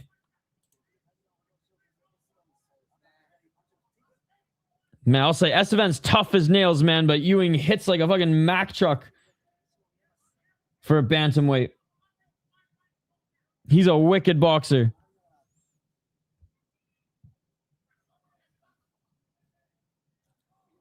Oh, another right hand by Ewing.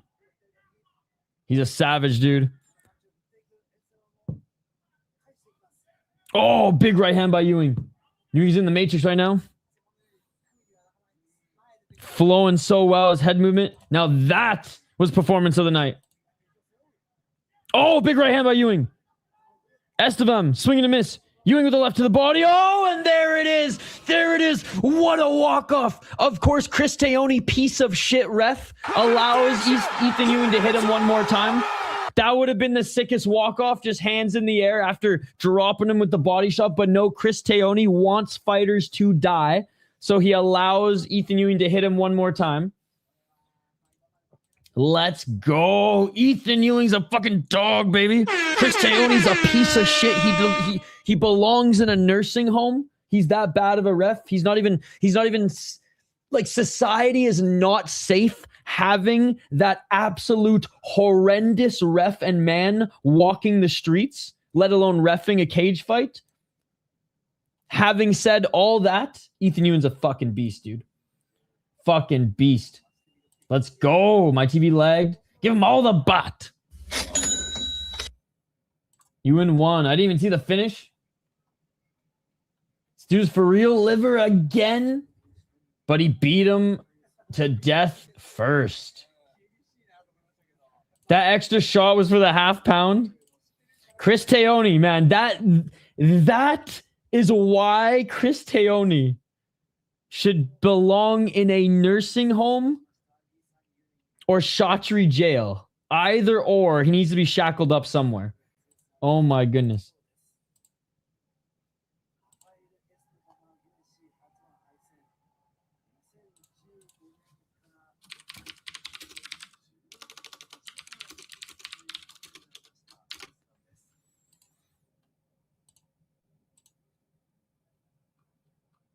Oh, of course, Michael Bispings is all chummy boy with Chris Teone. He just grabbed his belly. Ugh. I wouldn't go near Chris Teone.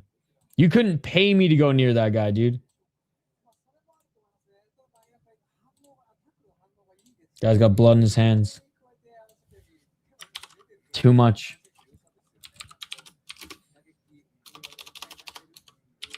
All right. Being announced as a winner here in a moment is Ethyn Ewing.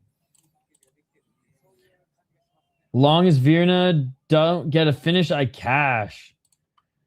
For the sake of this card, I do kind of want her to get a finish, but I want you to make money. So now I'm conflicted.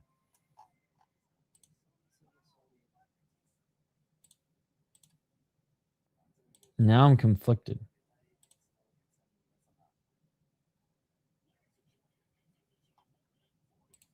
All right, being announced as a winner. He does have a little bit of a shiner. A little bit of a shiner.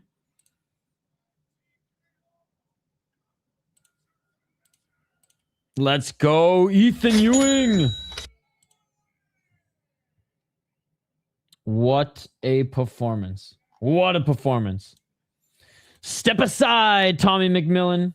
This is a real prospect. Lord Farquaad is legit, folks.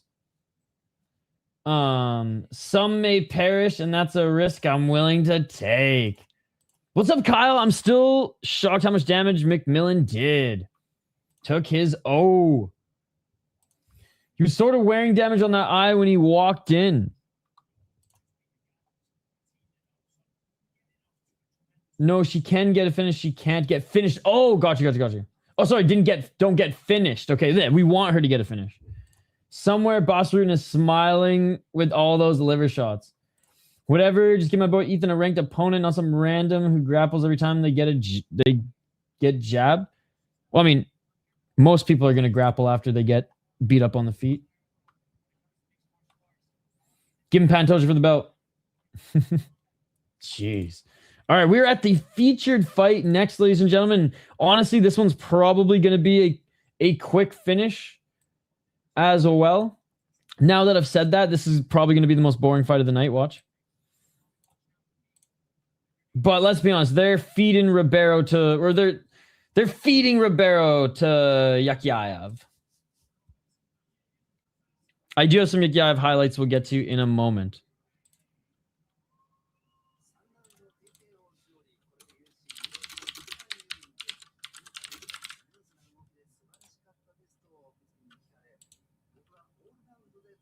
Grappling's fake MMA? No, that's incorrect. That is incorrect. If you don't want to watch mixed martial arts, go watch Muay Thai. Grappling is an essential part of mixed martial arts, hence why we love the sport.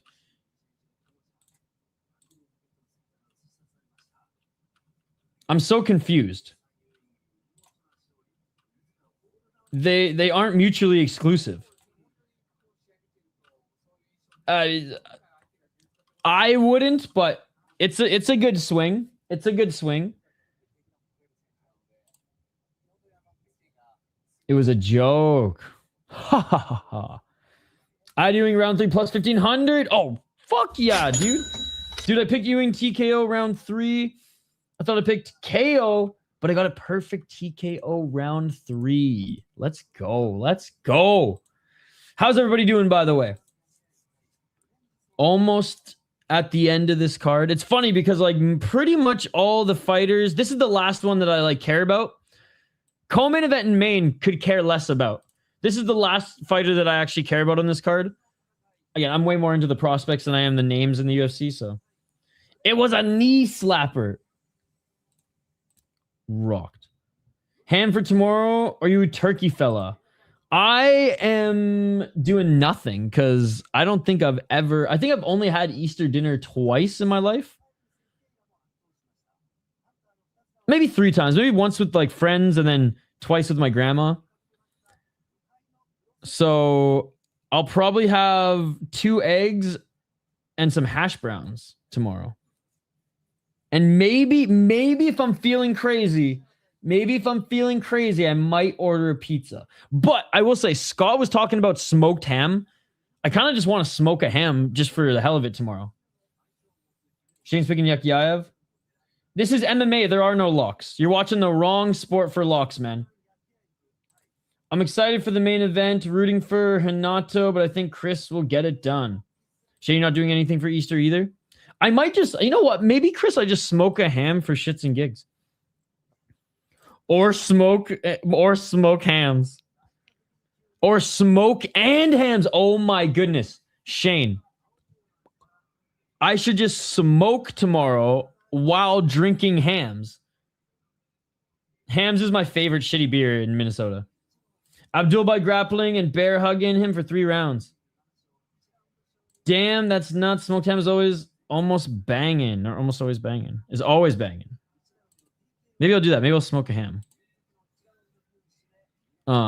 We did whip out the smoker last week, so.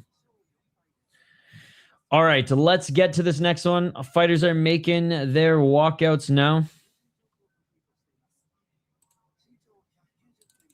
Coming off a really good win is Yakhyaev in his UFC debut. He had a good win on Contender Series, but he hadn't even... Eggs, of course, are mandatory, 100%. Whoops.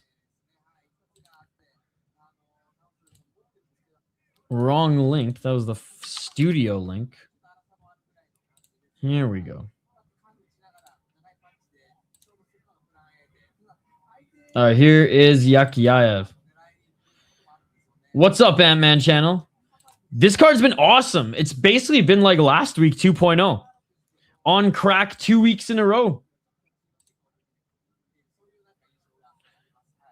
By the way, I won't post any highlights for you anymore. I know you don't like the highlights.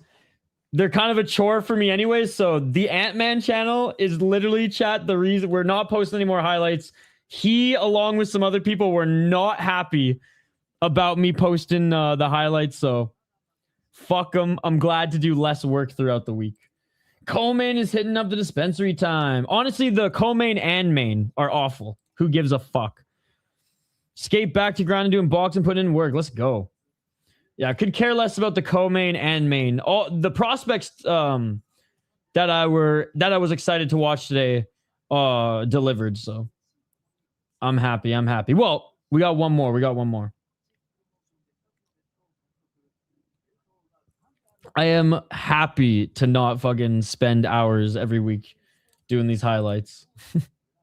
Some people are like, we don't want to see those, or this sucks, these sucks. It's like, okay, good. Gladly won't fucking post them anymore. Not a real MMA channel. Some other fucking channel can do them. All right. That was Yakhyaev. And again, he's going up against Brendson Ribeiro. Let me get Tapology up.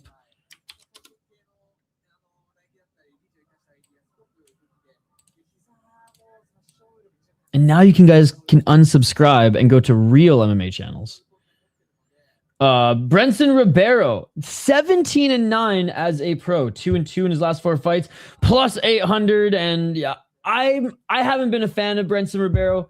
I think he was really good on the regional scene against lesser competition, but he looked really good against that lesser competition because he had some really, really fun knockouts. And he had a really fun knockout on Dana White Contender Series as well. That's actually the year we started streaming. What is up, MMA Falcons? Yeah, you guys, unsubscribe to me and go subscribe to MMA Falcons. He's a real MMA channel. Fuck this channel, this dinky-ass bullshit MMA channel. Go subscribe to the real MMA channel, MMA Falcons. He's a beauty. And he has been helping us as well. He's an OG. He's like the 4th line voice of MMA fights. He's the biggest catalog of MMA prospects out there.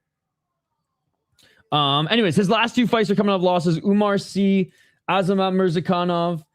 He beat Kai Machado, who's no longer in the UFC anymore. He beat Nur Gozai, who, you know what? This guy had a little bit of helium coming in. He looked good on his Dana White Contender Series fight, but honestly, the thing we remember about him the most is him freaking spitting water on his coach's face, or his coach spitting water on his face, and his like weird little tick. I shouldn't say weird, that's disrespectful, but his tick in the cage. Before then, lost to Gadzi Sulov, who was 7-0, no shame in that. Mingyang Zhang, I mean, I do like Mingyang Zhang. It's funny that the guy he knocked out was Bruno Lopez, and I do think Bruno Lopez that now is better than him. Like, I think Bruno Lopez is the better fighter now. But yeah, he had an amazing knockout against Bruno Lopez, came into the UFC, lost to 1-2 against Met opponents, and then lost 2 again. I think this will be it for Brendson Ribeiro if he doesn't win against Yakhyaev. Round 1, by the way. And, oh, Brendson Ribeiro with the right hand. He does have power. And he can beat, we'll say, major organization tweeners. Oh, another counter left by Ribeiro. Yakhyaev has the height advantage. Oh! And the better grappling. So I am going to pick him to win. But Ribeiro's actually looking pretty dangerous out of the gate with some low kicks. He is undefeated. See, this is why anything can happen in the sport. That's why I hate to see odds in like the thousands, plus or minus, because anything can happen in this sport. Oh, high kick by Ribeiro, but catching it is Yakhyaev, and Yakhyaev taking him to the ground. 2-0 in ACA, 1-0 in the UFC, 1-0 of Contender Series, 3 KO TKOs, 4 submissions, 1 decision. Is this ACA? Beat Sakara, which whatever. But did crack him early and then got him in a choke. Inside control right now, landing some elbows to the side of Ribeiro is Yakhyaev. Ribeiro actually landed some good shots on him on the feet, landed a good low kick as well. Beat a Leek Lorenz, good win. Beat a 4-1 guy, 5-2 in Eris, respectively. In con fighting, did beat an undefeated guy. So like his resume is actually pretty good. He took a step up in competition earlier than even I like guys too. So his striking needs to still be polished, but his size, his strength, and his ground game definitely make him dangerous. Now he's looking to try to get the back of Ribeiro. 3-10.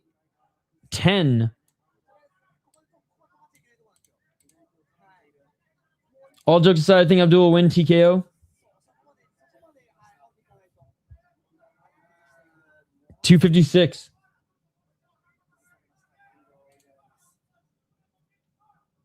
Hey, thank you so much, Chris Cushman. Yes, go subscribe to Falcons MMA. Yakhyaev controlling Ribeiro still. He's not quite in the guard, any guard yet. Ribeiro's knees planted here, trying not to give up his back. Oh, Yakhyaev trying to get that right arm around the neck.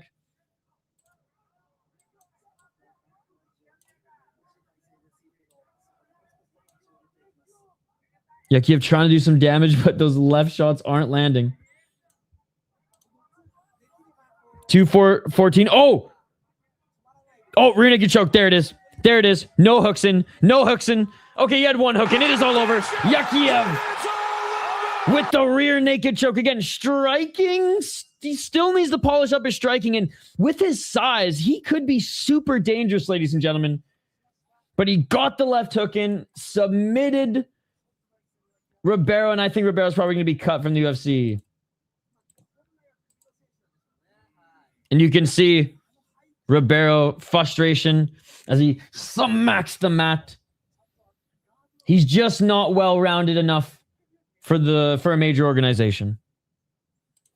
Yakhyaev is not fully well-rounded either, but he's the prospect with great wrestling, as you can see here. He does need to polish up his striking because with his size, it could become an additional dangerous skill for him. ACA as a new contender. Came in at minus 1,600 and showed why. I disagree. Good performance. That was quick. I don't think there should be any thousands. I don't think there should be thousands in betting odds in mixed martial arts. It's fucking stupid. Under 3.5, minus 150 cash. Excited for harder fights? I am excited. I'm excited to see guys who can who are well-rounded and have good striking. It's been real, Ribeiro. We'll see you in LFA. Or Chuto Brazil. Or maybe he goes to, what was it, Thunder Fights and fights oh, what's his name again? The Brazilian from Vancouver that he beat. Kai Machado. The rematch we didn't know we needed. All right, now we get to the two snoozers of the event. The two fights that nobody cares about. Jandiroba Ricci and Moicano Duncan. No prospects involved.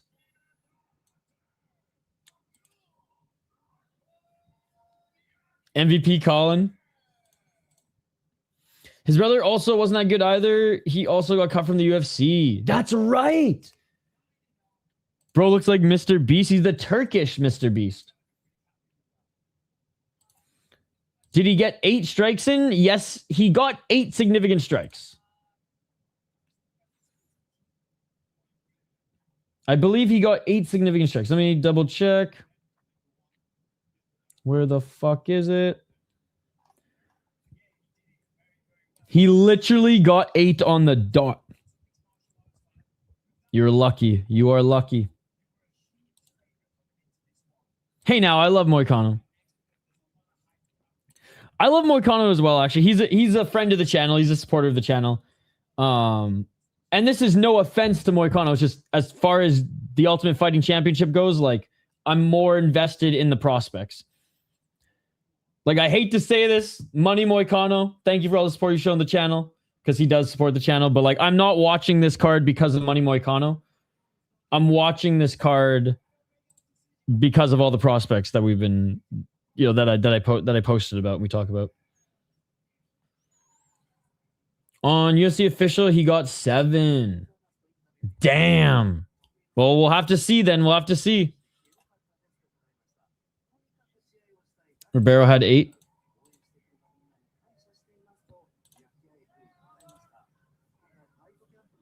I thought that was Dariush for a sec. That's how gray Dariush is getting. Hey, there's Callum Walsh. I know him. I know him. Shout out to Hollywood Fight Nights. All right. Virna Jandiroba in the purple, not green fight kit. Super boxing boxer is what he just said. Oh my goodness. That's funny. All right. Tabatha Ricci. I guess, yeah, Callum Walter watching his wife about to fight. Duh. I mean, you haven't even watched it yet, so how do you know it's a snoozer? Are you living in the future? Are you living in the future? Again, I have no interest in the co-main and main, but just because I have no interest really... I mean, I got interest in Tabatha Ricci, but for very different reasons. Callum Walsh, you dog. There was one picture that Callum Walsh posted. It was like his belts and then like Ricci like half naked in bed sleeping, and he's like, I think he wrote like winning or king or something, and it was like, yeah. Attaboy, Callum. Attaboy.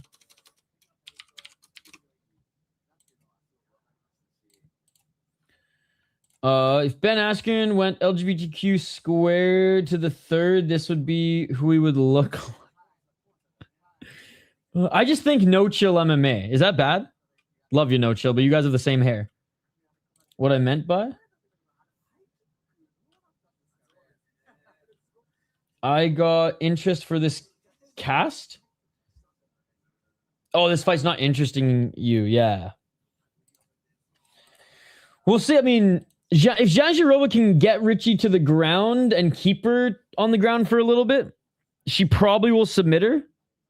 If Ricci can stuff takedowns and keep this on the outside, she'll ki her way to soft jab decision. Because I feel like the judges stare at other things on Tabatha Ricci than they do her jabs. But, again, I don't blame those judges. Male or female. No, I'm saying I got interested in this fight because Virna, if Virna doesn't get finished, I cash my parlay. All right. Let me bring up Tapology here as we get ready for the co-main event. Hey, they're running the promo on Unex for Van and Tyra right now. Chris Lee is a better ref than Cristione. Ain't that the truth? Exactly that. Her bum. Or, I mean, she's just a fit bird, dude. Like, she's just a fit bird.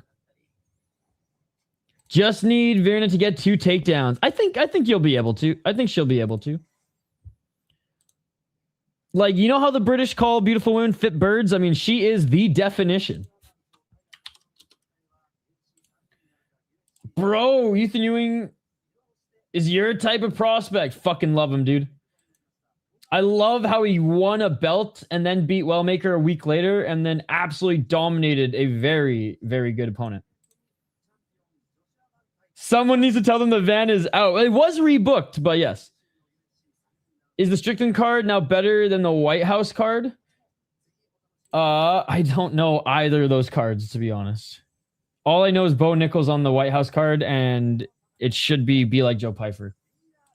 I'm picking Jandiroba. Tabatha Ricci, Baby Shark, 12-3 as a pro. 3-1 in her last 4 fights, 31 years of age. 2 KO TKOs, 3 submissions, 7 decisions. She's got decent takedowns. Her like judo throws are good. She does land some good kicks on the outside.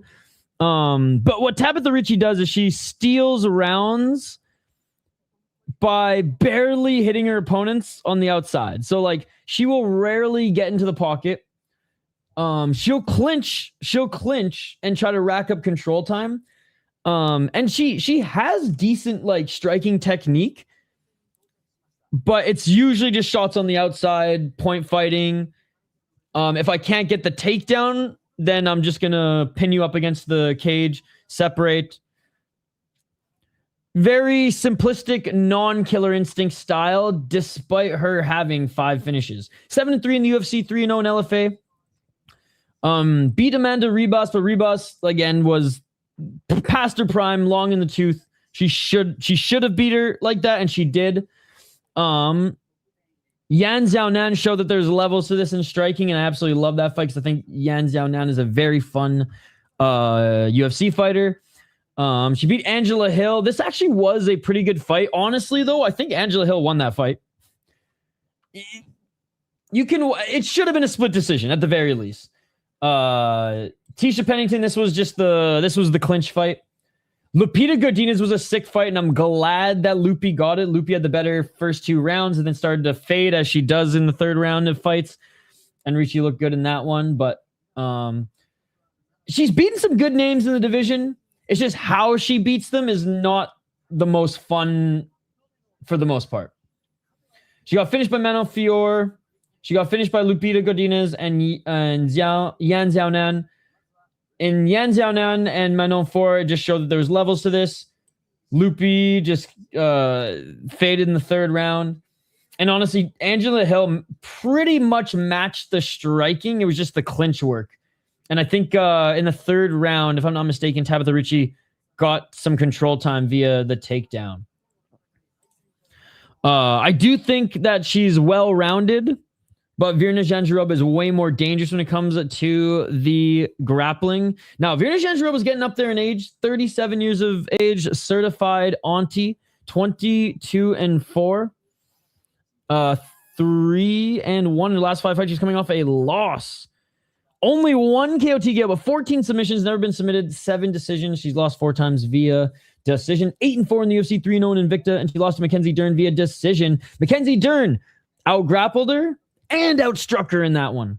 She did have a very impressive performance against Yan Xiaonan. Yan Xiaonan is a very good striker and like good enough on the ground. I mean, she looked really good against Wei Li Zhang.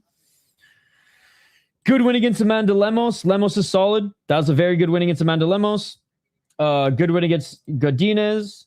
Good win against Marina Rodriguez back in 2023 when Rodriguez was still riding the high. Good win against Angela Hill. Lost to Hebas back when Hebas was in her prime. Lost twice to Mackenzie Dern too. Couldn't get that win back. Overall, I think Jandiroba is more dangerous, so I'm picking her to win. But if this does go to decision, Baby Shark might just continue to clinch / point fight her way to a decision. But funny hat rule prevails, and Jandiroba has a funny hat, so she's going to win this one. Van Ran. All right, Jandiroba making her walk out now, chat. The funny hat. I looked up at my TV and it was Tyra training montage. I thought Tyra was Bruce Lee for a second. Strickland card is insane. Nice. Exactly. That's why I think Tabatha wins. Virna is fun to watch. Estevam might get cut by the UFC after this because he missed weight 3 times, even after changing divisions. Yep. Ball guys for the win. I don't understand why the UFC isn't giving Armin the title shot he deserves. He has been having beautiful performances and is right now on a big wing streak. He just needs the belt. He needs to give the belt to Armin already. It's because he has missed weight. He's punched fans, and the UFC don't like guys who beat to their who walk to the beat of their own drum. All right, Jandiroba just about to enter the cage. I'm gonna squeeze in. Let's go, Rob Schneider. I'm gonna squeeze in one last piss before 3 and 5 hours. I'm staying hydrated. Be right back after this quick break for the play-by-play. Let me know your picks in the live chat, and we'll get to this next one in just 2 minutes. Don't go anywhere. I still think Ilya beats Armin. I do want Armin to get the title shot too, though. Okay, I'll be right back. 2 minutes. Let's go.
All right, here we go. Here we go. Atta girl, Amberly. I mean, it is Saturday. It is Saturday.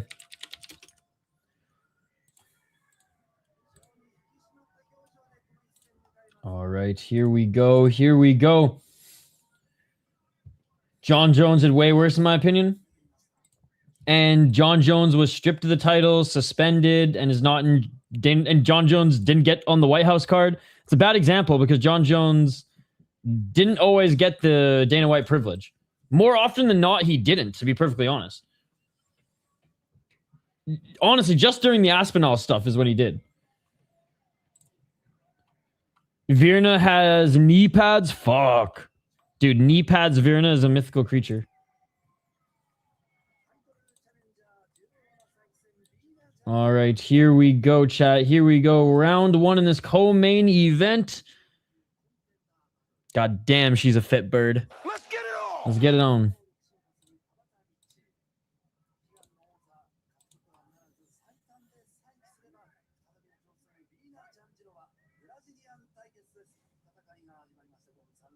Oh, and throwing a flurry of shots early was Ricci, but she misses all of them, and Jandiroba cracks her with a 1-2.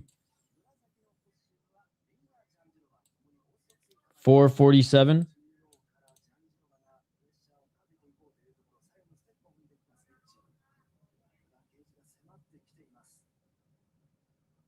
Feints. Upon feints, upon feints, upon feints by Tabatha Ricci, but Jandiroba trying to keep her outside that center line. Really wanted to see Aspinall versus Jones, and Aspinall versus Gone. Gone is the infinite title shot glitch, I know. Oh, and Jandiroba gets a takedown. Double leg. Clamping them together, Khabib style. And you know, open water too. No cage for Ricci. Jandiroba. Oh, but Ricci, great job. Great job getting back up to her feet. But Jandiroba on her like glue. Body lock by Jandiroba. And Jandiroba gets another takedown on Ricci. Close to the cage this time.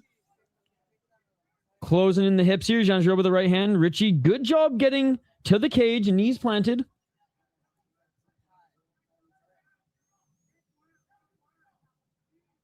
Trying to fight the hands here is Ricci. Jandiroba. Still on her. Body lock. So Jandiroba's taken down 12 of her 13 UFC opponents. That's nuts. That's a crazy stat. And they separate. This is the one fight where Ricci does not want to clinch up against the cage. And look at Jandiroba's a lot bigger than Ricci.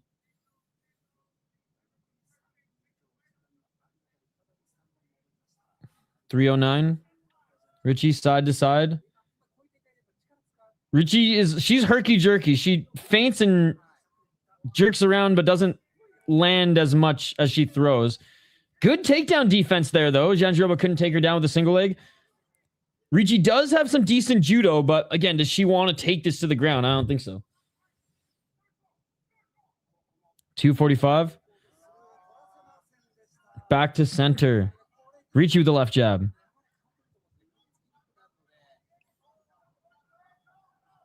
.230. We're halfway through round number 1. Low kick by Ricci. She eats a left hand. There's that key eye. Every time Ricci strikes. Hi. Virna looks strong as fuck. Virna with a 1-2.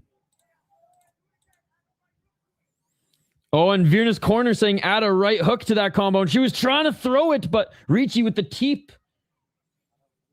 207.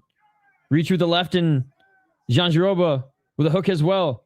Jandiroba with the body lock. Can she get that trip again? 157. Dude, already 9 o'clock. Time's flying. 151. Oh, Jandiroba jumping on her back. She has the right hook in. Jumping on her back. Not super high either. Not super high either. I know there's only one hook in, but when Jandiroba gets on your back, it's a fucking backpack, chat.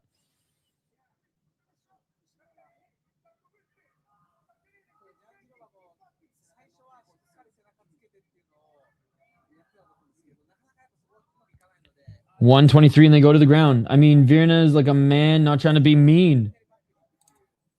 She honestly looks more manly than me, so I don't know if that's a self-diss or she should just take it as a compliment.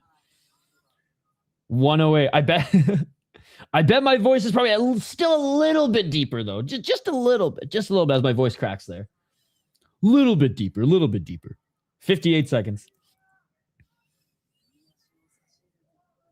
But Ricci actually looks more jacked, to be honest. Jandiroba just bigger, but not in a like fatter sense by any means.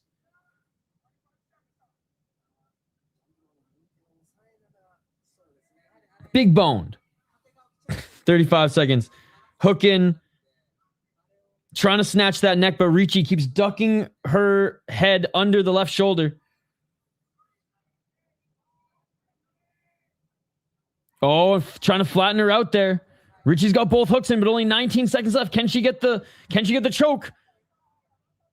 15 seconds left, trying to flatten out Tabatha Ricci. But this is huge to end the first round. I mean, she'll probably just go right back to this early. Great way to bring the card to a screeching halt. And that will do it. Honestly, it's not even that bad of a round.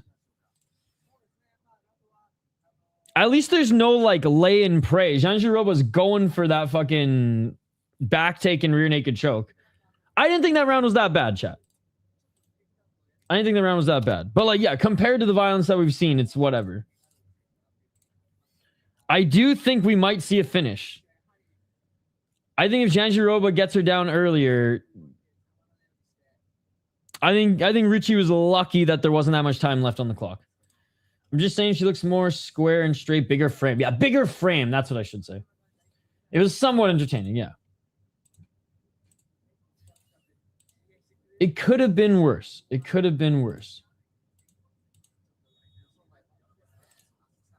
No, she did dominate. We're just saying, compared to the violence in which we saw on all the fights that preceded this. But at least our expectation wasn't super high. Comparable round to the Max versus Olives fight. WMA, it's how the UFC is so much more entertaining, like Rise and Deep. It is, yes. This card has been pretty good, though, I will say. There was some superior rule set on this card, so can't complain. Nice right hand by Virna. Let's get it all. Carly Giudice, though, she's a fucking stud, man. She's one of my favorite women MMA fighters, just favorite fighters on the planet right now. She's in my like top 5 favorite prospects. And there's the nice takedown by Jandiroba. Let's see if she can get the back here early. Carly Giudice is only in wars. That's why I love watching her fight. Virna in guard. Nice elbows from the bottom by Ricci. It's like a little chihuahua. Always just nipping at you with something. Even if it does minimal damage. 408. Close guard by Ricci. Virna's going to have to try to pass here soon. Because those elbows from Virna to the body aren't doing anything. They're not slowing Ricci down at all either. 448. Ricci even going full ki when she's throwing elbows from the bottom. I'm enjoying it, of course. 339. Now the pace is screeching halt. Come on, Virna. Pass, pass, pass. Virna Jandiroba doing the Tito Ortiz muffin shot to the body, one to the head.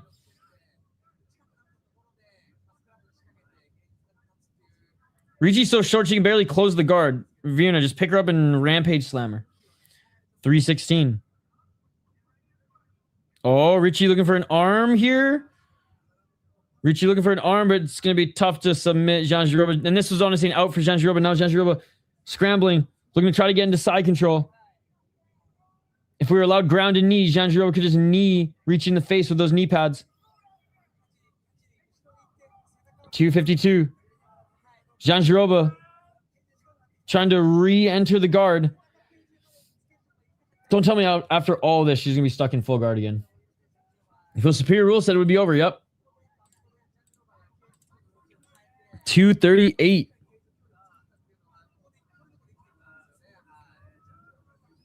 Ricci with an elbow.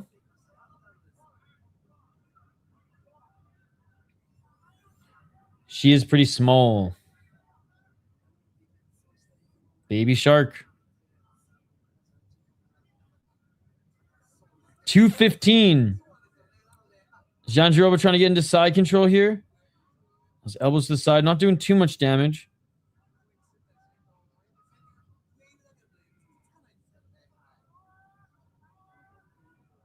$159.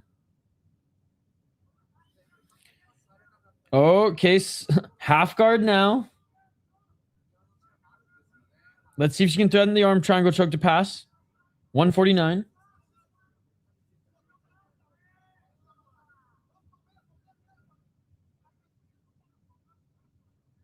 Oh, Ricci almost got out of it with a scramble, but Jandiroba now posturing up. 129. Arm triangle could be there. Arm triangle could be there.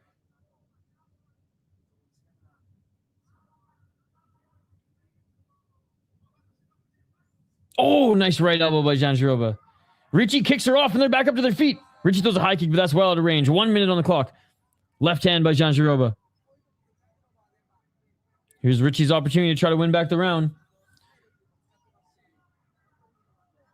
No, it's all good. It's all good. 57 seconds. Oh, right hand by Jandiroba. Jandiroba with the left hook. Bro, Ricci's chin is just so open. Her hands are up, but they're not covering anything. 42 seconds. Missing with the right hand was Ricci. Knee in the clinch.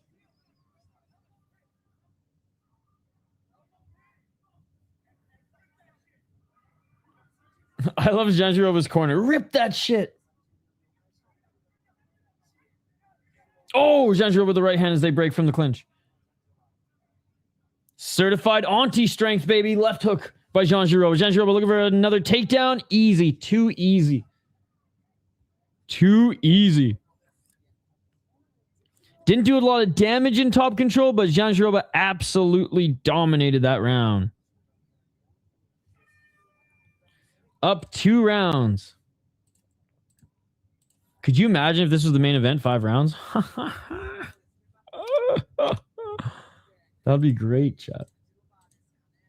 All right, third and final. I got Jandiroba up 2 rounds. Please get the finish, Virna. Please get her back. I feel like if she gets her back, she will find the finish. Give her 60 seconds. She'll get it. Bro, why the hell submission specialist turned to Jailton Almeida nowadays? Wait, what? Bro, Jailton Almeida was a boxer turned grappler. See, I'm not comparing, but this is not very good, like holding down with not much damage. I think Jandiroba was trying to get into side control or try to get Ricci to scramble so she could get her back. But yeah, she does need to do more damage. Don't get mad. I wish we had 3 more rounds. I feel like I'm about to fall asleep. It's so boring. Needs a 4th round. Juliana round minus the running punches. All right, round 3, ladies and gentlemen. Let's get it all. Nice high kick. I'm actually more impressed with Jandiroba than I thought I'd be, so I'm not hating life as much as you guys in the chat. I actually think this fight's a lot better than it could have been, but yeah, it's certainly the worst one on the card so far. 437. And also, I didn't have any high hopes for this card. I was like, I have no interest in this card. So now seeing that Jandiroba can like kind of strike, which is not saying much against Baby Shark, I'm kind of impressed. Keyword kind of. Oh, what the fuck? Baby Shark just defended the takedown and then reversed it and got on the top of Jandiroba. That was some sloppy shit from Virna Jandiroba.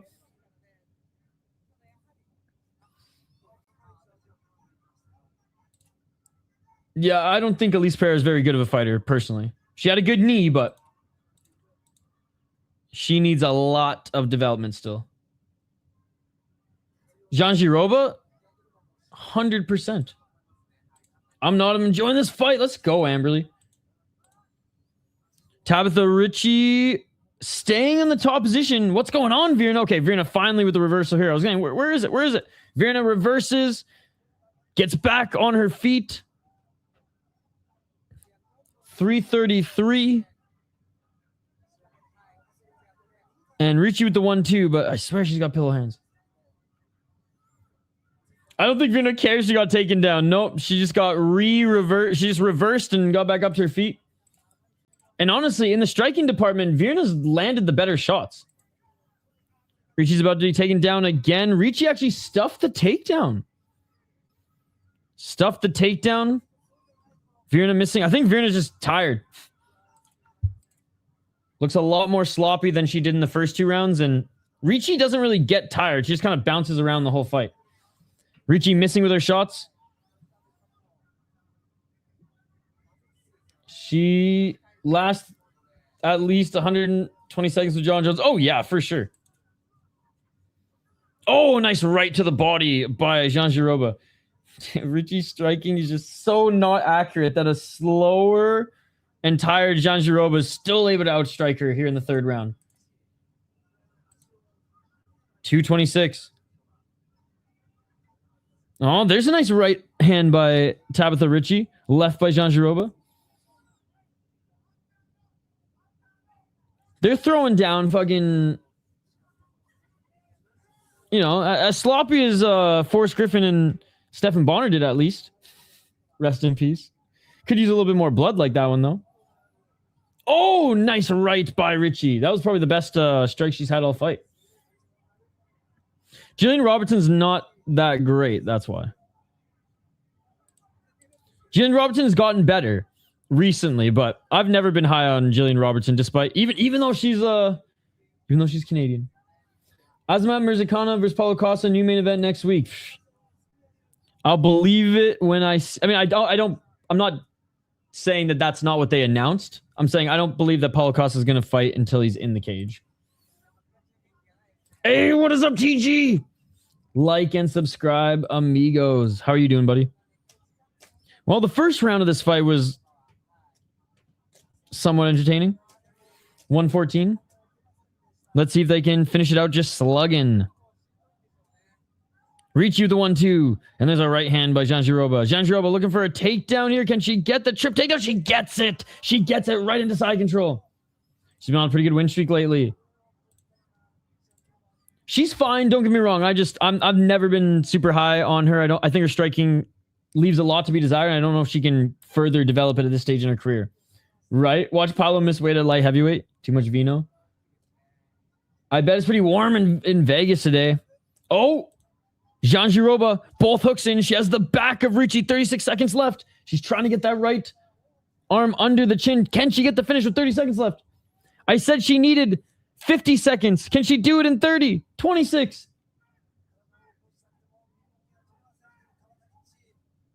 Body triangle secured for Jandiroba. 15 seconds. 3 rounds to none, though. Flawless victory. Even though it wasn't super entertaining. This is Virna Jandiroba for you. She lived, but that got really close. Oh! And that is it. Tabatha Ricci, a late reversal, but this should be Jandiroba. 3 rounds to none. That looked tight, but it was not locked in. She looks like she's hot and tired. Cash the parlay, baby. Glad you won some money, dude.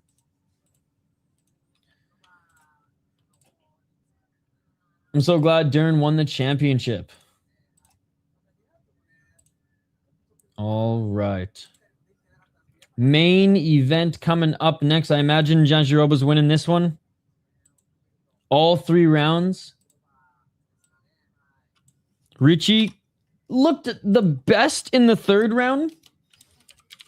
At least landed some nice straight shots on Jandiroba, but that was about it. And a couple reversals and takedown stuff and stuffing takedowns, like takedown defense, but now we don't get to sell teams PS5. They just did the opposite of my statement and turned this round into a fun one. The knee pads, I love the knee pads, by the way. That is next level. That's just next level.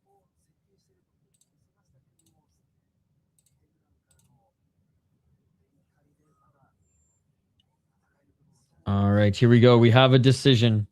We have a decision.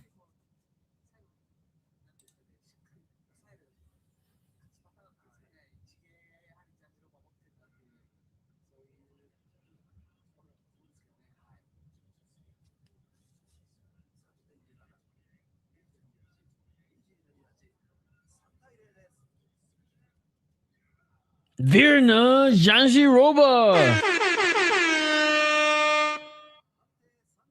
Unanimous decision. Let's go. All right. Next fight here, ladies and gentlemen. Friend of the channel, Renato Moicano. When he was streaming full-time, when he was hurt, when he was streaming full-time, he'd always jump in our chat. He raided our chat one time and told the whole chat to say that they were going to beat up the city life prospect in the street. It's funny, every now and then when he has friends fighting on like a PFL card or a 1 card, or used to be 1 card, or whatever, he'll every now and then jump in the chat. Yeah, huge support of the channel, and we love Moicano. Having said that, I'm not gonna lie, this card didn't interest me too much, other than the prospects, just because, especially coming off last week's high at the UFC, but do love the support that Moicano shows this channel. I highly recommend you guys go check out his channel as well. Yeah, Dern finally looked good enough to be a UFC champ. She needs to clean it up even more. Easy to say. Chris Duncan is one of the most fun fighters in UFC. Last 3 fights were very fun. I like Chris Duncan. I don't know why, but Virna is one of my favorite current UFC WMMA fighters. Because you know why? Because you know what she is. She doesn't disappoint because your expectations aren't too high. He's actually a super nice person. We need that Paddy Pimblett fight, man. We need that Paddy Pimblett fight. You're down one. Hey, there's the one of the Gwoats. Joanna Zienjacek. Always at the fights. She just loves fucking fights, which is great. And it's funny because like she must have a place in Vegas, but like she lives in fucking Florida full time, I think. She's probably got a place in Poland. She's probably got a place in Vegas, but it is awesome. She's always at these fights. Imagine Duncan versus Patty. That'd be sick. I actually think Moicano might be the more fun fight because there'd be some insane scrambles and then some Colwood ass fucking strikes.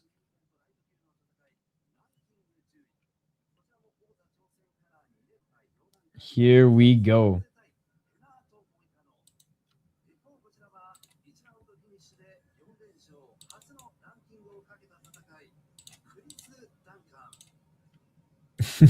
Shout out to Reddy.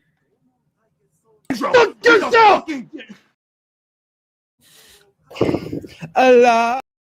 We didn't hit our goal. We didn't hit our goal. I'll try one more time. Chat. If you guys want that video, I'll show. I always show the video on like late night streams, but if you guys want the video on like a UFC stream.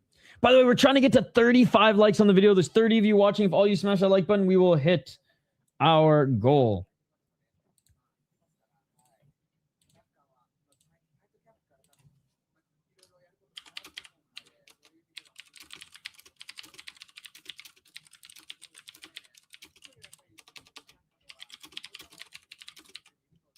All right. Goal is set. The pride of Scotland, Chris Duncan. All right. Totally forgot to get a poll question up. That's on me, ladies and gentlemen. So I'll just make a simple one here. You got Duncan.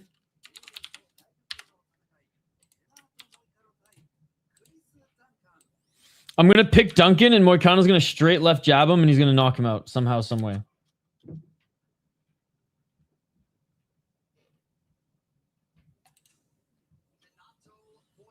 Oh, whoa. Whoa, cold open. I'm leaning Moicano. Who do you have? Oh, interesting, Shane. All right, all right. I'm leaning Chris Duncan.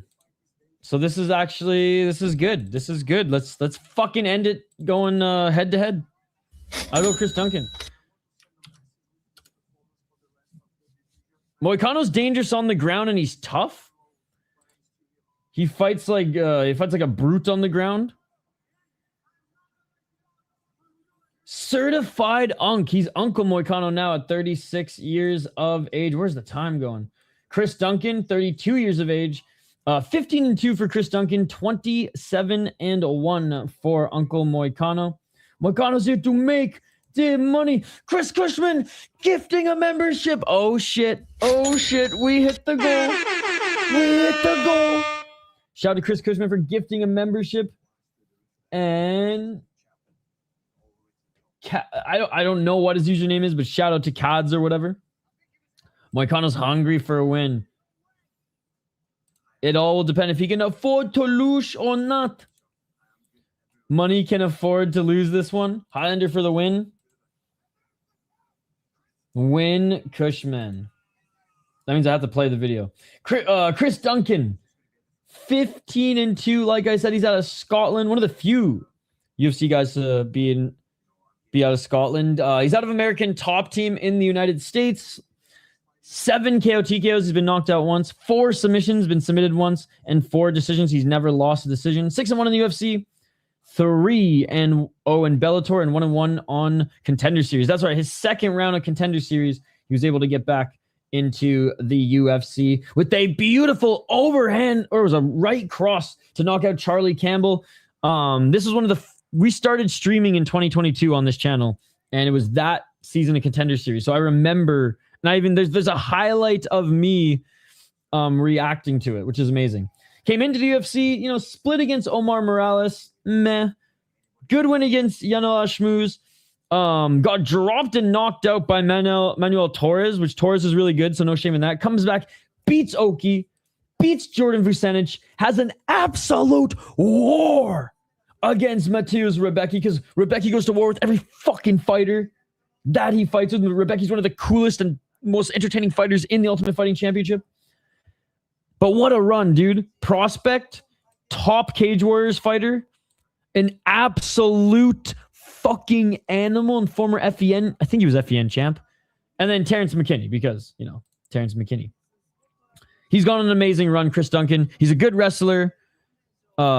He's got good boxing. He's just overall a solid fighter. Like, he's good everywhere. He's good everywhere. Money Moicano, 27-1, 36 years of age. He's also out of American Top Team, so they're teammates, funny enough. But the gym is so big, they like may never have even been on the mat together, let alone train together, let alone even know each other outside of fighting.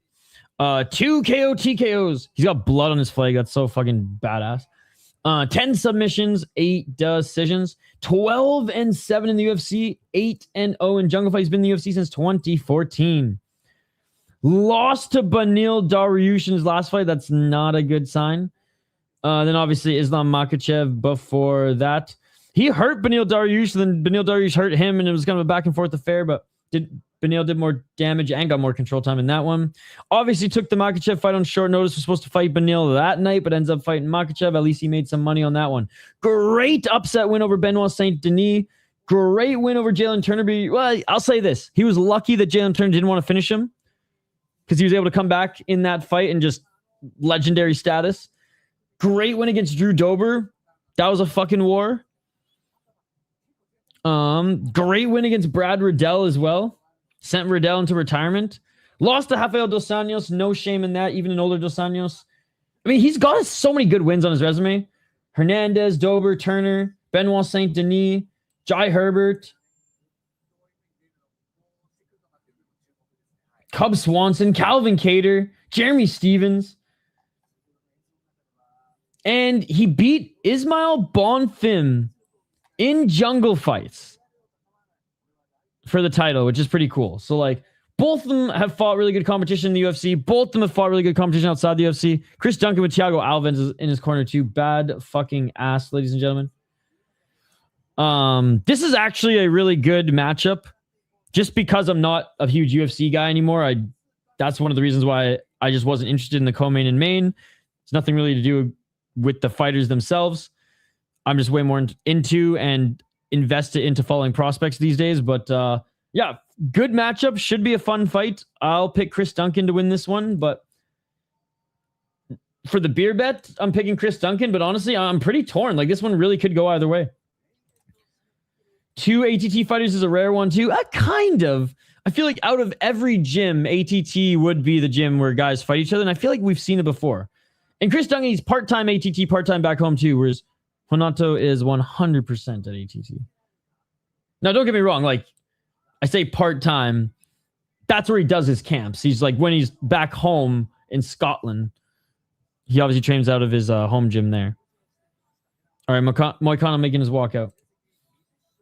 Horiguchi would fight both of them. Yeah, Horiguchi is... Well, the thing is, Horiguchi's excited to fight his training partner. He's like, we have so many great wars in the training room. I can't wait to do it in front of all the fans. And yeah, it's great.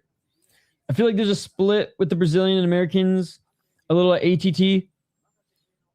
I think it's probably really clicky.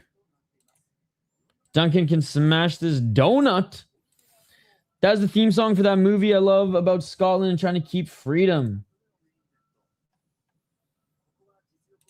I heard something happened in Jalen's life that made him not want to follow up the strikes.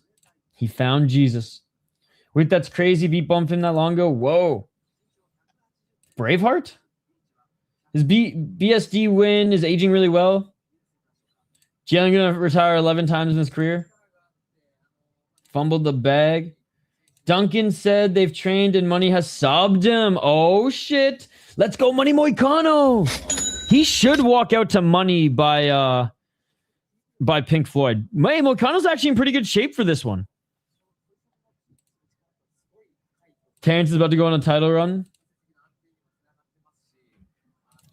Chris Duncan brought to drunk on him. About to dunk on him. Mitch McConnell has a nasty rear naked. Braveheart. Goozy says the PI is the craziest energy because you can feel all the need or all the beef when it's in the same room. That's nuts. Well, we've seen it before with various guys. Horiguchi sees fighting, I think, the way Japanese fighters like Genji Umeno, like fighting is a sign of respect. I think it's cultural. And then there's Japanese fighters like Hiramoto. Yep, for sure. For sure. And even Kai's brother, to a sense. He's more like Hiramoto. He's more like Ren than Horiguchi. All the beef. Arby's fucking platter of beef. It's going. I'm actually. I don't remember the last time I had Arby's. You got to fly out with them and get in there just to experience it. Anytime Goozy wants me to tag along, film some social media content for him at the training center, he let me know. I will anytime. Money's too tight to mention song would be fun. Or money's too tight to mention, that would be a good one too. He can bring 3 people every day, doesn't matter who. Oh, fuck yeah. Mikuru is beef-based. Breaking down is taking over. I don't think I've ever had it. Catfish is coming back soon to Ryzen soon. We just on IG with Saku. Dude, him getting head kicked and breaking down hurt my soul. My boy will freestyle again. They just need to put him on a landmark card, give him the mic, and just let him just completely rip the audience a new one. I really like several Brazilian fighters, but Charles Oliveira and Moicano are my favorite. If it wasn't for Moicano, Amberly wouldn't even have found our channel. How cool is that? Moicano connected Amberly to the City Life Project. I bet Kenny eats it. Oh, shit. I really like several... Oh, I read that. Is it that bad? I hate being a fan in fighting because this is a fight where I love Moicano, but I'm also not uneducated and know the risk is here. I know the risks here. Moicano has a young family. That's why he can't afford to lose. I just love how Moicano has a brother in Brazil who's younger than his son. Based Moicano Sr.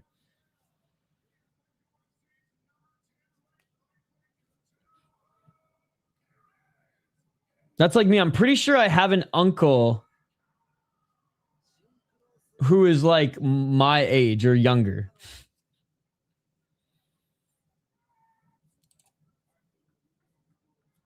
Nah, bro, just go try it. I love listening to Moicano saying names too. Arby's fell off. There was nothing like the early 2000s Arby's. That's when I had it in 2002 in Prince George, near the bowling alley, Shane, near Pine Center. And I'm scared. He's like Brazilian Chael saying Patty Pimblich. All right, here we go. Round 1. He's kind of like Brazilian Chael. All right, here we go. Round 1. 5 rounds if needed. 454. You worked at that Arby's? No fucking way, Shane. I thought you worked at A&W. 445. It was right next to Canadian Blood Services. Yep. Hard to believe money made 45. Forgot how big Moicano's frame is. Yeah. And he actually looks like he's in pretty good shape for this one.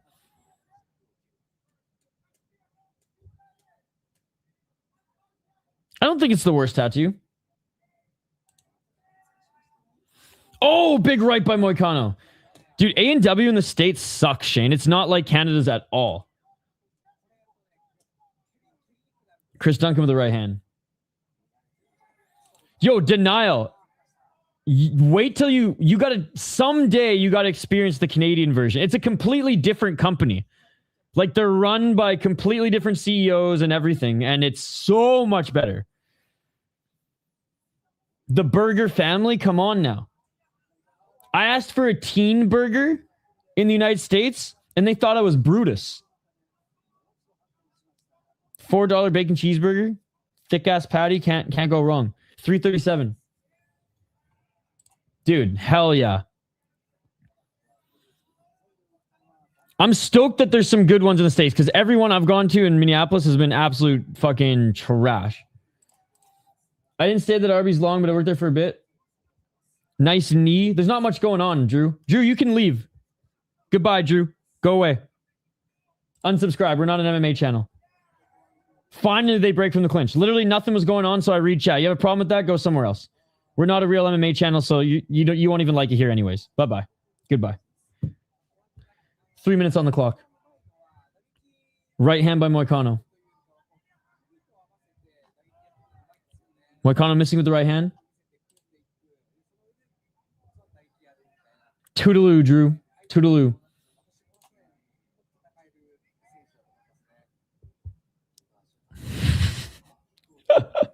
$238. Oh, high kick. Swing and a miss. It's too long. I can't read that. Drew's going to be pissed, dude. Right hand by Duncan. Dude! The card has been just as good or better than last week's. Moicano caught the leg kick of Duncan, tried to take him to the ground, but Duncan with a good right underhook. Delano used to have a place called A and Dubs as a knockoff sort, and it was the bomb but closed. The families moved away. I read an article about that. Moicano didn't give us much of his title fight. I was hoping for at least some back and forth. Remember this guy fought all the way up, but they're just clinching right now. And it's actually Duncan looking for the right single leg. Marab and got the title shot against the #1 pound for pound fighter. Yes. That's not exactly how the story went, but that's okay. 135. They separate.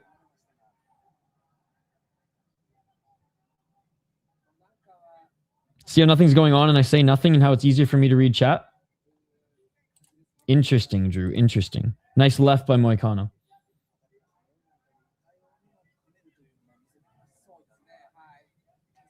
Nice left by Moicano. Gotta add Duncan to the coolest tats in UFC, gang. Is a solid assortment. 108. Moicano's doing a good job and actually landing the better strikes on Chris Duncan. Nice knee by Moicano as Chris Duncan can't take him to the ground. I am impressed. Moicano's striking, it's very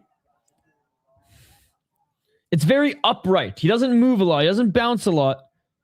Oh, and he eats a lot of low kicks. So he just ate that one from Duncan as well. Duncan with a setback left. But because he's so stationary, those straight shots have power to them. Those knees landed 3 times now. 3 times now. Oh, that was almost a kick to the dick. I'm glad that Duncan didn't pretend that was. Oh, yeah. Thanks, Shane. 23 seconds. See, now that is something worth commenting, not comment the fight. When I'm literally commenting everything I see in the fight and reading chat when nothing happens. What kind of jab is working? You check that last low kick? Body kick, but just the toes hit was Duncan, and that will do it for the round. He's checked a lot of low kicks too. Sean Brady tattoos are so insane. Chris Duncan's ain't bad.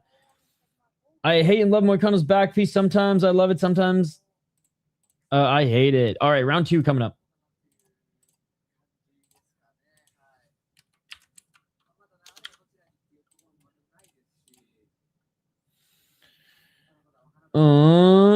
My opinion though, checking the kick just means now we both hurt instead of just me.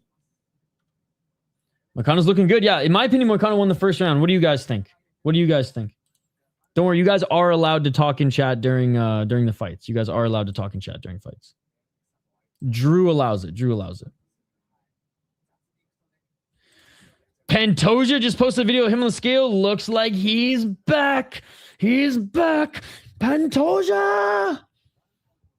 Of course, I want to get the UFC belt, Where's the Pantoja? Yeah, I don't think Drew's an MMA fan, to be perfectly honest. All right, round 2. Let's get it all. Moicano always turns and looks like his neck has a rod in it. Duncan with a nice right jab. 449. Nice left jab by Moicano. Low kick by Duncan. Moicano wasn't able to check that in time. Dude, I know. He's a pro, man. He's a pro. Duncan missing with the left. Duncan trying to get into the clinch again. He's a fencing fan. Is fencing a combat sport? Oh, low kick by Duncan. Moicano just ate a huge right hand by Duncan, and then Moicano with the 1-2. Moicano dropping him this round.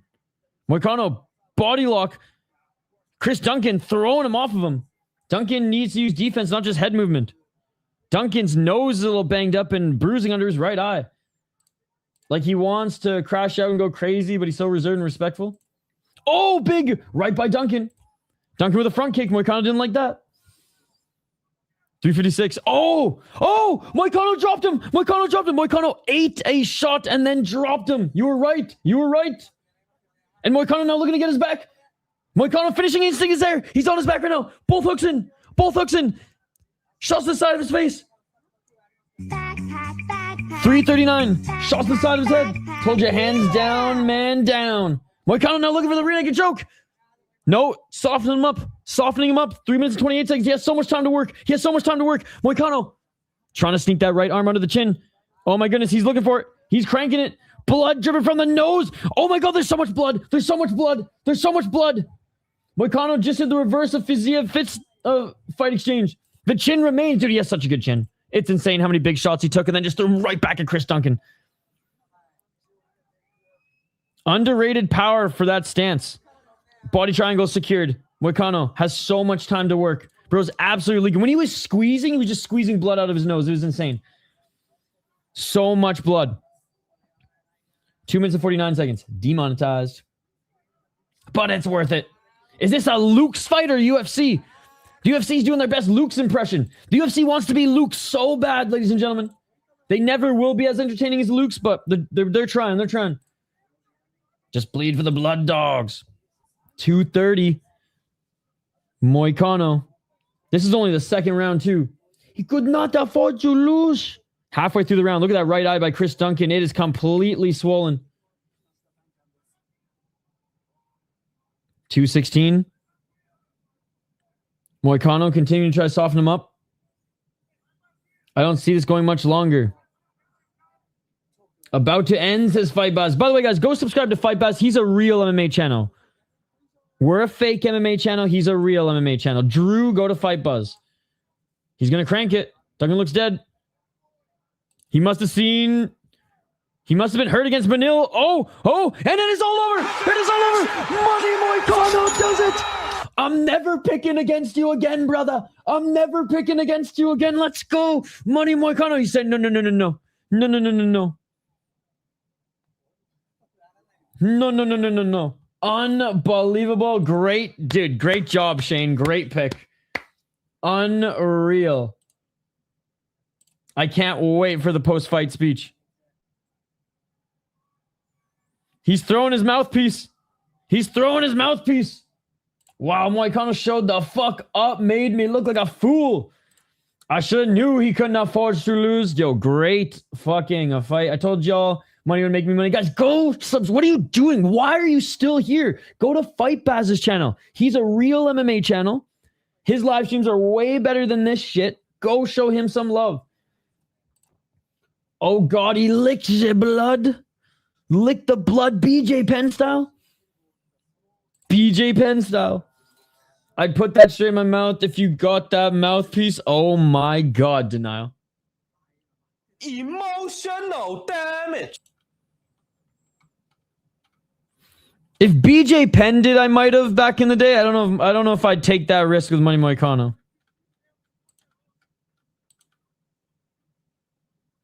Not for any like weird reason, just because like it'd have to be like my superstar fighter for me to be in such a weird, gross days for me to do something like that. Money Moicano wouldn't. Like it was Vanderlei Silva. That's one thing. Moicano just showed him levels. Yep, he did, dude. And he showed he still has a good chin because holy fuck, he ate some big shots. Hey, I appreciate it.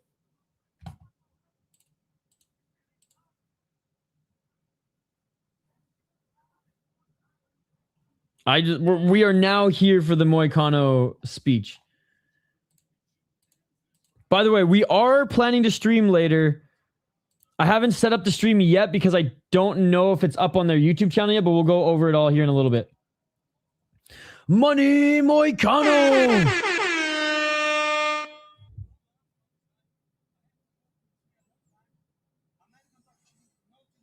Oh, Moicano saying, no disrespect. I love this guy. Like talking about how they've trained together at ATT. Hey, and Chris Duncan saying, this is why he's top 10. He's a legend. He's like, I have stuff to say.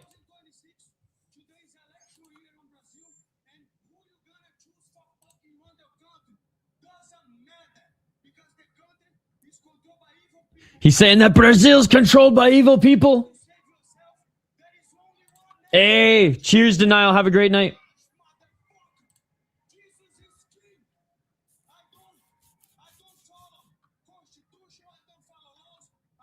I don't follow laws.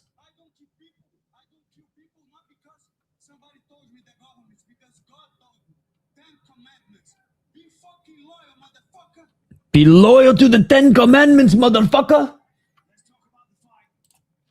His wins are against great people. Call now, Israel Moicano ain't never getting on the White House card. Is he retiring? No way, no way. He just wanted to take his gloves off. Jesus Cristo! That was a great performance coming back off of 2 losses. Holy shit. Islam rematch?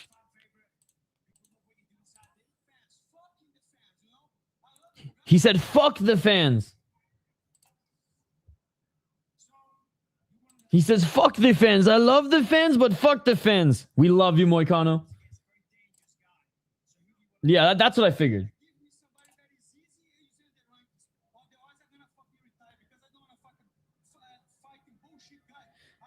He said, I want a legit guy in the rankings or I'll retire. He says, I don't want no bullshit guy. He's like, give me a legit guy or I retire. Let's go. Money Moicano. Great fucking work, dude. Great work. Unreal. What a card. I will say a solid 9 out of 10, just like last week's. There was a 1 stinker fight on last week's card. There was a 1 stinker fight on this card. But so far, overall, not so far, overall, great night of fights. Great night of fights. He said he's making a lot of money from YouTube. I don't need the UFC. Let's go. He's amazing with words. Fellow YouTuber, get him on. I've tried, Gary. Even though he jumps in our live chat and supports us, I think I'm still way too small time for him. He's a real MMA channel. All right, we got more fights coming, ladies and gentlemen. If for whatever... Okay, it's on Unix. If for whatever reason I don't stream this, it just means I fell asleep on my desk. But we are planning to stream this in an hour and a half, 2 hours. If I don't, it just means I fell asleep. If I don't, it just means I fell asleep.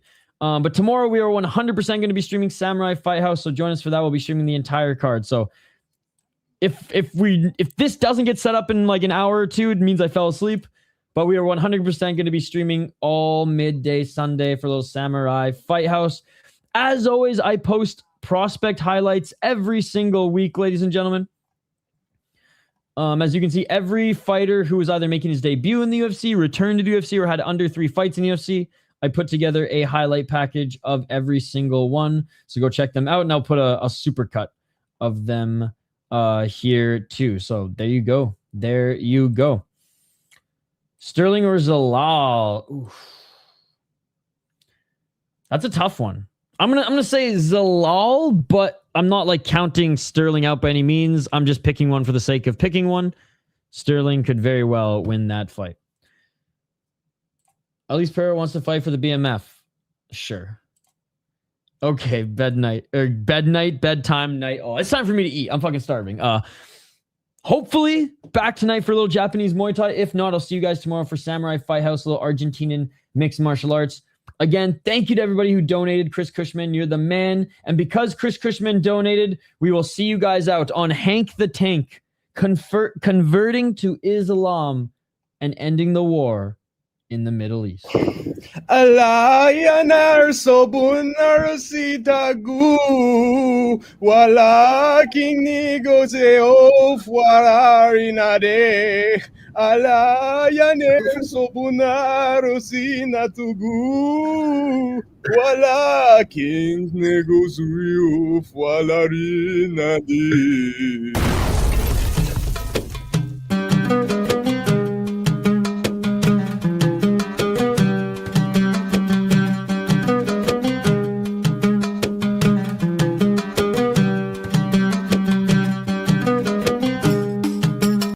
I don't give a fuck if the decision's rigged!